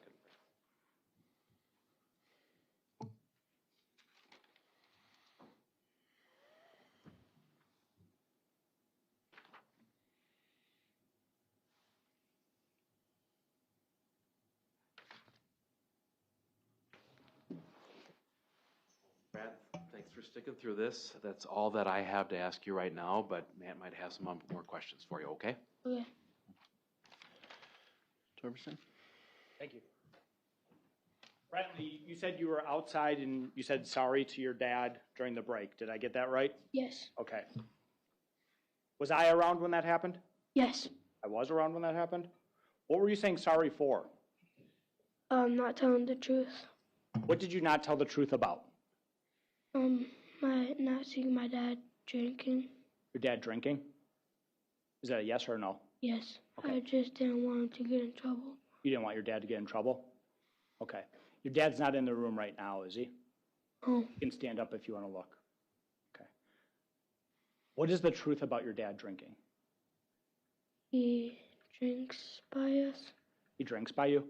but after he drinks, he would go to sleep, and then the next day, he wouldn't be drunk. Okay. You've seen your dad drunk before? Yes. What does it mean to be drunk? It means you wobble around. Wobble around? How does your dad talk when he's drunk? He says some bad things as a joke, but then sometimes my sister cries, and then Dad says, I'm joking. Okay. When your dad is drunk around Josie, how would your dad treat Josie? Bad. Bad? Yes. What do you remember about your dad treating Josie bad when he was drunk? Dad would, hit Josie a little. He would hit her? Yes. How would he hit her? Just like how Josie used to hit Alex. How Josie used to hit Alex? Okay. Would your dad use bad words when he'd be drunk around Josie? Yes. What would your dad's voice be like when he'd be drunk around Josie? He would kind of be yelling, sort of. He'd be kind of yelling? Yes. That's a yes? Okay. And why didn't you tell us that the first time? I don't know. You don't know? Your dad was in the room, right? Yes. Were you worried about your dad? Yes. What were you worried about? I'm going to jail. You were worried about your dad going to jail? Is that a yes? Yes. Okay. You've seen your dad go to jail before? Yes. Were those for things that your dad did to Josie? Yes. Yeah.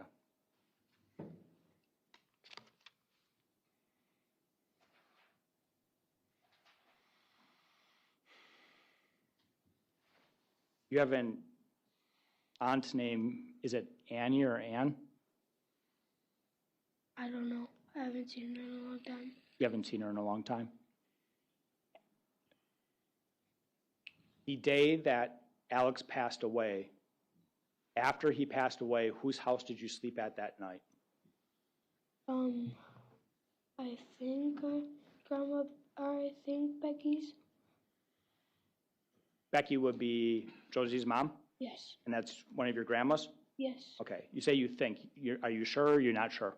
I'm not sure. You're not sure? Okay. I want you to only tell me things that you're sure about, okay? All right. Do you know a person by the name of Wayne? No. No? Was there ever a person with the name Wayne who was at your house with a dog? No. No? You don't remember that? No. Okay.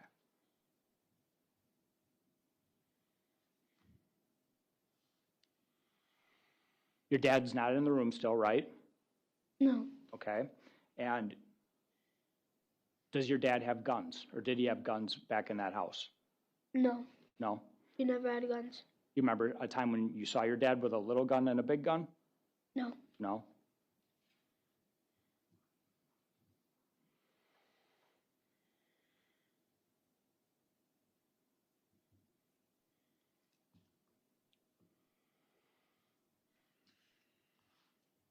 Brantley, the things that you talked to us about that Josie did to Alex, you told us about hitting and choking and kicking this morning. Do you remember that? Yes. When you were telling us that, were you telling the truth? Yes. Yes? Yes.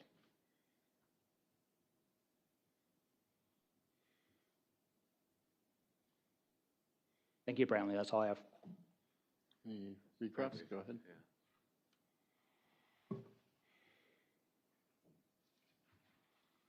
Brad, I think it's very brave that you don't want your dad to get into trouble. Is that right? Yes. And that's normal for a kid not to want their parent to get into trouble. Is that right? Yes. And you've already lost your mom. Is that fair to say? Yes. You certainly don't want to lose your dad too. Is that right? Okay. That's all the questions I have.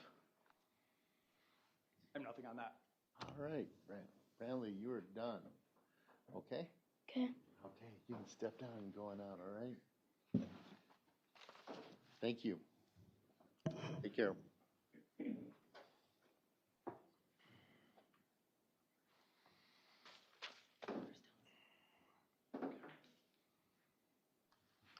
Judge, our next witness is downstairs. It'll just be 1 minute. Okay.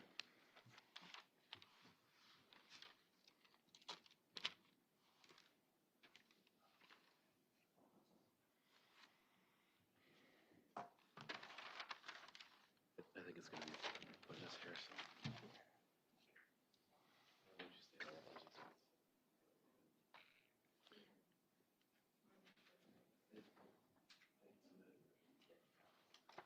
I have one. I had 4 copies. Just off the record, who is it going to be? Off the record, who is it going to be? Oh, Amy Oliver, Your Honor. Okay, thank you.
If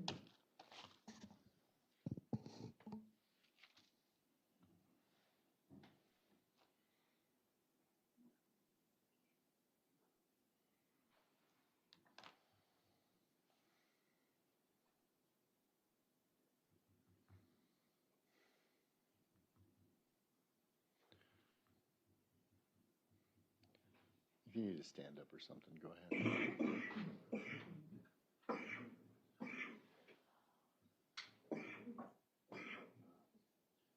You okay?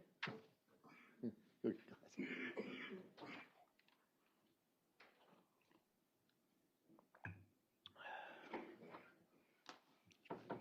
I will.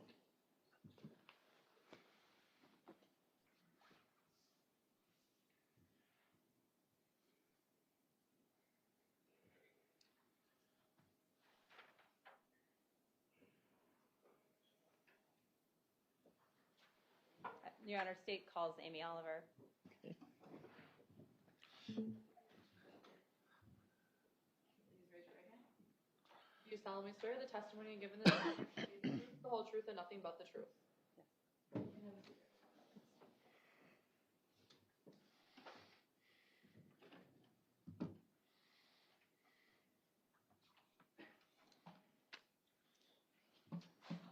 Good afternoon.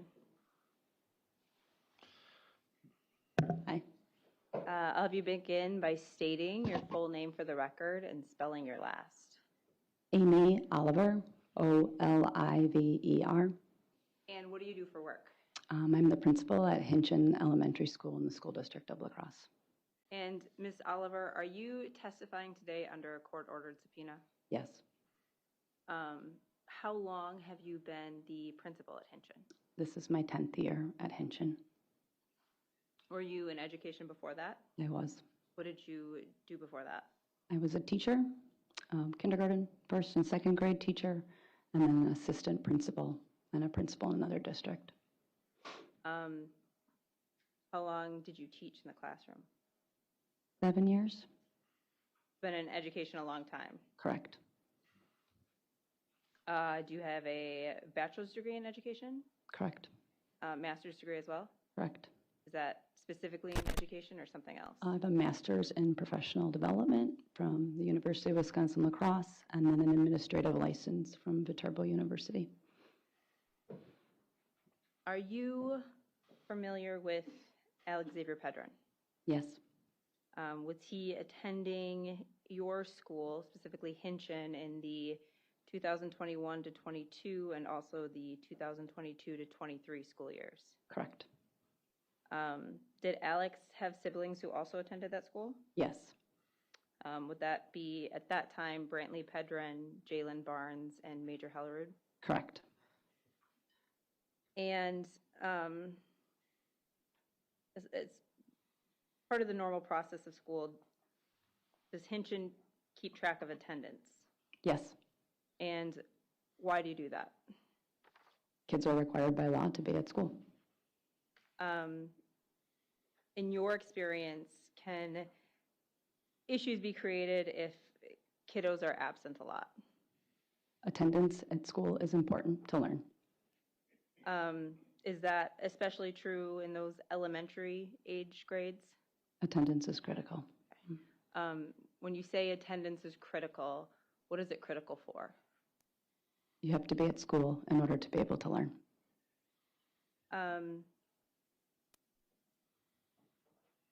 If a child is absent, at what point does the school become concerned about the number of absences? Sure, anytime a student is not at school, we're concerned about that. By law, kids are required to be there, and there's district policies and requirements of how many days you can miss. And what actions can the school take if a child is missing a lot of school? Outreach to the parent, to the family, and work with them to reduce barriers and identify what is causing the attendance concern and work to address it. Sounds like communication about it and collaboration. Correct. What is Hinchin's process for documenting attendance? Sure. So each day, children are either present in school, or if not, then the administrative assistant secretaries track that. They're required to keep track of that.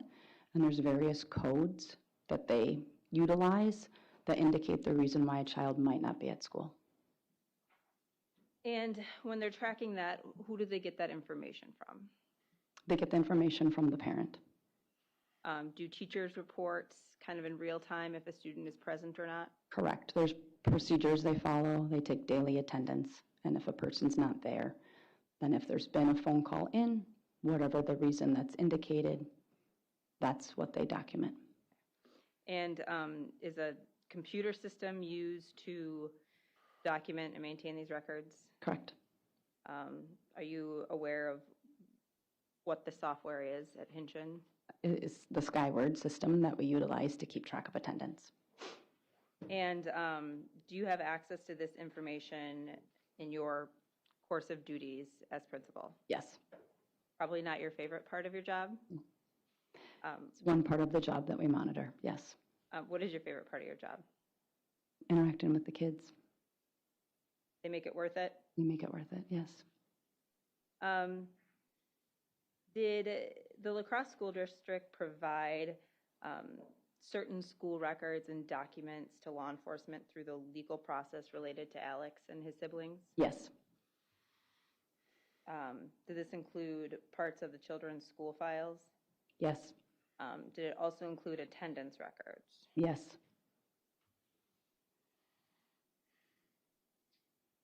Ms. Oliver, I'm going to hand you a stack of exhibits, but we'll go through them one by one, okay? Sure.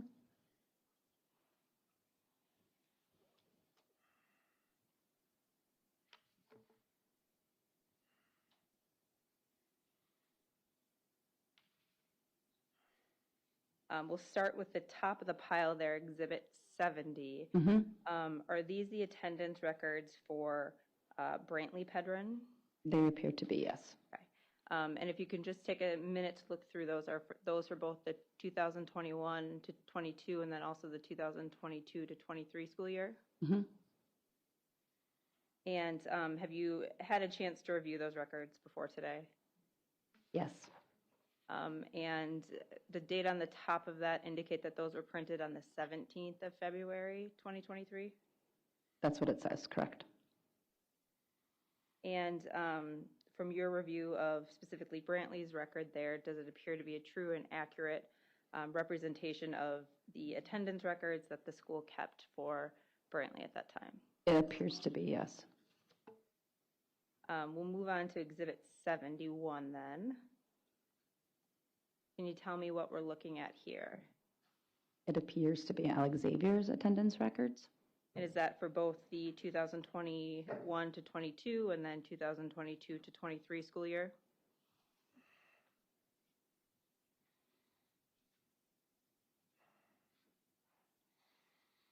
Correct. That's what's listed. And does it also indicate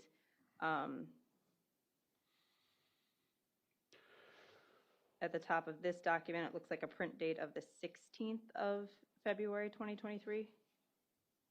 Yes, it appears that's what it says. Okay. And from your review, is this a true and accurate representation of the attendance records that the school was maintaining related to Alex? It appears to be correct, yes. We'll move on to number 72 then, Ms. Oliver. What are we looking at here? It is listed as Major Hellerud's attendance for 2021-22 and 2022-23. And it looks like the print date on the top of this was the 17th of February 2023? Correct. And from your review, does it appear to be a true and accurate representation of the attendance records that the school district kept for Major Hellerud that time? It appears so, yes. Let's move on then to number 73, Ms. Oliver. You recognize this document? Yep, another attendance record, it looks like. And who is this one for? This is for Jalen Barnes. And does it have a print date at the top of February 17th, 2023? Correct. And from your review, is it for both the 2022, or excuse me, 2021 through 22, and then 2022 through 23 school year. Correct. That is what's listed. And does it appear to be a fair and accurate representation of Jalen's attendance records for that period of time? It appears to be, yes. Your Honor, I'd move for the admission of Exhibits 70 through 73. No objection. Be received.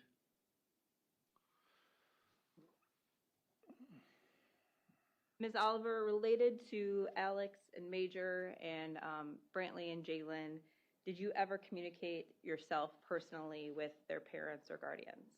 Yes. Which parents or guardians do you recall communicating with? I have communicated with Josie Dikeman and Mark Hellerud. Did you ever communicate directly with Derek Pedrin? Yes, I have communicated with Derek Pedrin as well. Sorry, I forgot that name. Related to specifically Alex and Brantley and Jalen, who primarily would you communicate in terms of parents or guardians about issues or anything about school? Primary communication was Josie. How would the two of you communicate? It would depend whether it was at drop-off, in person, phone calls, or email. Did all three? Correct. At some point, did you communicate with the family that Alex's absences needed to be addressed? Correct. If I can have you look at exhibit number 74, Ms. Oliver. Do you recognize this document? It appears to be a notice of habitual truancy, yes. And would this has your signature block at the bottom, correct? Correct. And would this have been a form of communication that would have been shared with Alexavier's family related to his Correct. attendance? Mm-hmm. And what's the date on this letter? It is listed as 5/10/22. And is this a true and accurate copy of the communication on that date that you would have sent out to the family? It appears to be, yes. Do you remember attendance being an issue for this family? Yes. What do you remember about that? I remember there were a multitude of barriers throughout the period of time that all of the children attended school that prevented them from being at school at various points. And do you remember communicating those issues with Ms. Dikeman? Yes. Your Honor, I'd move for the admission of Exhibit 74. No objection. Received. So that habitual truancy letter, what's the purpose of sending that to a family? Sure. So whenever there's an attendance concern, right, it's about ongoing communication to reduce those barriers with the family to ensure kids can be at school. And then we utilize procedures in place where there's documentation, notes that go out, communication, meetings that we hold with families, and when things continue, then we also utilize habitual truancy notifications. And that's our way of ensuring ongoing communication of the attendance concern with the families. Once that notice would go out, would there be additional action that would take place? Yes, there could potentially be then citations that do occur. Also be a time when you would meet with the family to Correct. discuss barriers? Yep. And was it the policy of the district to try to help families overcome those barriers if they were identified? Absolutely. That is the intention of our ongoing outreach and efforts, is to reduce the barriers for the families to ensure that kids can be at school ready to learn. And one of the ways we can do that is ongoing communication, and then have meetings and work to put supports in place to address those barriers.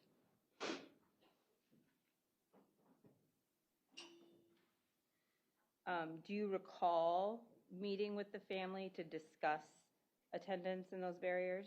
Yes. I'll have you now refer to Exhibit 75. Do you recognize this document? I do. What is this?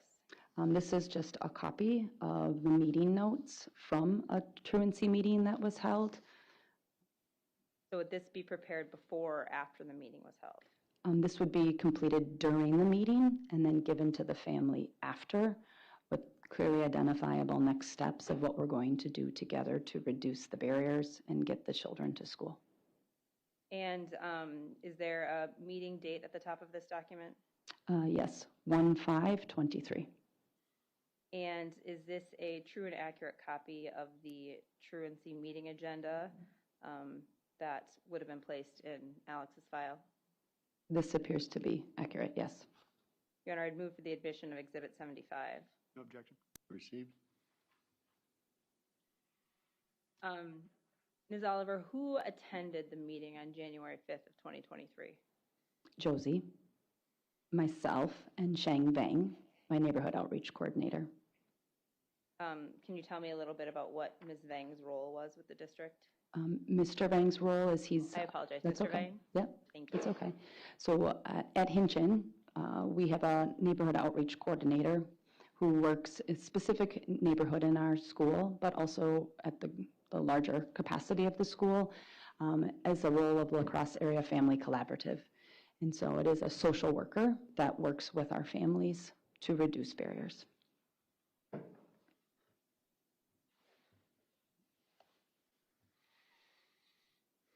And you said Ms. Dikeman was at that meeting, correct? Correct. Does this document specifically under point 2E indicates approximately how much school the children had missed by the time this meeting happened? It appears to be accurate, yes, correct. What does it indicate? It says the kids have each missed 20 to 30 days of school respectively, with a total of 77 days only thus far this year. Attendance records for each student were given and went over. And does that number of missed days, as in your experience, give you cause for concern?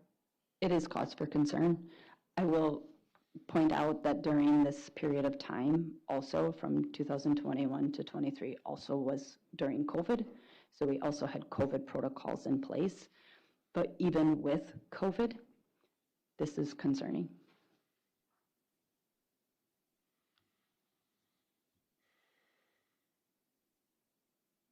And what specifically are you concerned about with kids missing 20 to 30 days of school in a 77-day period like that? What specifically am I concerned about? Yeah. They need to be at school learning. So when they're not, that's a concern. That much time away from school can affect learning? It affects learning. Then we don't have access to learning. Then we see gaps grow, abilities. We're not being able to connect with our peers. We're not staying socially connected in the school. There's a number of concerns.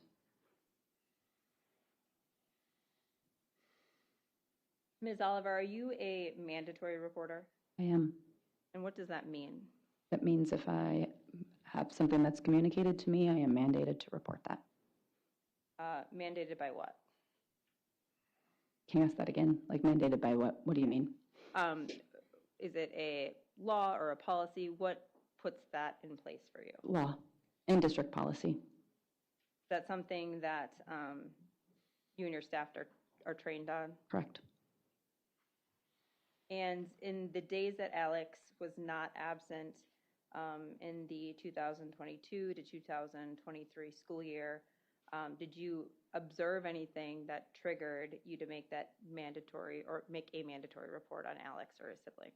There was nothing that was specifically communicated by Alexavier or the students that was cause for concern. Ms. Oliver, if I can have you turn now to Exhibit 76. Mm-hmm. Can you identify this document for me? Yes. Is this an email that Ms. Dikeman sent to you on January 9th of 2021? This is an email, yes. I don't know that the date is correct, though. Okay. May it have been the 1st of September 2021? Perhaps, because it says happy first day of school, so. The dating format might be what's throwing me off. Yeah. And does it look like a fair and accurate representation of correspondence that you received from Ms. Dikeman at the beginning of that 2021 to 2022 school year? It appears to be correct, yes. And Your Honor, I'd move for the admission of Exhibit 76. No objection. Receive. Ms. Oliver, did this email contain a request from Ms. Dikeman? It does list that, yes. And what is that request? Would you like me to read it? Sure.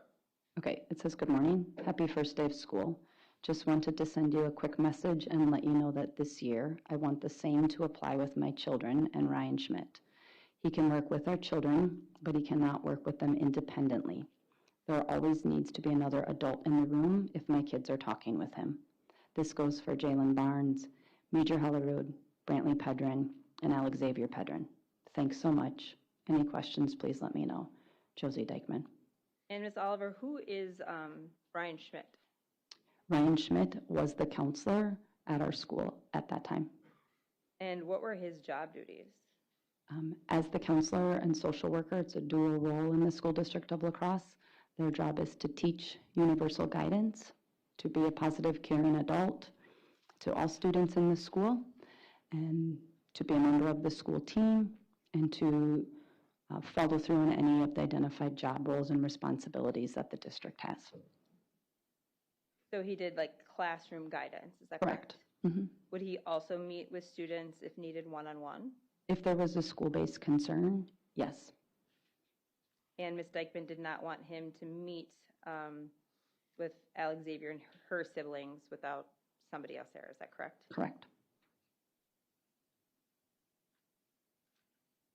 Was Mr. Schmidt also a mandated reporter? Correct. Thank you, Ms. Oliver. I have nothing further for you. Ross? Thank you.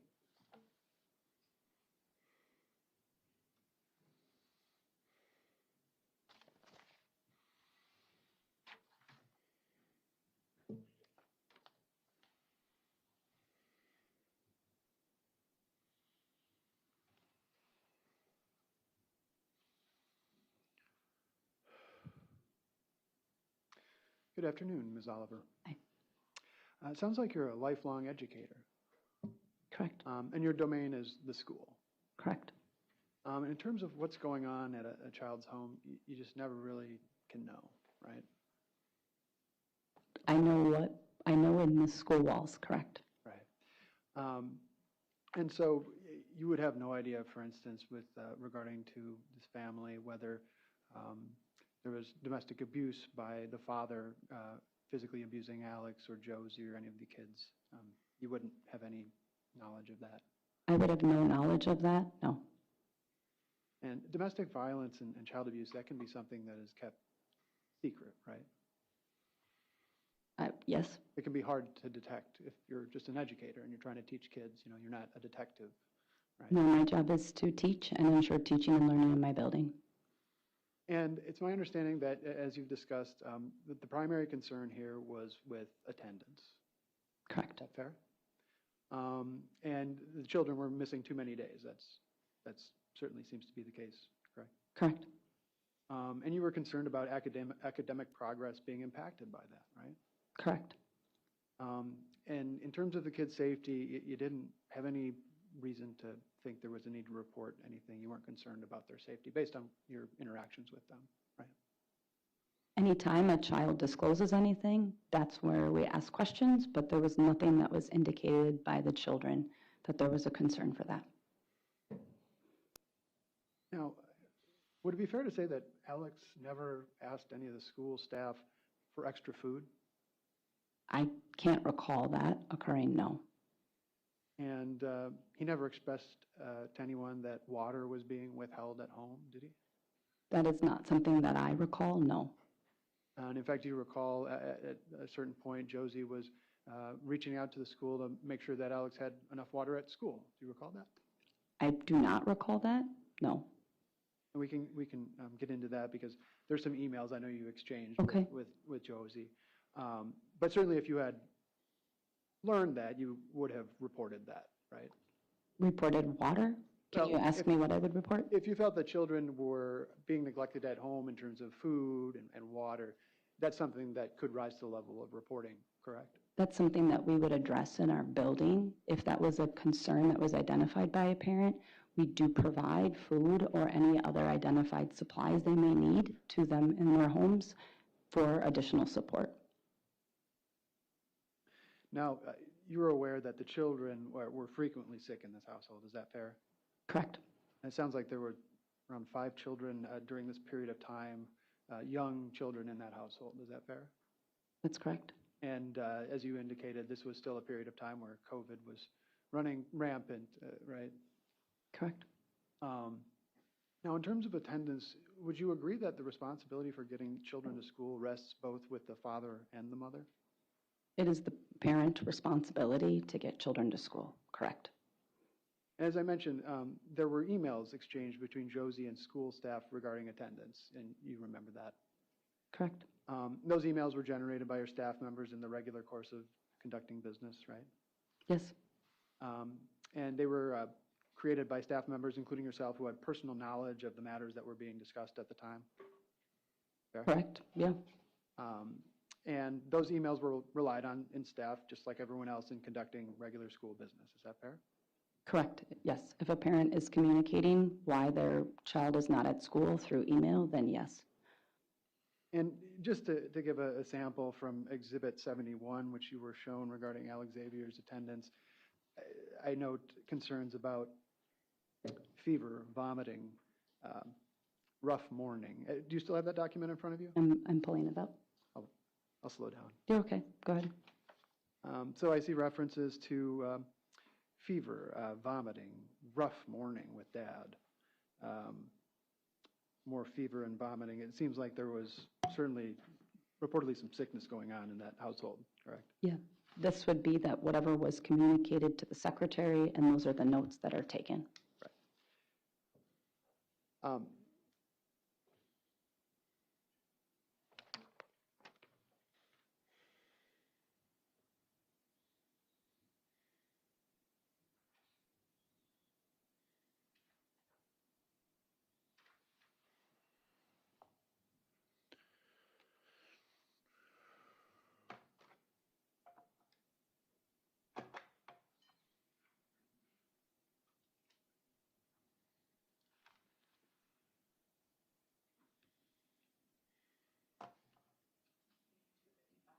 Thank you. Your Honor, I'm going to object to hearsay on this exhibit. I don't even know what it is. Well, Your Honor, it's certainly, I think we've laid the foundation for the business record. There are communications from Ms. Dikeman, and then there are communications with another staff member. And we can go over these now with the principal or with another witness. Court wishes us to do that. These are emails that go to the school and are business emails that they keep? Yes. Records? Yes. I don't know that Ms. Oliver has any knowledge of the contents of this email, Judge. That's what I want to put on the record. It's between Ms. Dikeman and a classroom teacher. So that's my concern with asking her questions. Lay a foundation, we'll go from there. Ms. Oliver, do you review emails by staff with parents? No. And so if I wanted to get into some of the content of the emails that weren't sent directly to you, I could talk with the staff member who those were sent to. Correct.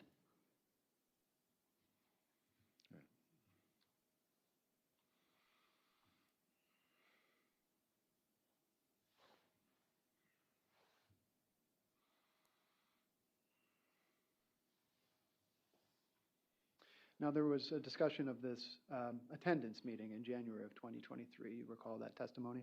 Yep.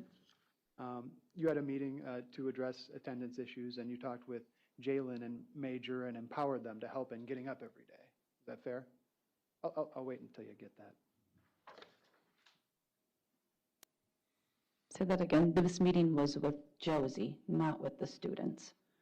But you had talked with Jalen and Major, according to that document, about empowering them to help getting up every day. Is that accurate? I do not see that listed on this document, no.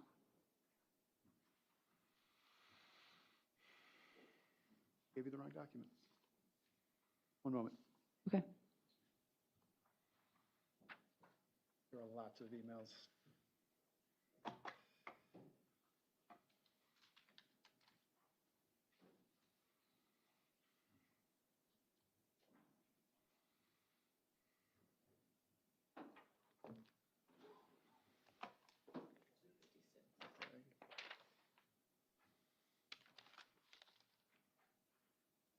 Forgive me, there are lots of documents generated in the emails, so I'm going to hand you what's called labeled Exhibit 256. Okay.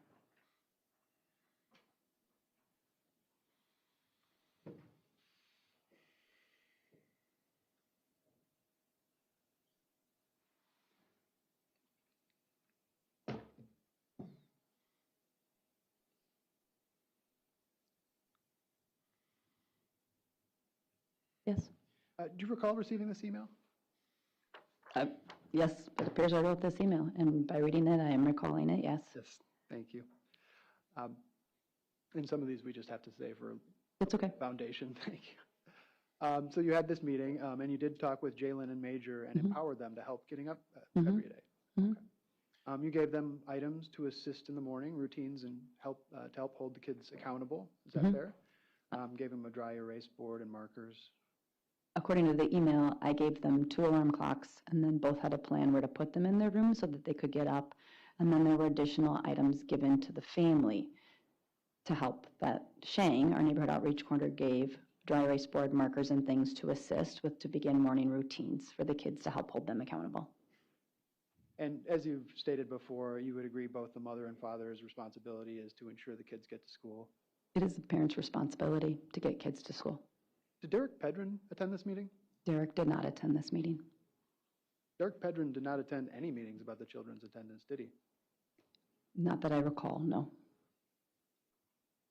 Can you recall any time in which Mr. Pedrin answered your questions about attendance of the children? Specifically to attendance, no.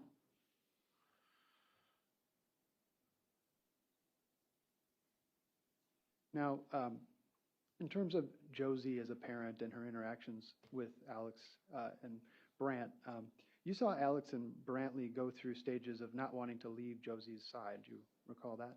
That is correct. There were instances where they were sobbing when they had to go into class. Is that right? That is correct. And you believed Josie was a good mom. Is that fair? Any parent, I believe, that they're a good mom. She seemed to be trying the best she could to you, right? Every parent who comes to school tries the best they can. And, you know, she was in active communication, right? We did have active communication with Josie, yes. And that was, you know, your genuine assessment at the time. And having experienced the range of parenthood that you do, you thought she was doing the best she could, right? That's an answer, We'll move on. All right. As we indicated, you didn't document any physical abuse that you noticed, correct? Correct. And that goes for all of the children under Josie's care. Is that right? That is correct. You never saw any injuries that would require intervention, right? There was nothing that any child communicated to me.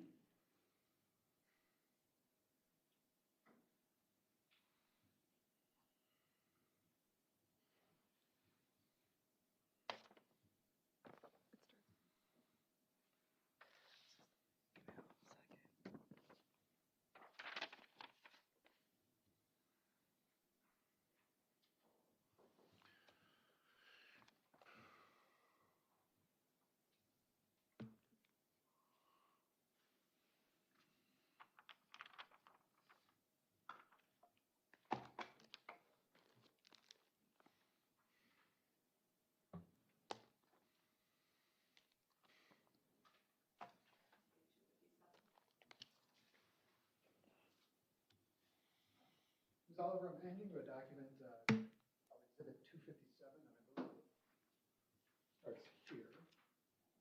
Add that to you. So take your time, read it over.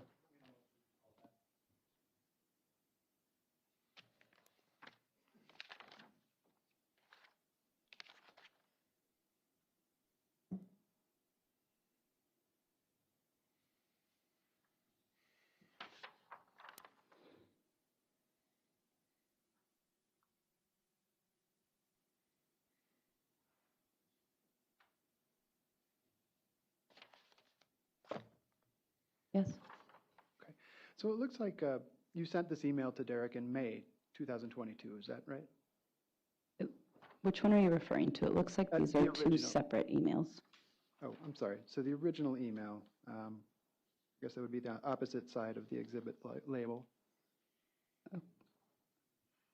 Okay.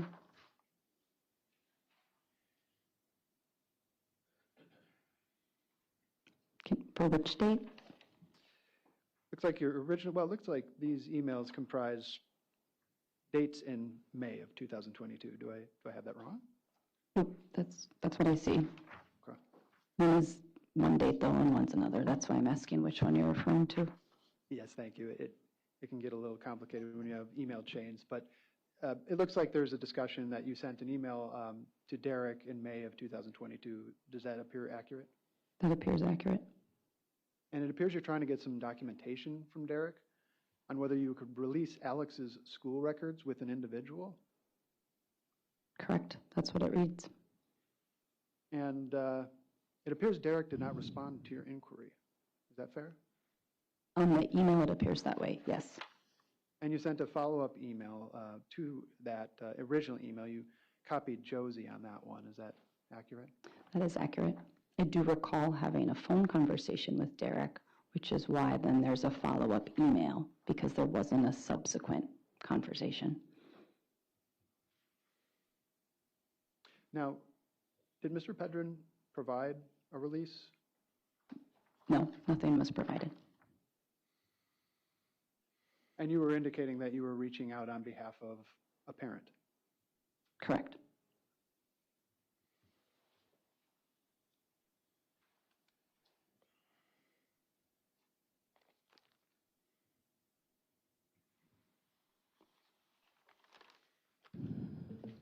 Yeah.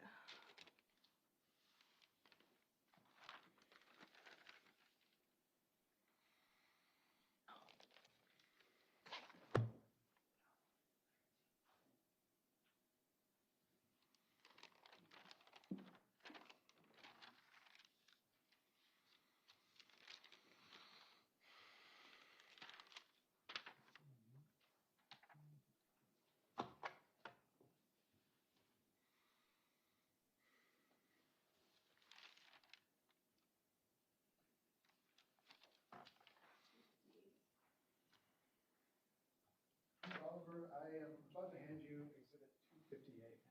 Same as before, I'll just give you time to review that as much as you need.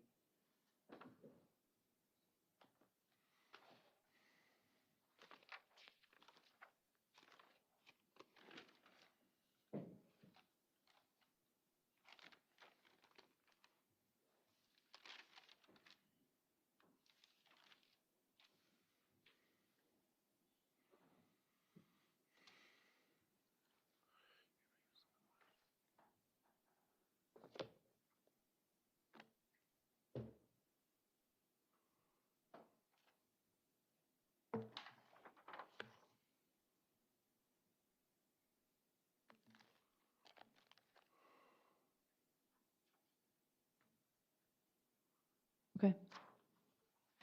And it looks like you were forwarded an email on the topic of one particular date in which Josie had difficulty getting the kids to school. Correct. And Josie says she was unable to find help to get the kids to school today. She couldn't get them to school because her mom lost her keys. Is that fair? That's what the email says, yes. And she said she wouldn't be able to get them to school until she pays $300 for a new key. That's what the email says, yes. And what this doesn't indicate is that, well, let me ask you this. Were you aware of the fact that Derek Pedrin was refusing to pay for a new key? Objection, Your Honor. Hearsay. Speculation. If she was aware. As far as the effect on the listener, the court will allow it. Go ahead. It's not offered for the truth of the matter. Was that something you were aware of or no? No.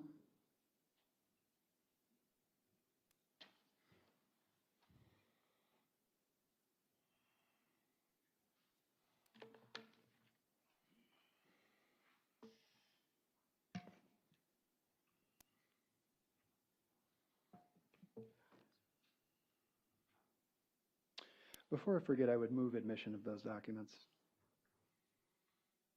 So this is exhibit 258, 257, 256, holding off on 255. Didn't give me the other one, yeah, That's just those correct. two. Okay, any objection to those being received? No, Your Honor. Okay, 256, 257, 258 are received.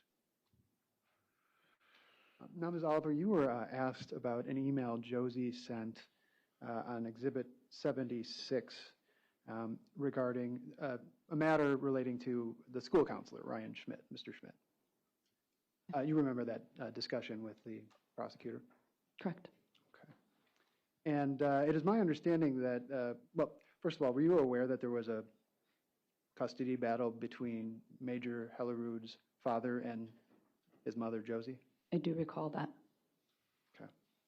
And it's my understanding that this email was sent after a concern about possible abuse by Mr. Hellerud was expressed to Mr. Schmidt, and Josie didn't think that Mr. Schmidt had reported it exactly the way it had happened. Your Honor, object to hearsay. Sustain. It is my understanding that the situation with Mr. Schmidt, you understood the reasoning behind this email. Is that right? I recall that it was due to a parenting disagreement related to Major Hellerud, correct? And you're aware that Mr. Schmidt and Josie worked that out between them? Objection I recall hearsay. that. Sustain. Do you have personal knowledge of any discussions regarding this? I do recall that Josie and Mr. Schmidt then had conversations, correct? And you had no concerns moving forward about this topic, is that right? No, I'm sorry, I have to ask, that's correct? You did not have concerns? no, this was no longer a request. Right. Thank you very much.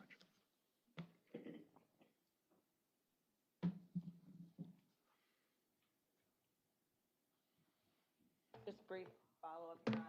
Go ahead. Ms. Oliver, are some of the reasons why the children couldn't get to school stem around transportation issues? What was reported, yes. And why couldn't the children take the bus to school? During the course of the time that they were enrolled, their housing changed numerous times.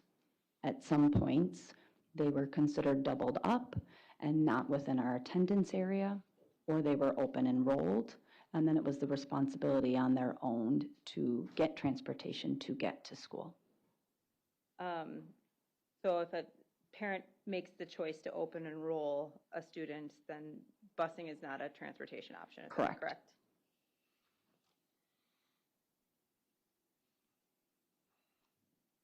And can absences affect a parent's ability to open enroll? Correct. Thank you, I have nothing further. Any recross?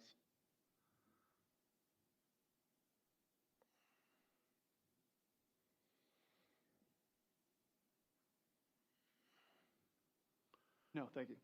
All right, thank you. Why don't you hand me all the exhibits there and you can step down. Thank you.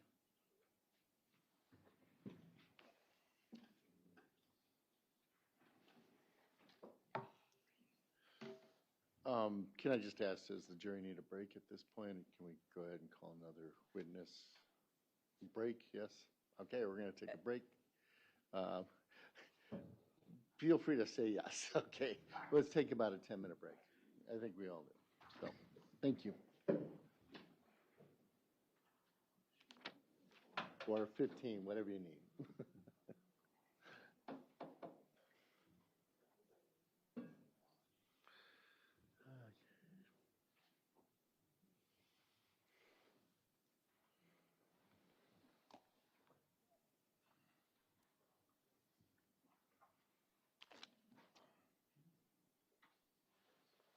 This can be off the record, isn't it?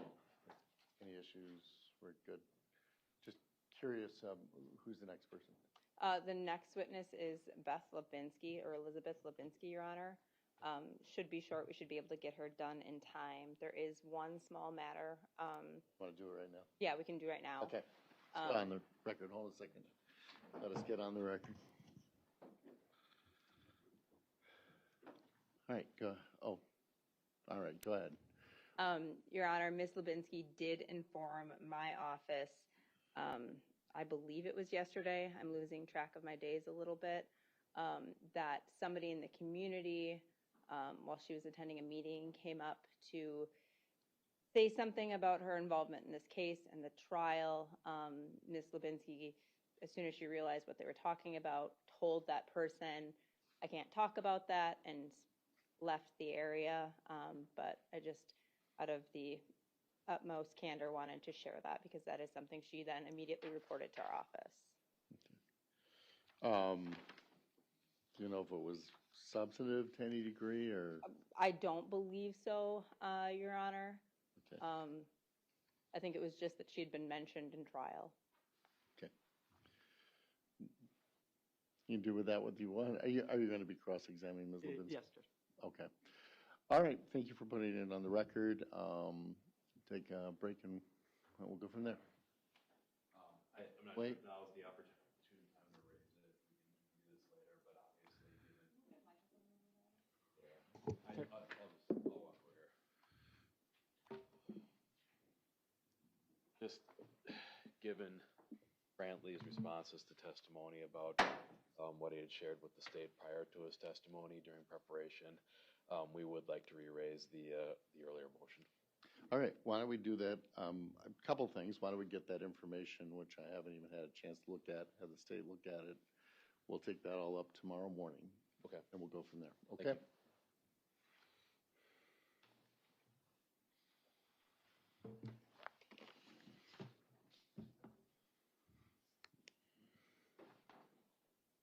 Judge, when do you want us back? About 22. Thank you.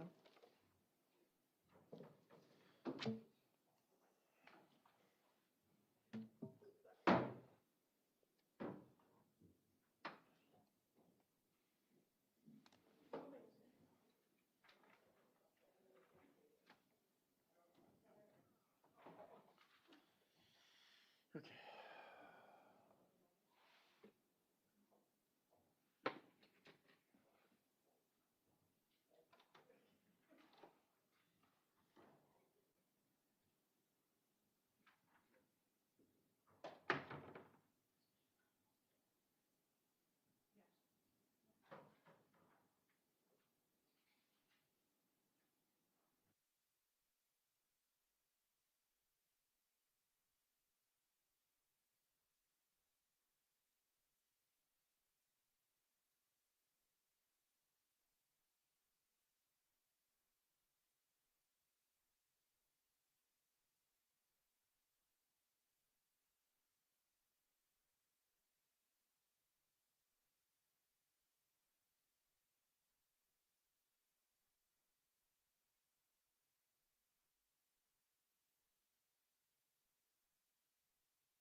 think they're just looking.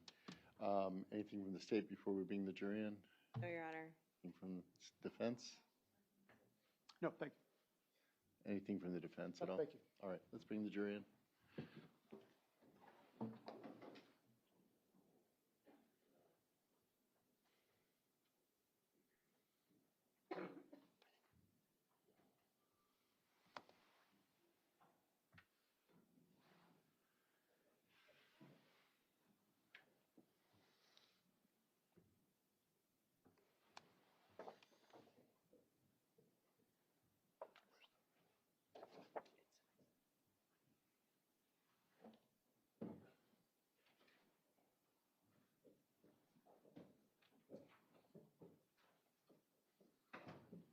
All right, thank you, everyone. May I have a seat? Want to call your next witness? Thank you, Your Honor. State calls Elizabeth Lubinsky.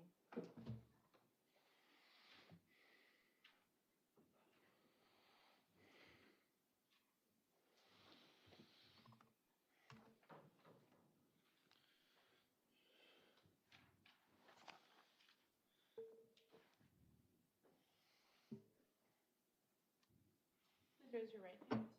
Do you solemnly swear the testimony given in this matter shall be the truth, the whole truth, and nothing but the truth?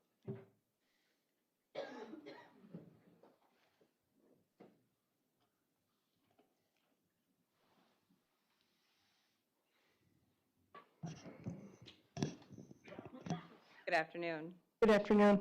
Can you please state your full name and spell your last name for the record? Yep, my name is Elizabeth Lubinsky. Last name is Lubinski. And what do you do for work? I'm the chief medical examiner for La Crosse County. And how long have you done that? I've been with the medical examiner's office since January 5th of 2019, so a total of 7 years. And when did you become chief? That would have been June 27th of 2022. And specific to that position, what qualifications are necessary to be the medical examiner? So the qualifications for that specific job is you have to have some form of background in medical, along with you have to take certification courses in regards to specific deaths that you may come upon, such as homicides, suicides, accidents, and you have continuing education that you have to take every 5 years. Are you required to hold a medical doctor degree? Not in the state of Wisconsin. What qualifications related to the medical field do you have? So currently, I am a licensed critical care paramedic along with a fully licensed firefighter. I've been licensed in EMS since 2014, so 12 years. Did you work within kind of emergency medicine or paramedic EMS before joining the medical examiner's office in 2019? I did. I worked pre-hospital and in-hospital, both in an urgent care and emergency room setting, along with in the ambulance service up until I became full-time in 2021. You mentioned working for the ME's office before you were chief. So are there deputy MEs or assistants that help in that role? Correct. There's deputy medical examiners who they are on call, and then also chief deputy medical examiner, which I held both positions before becoming chief. Do you know how many deputies you have on staff right now? Currently, I have 9 deputies on staff and 1 chief deputy, so a total of 10. And specific to the chief medical examiner's job, what are the duties of that position? Yep, so as chief, I oversee the entire office. I have to know about every death that has occurred within La Crosse County, including signing death certificates, cremation permits, and going to scenes and investigating.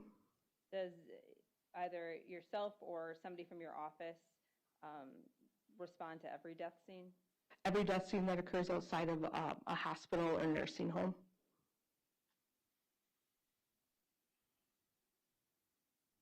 No matter the time of day? No matter the time of day. Does the call usually go to you first, or is there an on-call schedule? We do have an on-call schedule, which I am placed on the on-call schedule. So the page usually goes out to them. If it's more of what our office classifies as a high-profile case, we'll get the call first and then call our on-call deputy. But if it's something that seems unnatural, they'll give me a call as well before they get on scene. When you report to a scene, what are your duties there? So when we report to scene, our duties is basically the decedent is our responsibility. So we have to do a full body head-to-toe examination. That includes pictures of not only the decedent, but also the scene. We have to obtain information from law enforcement. We have to try and identify cause and manner of death. If needed, we will take a decedent to autopsy, and at that point, we are the eyes and ears for the pathologist. So sometimes you can determine cause and manner of death without autopsy? Correct. Okay. And what kind of situations would that happen? That would happen in situations where you have someone who's elderly, has history of cancer, they have a long medical history, they were feeling sick, and then we would talk with their physician to verify as well. Who makes the determination about if a body is sent for autopsy? Ultimately, I am the last say. We will have a discussion between myself and my chief deputy, but I make the determination if they're going to go. Do you coordinate with law enforcement on that decision? Sometimes when I'm there with law enforcement, I will tell them what I'm seeing, what I feel. If I feel an autopsy is necessary, if they see something that they feel is necessary, they'll also tell me as well. Did you respond to the scene of Alexavier Pedrin's death on February 11th of 2023? I did. Were you the only person from your office present that day? I was not. We had a newer on-call deputy. She was by herself. She went through training, but she's never had a call like this before in regards to having a child. So she did notify me, and I responded immediately. At the time you responded to the scene, do you recall what information you had about the circumstances? So before I exited my vehicle, which I arrived prior to the on-call deputy, all I had was that it was a 606-year-old male who was found deceased at the scene.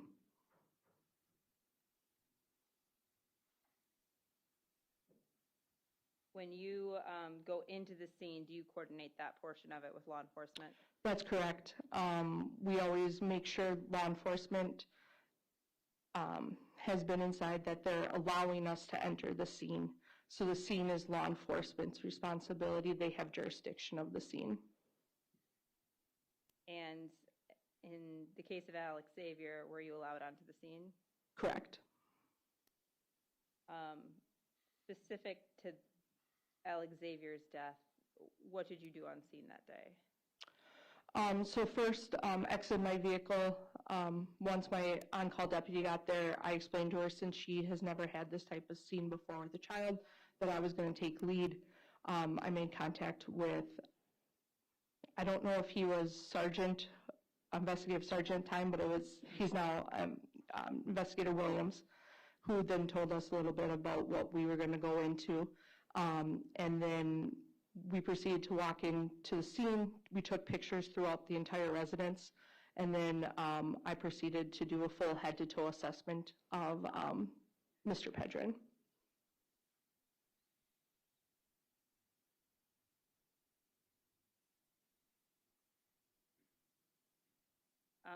And generally, what were your overall observations about Alex that day?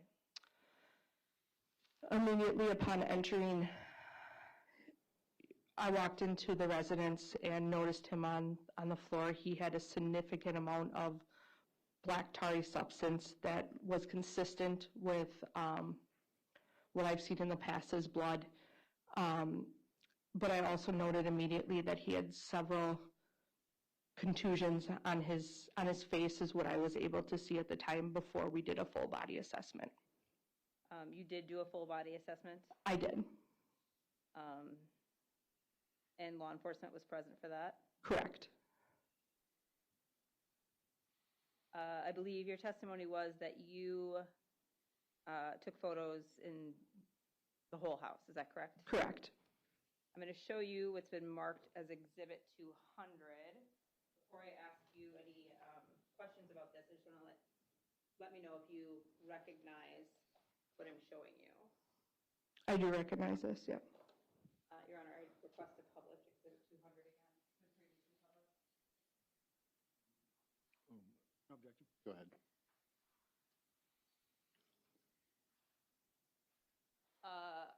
Ms. Levinsky, can you tell me what we're looking at in this photo? So this is a picture I obtained in the kitchen as you're about to go through what I believe is a small little hallway. On the cart is items of bananas and apples and garlic and squash. But what I'm taking picture of is more specifically the food that's there, and in the middle of the cart, is, it looks black, and those were several day-old bananas. Did you make any observation about the fruit in that cart? Yes, I noted that they were significantly old to the point of past ripeness, and there was also fruit flies in the area. Don't know if they were coming from the bananas or the apples themselves. Could you smell anything? Yes, you could smell an odor of what I would describe as rotten fruit. There's also just a general odor in the area. Thank you. Did you make a decision about whether or not to send Alex's body to autopsy? Yes, I did. I made the decision to send them to autopsy. And did that autopsy occur on Monday, the 13th of February? That's correct. Did you attend that autopsy? I did. Did you speak with the pathologist who was doing that autopsy? I was directly in the room while the autopsy was performed, so I had a direct contact with the pathologist at the time. Did you, I believe it was your testimony that part of your job is to issue death certificates, correct? That's correct. And can you tell me a little bit about what that process is? Yep. So what happens with that is once a decedent is released to a funeral home, creates a death certificate on it's a state website. It's called SIVERIS. It stands for State Biorecord Information System. They fill in the demographics in regards to last name, first name, mother's maiden name. Then they send it to us. We fill out the manner and cause of death, and then we send it back, and it's approved by the state. And so this is something you get from the funeral home?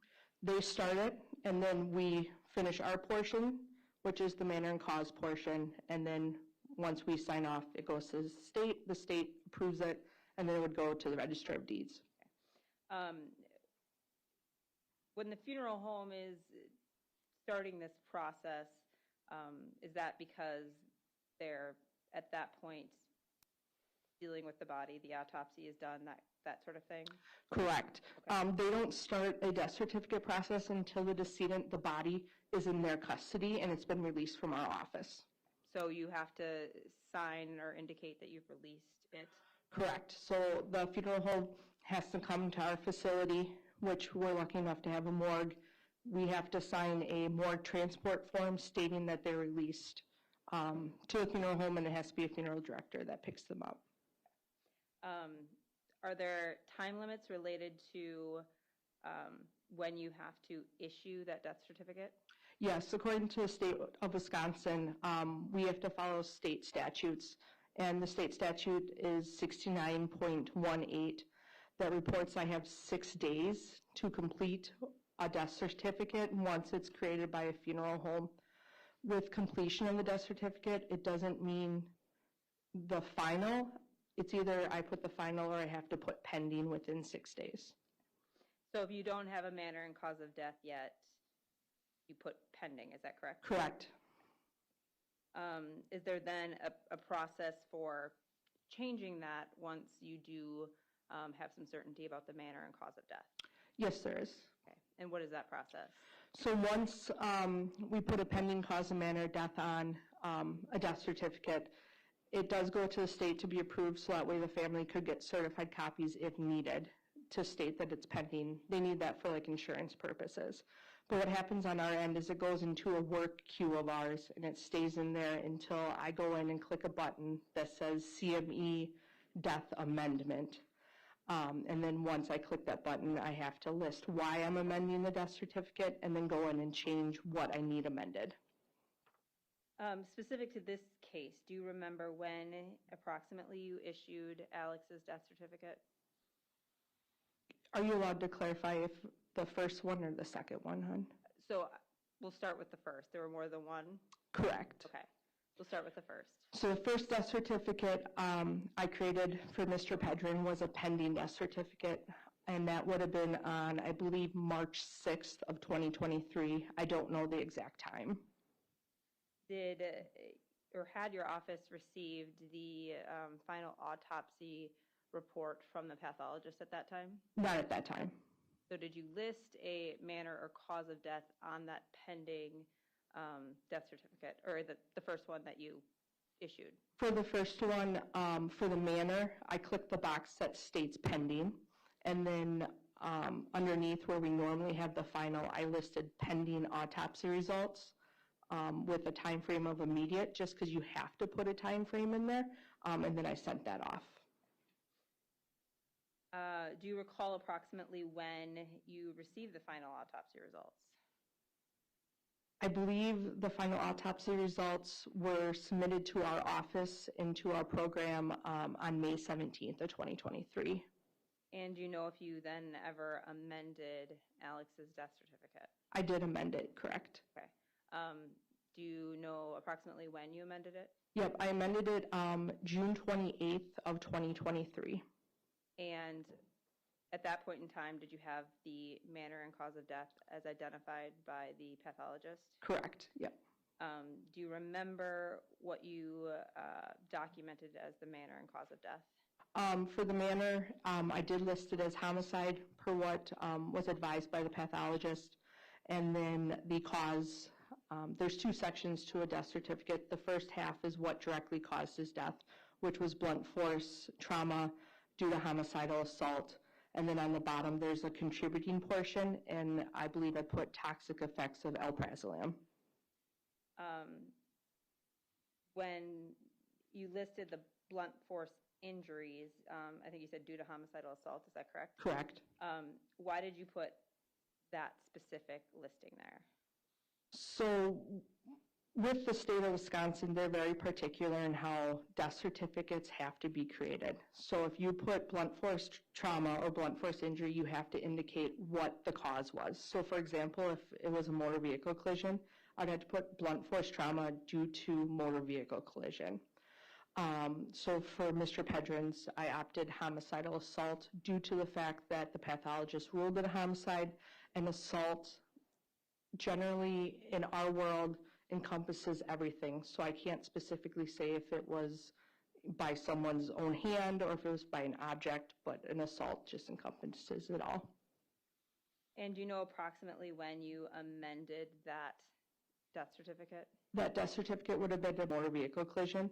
I'd have to put blunt force trauma due to motor vehicle collision.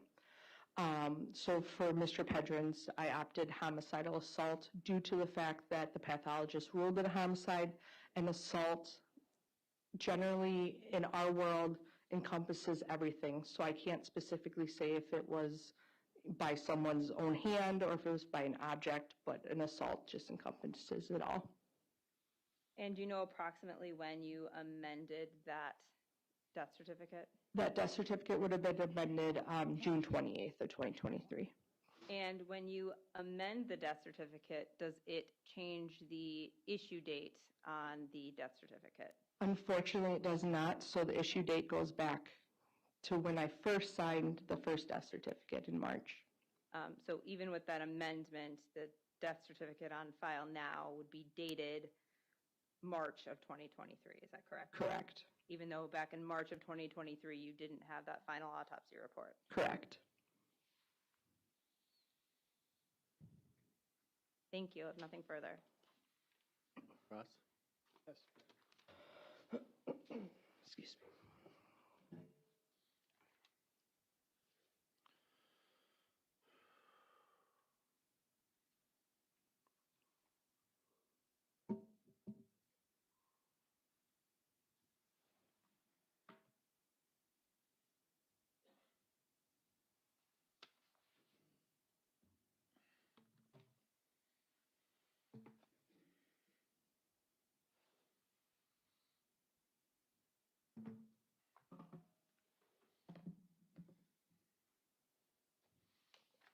Good afternoon. Good afternoon. As you indicated, you signed the death certificate in this case, correct? Correct. And you filled it out without directly consulting with Dr. Quinton about the specific language. Is that right? In regards to specific language, I did not communicate with Dr. Quinton. Okay. And in that document, you used the phrase, you state that Alexavier received fatal injuries from homicidal assault, correct? Correct. And those were your words again, not Dr. Quinton's. Those are my words exactly, but it's based off the autopsy and what Dr. Quinton puts in the final cause of death portion of the autopsy. And you're aware that Dr. Quinton did not conclude that Alexavier definitively died from a homicidal assault, correct? According to the information he provided us on the form, he reported the manner as homicide with direct cause of blunt force trauma with contributing factor of toxic effects of alprazolam, which would indicate the top portion is what caused the death according to the report that we were provided. And if he indicated that either of those contributing factors could have been interchangeable, essentially, you wouldn't be aware of that because you didn't discuss that with him? If he believed alprazolam would have been the direct cause, it would have been in the top portion of the cause of death sheet that were provided. Now, homicide can include many different things, right? Correct. Intentional acts, reckless acts, negligent acts. Correct. And you didn't just write homicide, right? Correct. You wrote decedent received fatal injuries from homicidal assault, correct? Correct. Now that language suggests that the child died from the physical injuries directly. Correct. Now at that time, you had toxicology results that showed an extremely elevated level of alprazolam, correct? Correct. 2.5 times the level that's fatal, toxic for adults, is that right? I would have to look at the number, but I'm not sure what the number was. You didn't know that he had more than the toxic level of alprazolam in his system? I knew he had more than the toxic level, but I don't know if it was 2.5 times. I'd have to look at the number again. And you understood, presumably, that that level alone could be fatal, right? Yes. Now, the autopsy was performed by Dr. Quinton, as you indicated. Correct. He's a medical doctor. Correct. And he specializes in determining cause of death, correct? Correct. Okay. And he performs autopsies regularly, correct? Correct. And you don't perform autopsies, right? That's not something that's within your qualifications. No, we don't perform, but we attend them. Okay. And you indicate your training, it says a paramedic treating living patients, correct? Yes and no. In terms of treatment, it would be with living patients and not determining cause of death, correct? That's not something a paramedic does. We treat living patients, but when someone's in cardiac arrest, we have to try to determine what caused the cardiac arrest to try to reverse it. Now, you relied on Dr. Quinton's findings in determining what you would put on that death certificate, correct? In the end, ultimately, yes. And he's the one who's qualified to make that determination, correct? In regards to the autopsy, correct. Because you cannot independently determine cause of death without Dr. Quinton or a pathologist, right? Not in Mr. Pedrin's case. Now, Dr. Quinton determined that the manner of death was homicide, as we've discussed. In medical terms, that does not mean intent to kill. Is that fair? It just means that it's death caused by another individual. Dr. Quinton did not use the phrase homicidal violence, did he? I don't believe so in the report, but I know there was discussion about that during the autopsy itself. And he did not use the phrase homicidal assault, did he? No. And if he testified that he would not have used that language, would you disagree? Your Honor, I'm going to object. Open testimony. That she hasn't seen or heard or knows the context of, Your Honor. Okay, sustain. Are you aware that Dr. Quinton does not believe that someone must have intended to kill Alexavier? Objection. I don't know if she might be aware, overruled if she can answer it. Can you repeat the question? Are you aware that Dr. Quinton does not believe that someone must have intended to kill Alexavier? I'm not aware of that. And so are you aware that he testified that one rational interpretation of the evidence would be that the person who caused the injuries here did not intend to kill him? Again, Your Honor, objection. She's being asked to comment on testimony that she hasn't heard or seen. Okay. Sustain. So it sounds like you just didn't talk with Dr. Quinton about his beliefs in this regard. I had direct conversation with Dr. Quinton during the autopsy process. And you never talked to him after that, or? You must have talked to him before you signed the death certificate, right? So what happens with the autopsies is they send us their findings, and then we take what their wording is and put it on the death certificate. But we have to add, we have the right in Wisconsin to add things, because in Minnesota they have to write their death certificates differently than in Wisconsin. So in Minnesota, Dr. Quinton may be able to put blunt force trauma, but in Wisconsin I have to put a reason for the blunt force trauma. Okay. But it sounds like you did not consult him before adding the language, right? Ultimately, the death certificate language is, the death certificate, the language can occur based on what we believe. He doesn't have a say in regards to what the language is. Sure. Now, you did know about these elevated drug levels, right? Correct. And you knew that overdose was a real possibility, correct? We were aware that there was elevated drug levels high enough for an overdose, which we put as contributing factors per the report that was provided to us by Dr. Quinton. Now, in your role, you're supposed to consider all available evidence, is that right? Correct. Including evidence that contradicts your conclusion, correct? Correct. As part of making an accurate determination. Correct. And good forensic practice requires evaluating competing explanations, right? Correct. And not just selecting one interpretation, right? Correct.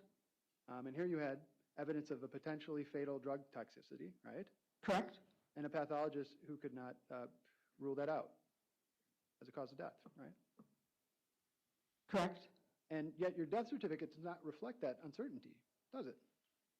So the death certificate reflects what were provided by the pathologist in their report. So Dr. Quinton's report that he provided to us states, number one, blunt force injury, and then contributing factor, toxic effects of alprazolam. And it says homicide. It does, correct. Doesn't say homicidal violence. Your Honor, I'm going to object to asked and answered. Overruled. It does not say homicidal violence, but in... It doesn't say homicidal assault, does it? No. Now, you know Jenna Love, Alexavier's mother? I'm aware of who she is, correct? You went to high school together, it sounds like? We went to high school, correct? And you're connected on social media, is that right? That is not correct.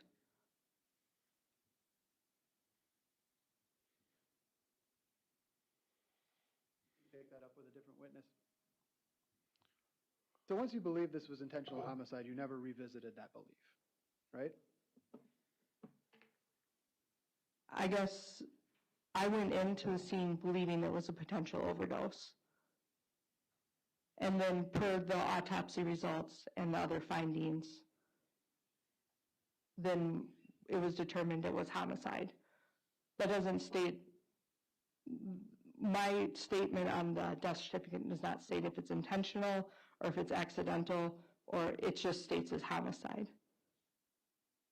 It certainly expresses more certainty than if you're reading it as at the public, you would interpret that as being fatal injuries, right? You basically said that the fatal injuries caused the death, right?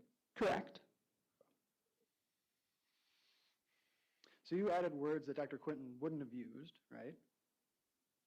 Correct. Speculation. I think you can base that on the report. Go ahead. You answered, was that correct? I added words. I'm not sure if he would have ever added words, but I did add words. And if he testified that he would not have added those words? Objection, Your Honor. If he testified, go ahead. If he testified that he wouldn't have added those words, this would be language that he wouldn't have used. Is that fair? If he testified that. And your wording emphasizes violence and assault rather than uncertainty, correct? Correct. The only other way that we could have put it would have been blunt force injuries due to homicide. And then Wisconsin would have come back and said, can you explain additionally what type of homicide? There was some testimony about a food cart that you had been shown a picture of at the residence. Is that right? Correct.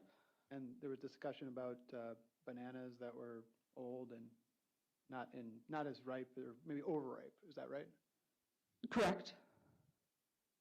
Those are good for making banana bread, right? Overripe bananas are good for making banana bread, but in my opinion, these bananas were beyond that. Thank you. Okay. Any redirect? Yes, briefly, Your Honor.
Ms. Levinsky, what high school did you go to?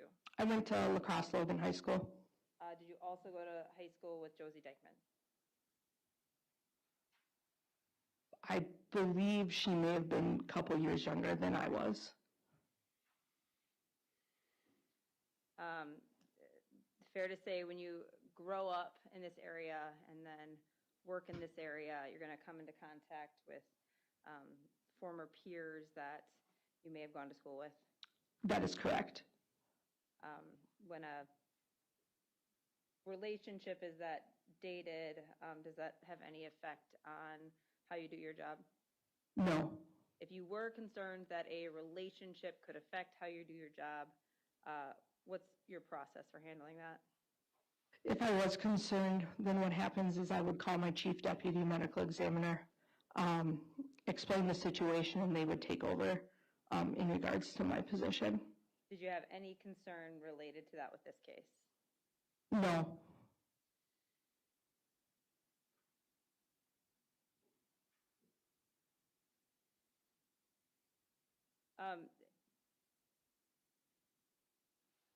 If you have uncertainty about a cause of death, after an autopsy is performed, is there a way to indicate that on a death certificate? Yes, there's a way. Okay. But typically, or how would you do that? So there's two different ways. If there's uncertainty and they went to autopsy, the pathologist and myself would determine it's undetermined as a manner undetermined for a cause. If there was nothing, like, if I wasn't understanding what the pathologist was saying based on the report that was provided to me, I have a way to contact the pathologist again and ask questions. Is there any way for you, if there's more than one potential cause of death, to put both of those on the same line? They wouldn't be on the same line, but it'd be, there's 4 lines in the top portion, which is what directly caused the death. And those are numbered, I believe they're actually lettered 1A, 1B, 1C, 1D. And if we felt that 2 things contributed, we would put both of them on there. Both of them on? One would be A and one would be B, with A being the one that caused the death, most likely to cause the death directly, secondary, or due to what would be listed below it. And you reviewed the autopsy report prior to completing the death certificate in this case, correct? Correct. And was the blunt force trauma listed first in that autopsy report? In the autopsy report, blunt force trauma was listed under 1A. Okay. And below that, did it list that the toxic effects of alprazolam contributed to the cause of death? So 1B, 1C, and 1D were blank, and then there's a spot where it says 2, which is the contributing factor portion of the death certificate, and that's where it had the toxic effects of alprazolam. So based on the information you had in June of 2023, that's what's decided how you ordered those causes of death. Is that correct? Correct. The only thing I added was the homicidal assault. Okay. And that's something that the state requires, correct? The state requires a reason for that to happen. So again, the example I use, if it was blunt force trauma from a motor vehicle collision, I have to put blunt force trauma from motor vehicle collision. If it's, for a natural example, if someone dies of a heart attack, I have to put myocardial infarction due to, and then if they have like high cholesterol, I have to put hyperlipidemia or high blood pressure, hypertension. So I have to put a cause, a reason of what caused that. And that's the state of Wisconsin. That's not you making a judgment about the circumstances related to the death. Correct. That's the state of Wisconsin. If the state doesn't like how a death certificate's created, they then reject it to where we have to add words to explain what caused the original problem. So by putting homicidal assault related to those blunt force injuries, you're just trying to indicate that the injuries occurred by a person and not through a mechanism like a motor vehicle. Is that correct? Correct. Thank you. I have nothing further. Any requests? Briefly.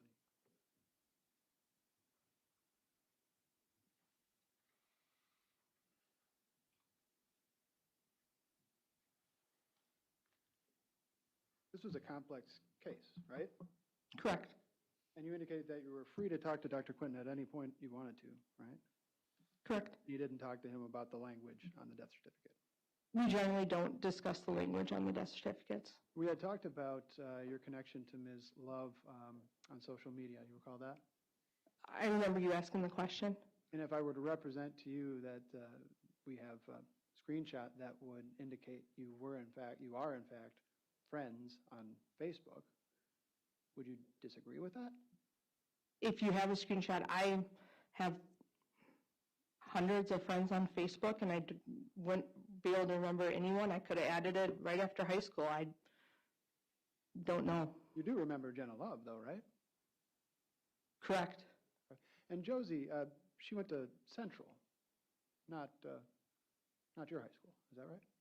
I'm not sure where Josie went to school exactly. Thank you.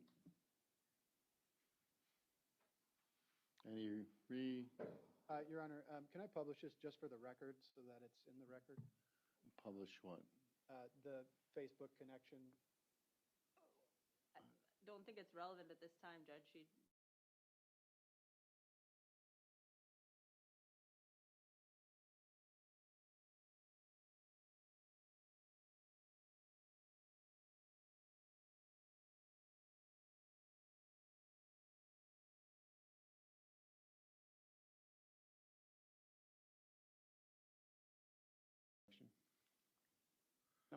Okay, you're released from your subpoena. Thank you, sir. That will end with testimony for today. We'll start up. Thank you so much for bearing through all this. We're getting there. We'll start up again tomorrow, same time, 8:30. See if we can start up earlier. We'll try. You know what? I'm going to just tell you right now, we do have some things to discuss, so it's going to be closer to 8:45, might be a little later, just something that we need to resolve. So if you want to come a few minutes later, that's fine with me. But we'll try to aim for 8:45. Okay. All right. We'll see you tomorrow.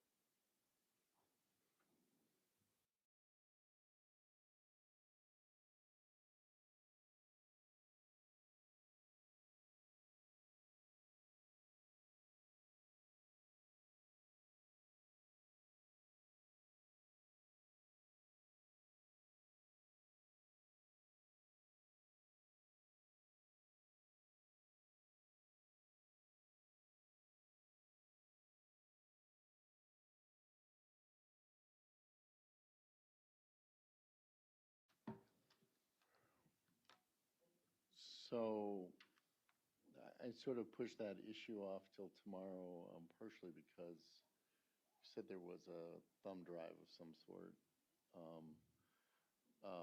Either one, we can do it as an offer proof tomorrow morning, and so we can get it on the record and talk about whether it has an effect.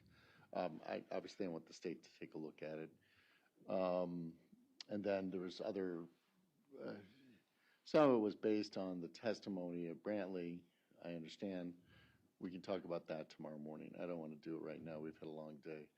So get here at 8:30. We'll talk about what that may or may not have an effect on. But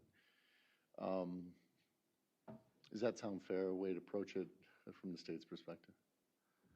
Judge, I think so. I just got the flash drive a little while ago, so I don't really know what it contains. Okay. They're very brief recordings. They're very brief? Yes. Okay. Well, either way, we'll take a look at them. Can I just have the defense put on the record what the accusation is relative to the recordings? There's audible responses that precede the response of the witness that are spoken into the microphone or otherwise caught on audio for everyone to hear on that broadcast. So the accusation is that I or someone at this table is giving an answer to the witness up there through my microphone? Don't know. I just want to make sure I understand it correctly, because Attorney Zachar was in front of me when the witness was testifying. I don't know how the witness would have seen me. Attorney Zachar missed getting called an F word, and everybody else heard it, so, sometimes these things are missed. You can recognize if it's your voice. I will, but I'm just curious if the judge couldn't hear it and no one else could hear it, how did the witness hear it, is my question, because I'm quite certain someone would have brought it to the attention. But we can deal with it tomorrow. Yeah, let's deal with it tomorrow. Let me also just say, the F-word issue, that you thought the witness said it, that you thought MF actually was. It was just F, as far as I can tell, but yeah, an F-er, but. F? That's contained in the offer of proof as well. It was, I'll just say this, we're all adults. He appeared to call me a fucker. I think I said motherfucker earlier, but yeah. All right. Wouldn't be the first time that's happened in a trial, but let me just say that I'm not sure what that really indicates. If that's really what he said, I'll be frank. I'm not. I think we took a. All right. Let me just see what the clip says, and we'll go from there. Yeah, and obviously we'll want to make an offer of proof with respect to to Brantley's testimony today. Okay. Okay. Anything else we need to do tonight from the state's perspective? Judge, I do want to just briefly address, so there was a question posed to Brantley when he came in about whether or not he said sorry to his dad when they were out in the hall. We were actually downstairs, but we got a text message from the advocate indicating that he did apologize, and we asked to separate the two immediately as soon as we found out about that. So, and then because I knew there would probably be a concern raised by the defense, we asked Mr. Pedrin to sit out for the remainder of his testimony. Yeah, and I should indicate, I think the latter half of that testimony, Mr. Pedrin was not in the courtroom.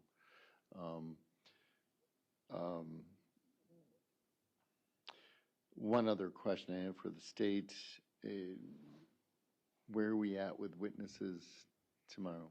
Our hope is that we can rest sometime Friday. I don't know if it'll be Friday morning or afternoon. A lot of it will depend on the length of cross, but we're getting close.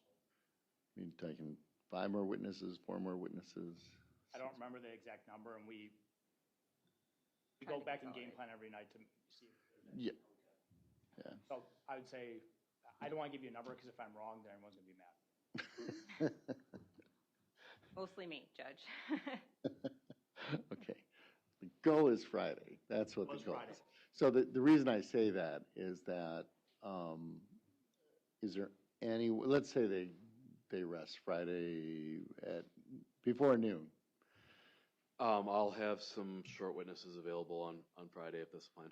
Okay.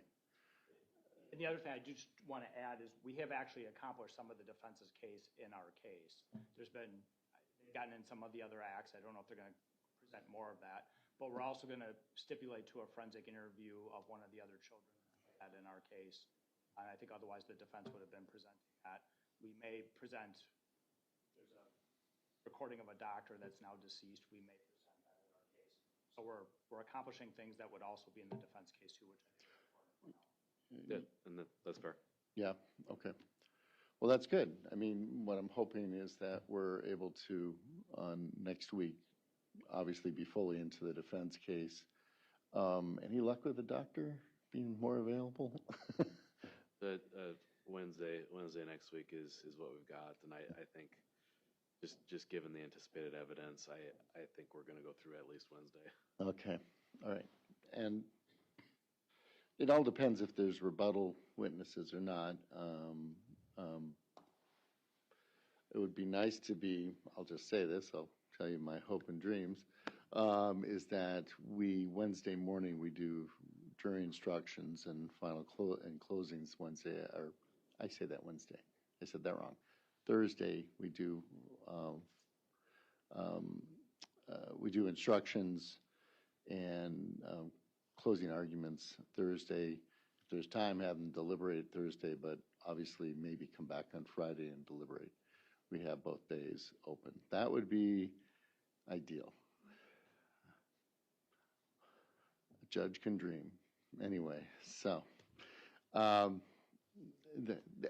that's what I would like, because obviously I want to give the jury plenty of time to make a decision. Obviously, we can make accommodations if they're not able to come to that decision on Friday, but there's ways to make accommodations for the next week for deliberating. It's not easy, but we'll figure it out. But I don't want the trial to go into that period. That's what I'm trying to say. It's that I want it to really be done next week. So, having said that, I'm not asking you to figure that out right now, Mr. Zachar. Obviously, you'll have to see where we're at that point. Sure. Anything further from the defense? No, Your Honor. All right. Have a good evening. We'll see you tomorrow morning, 8:30. Thank you.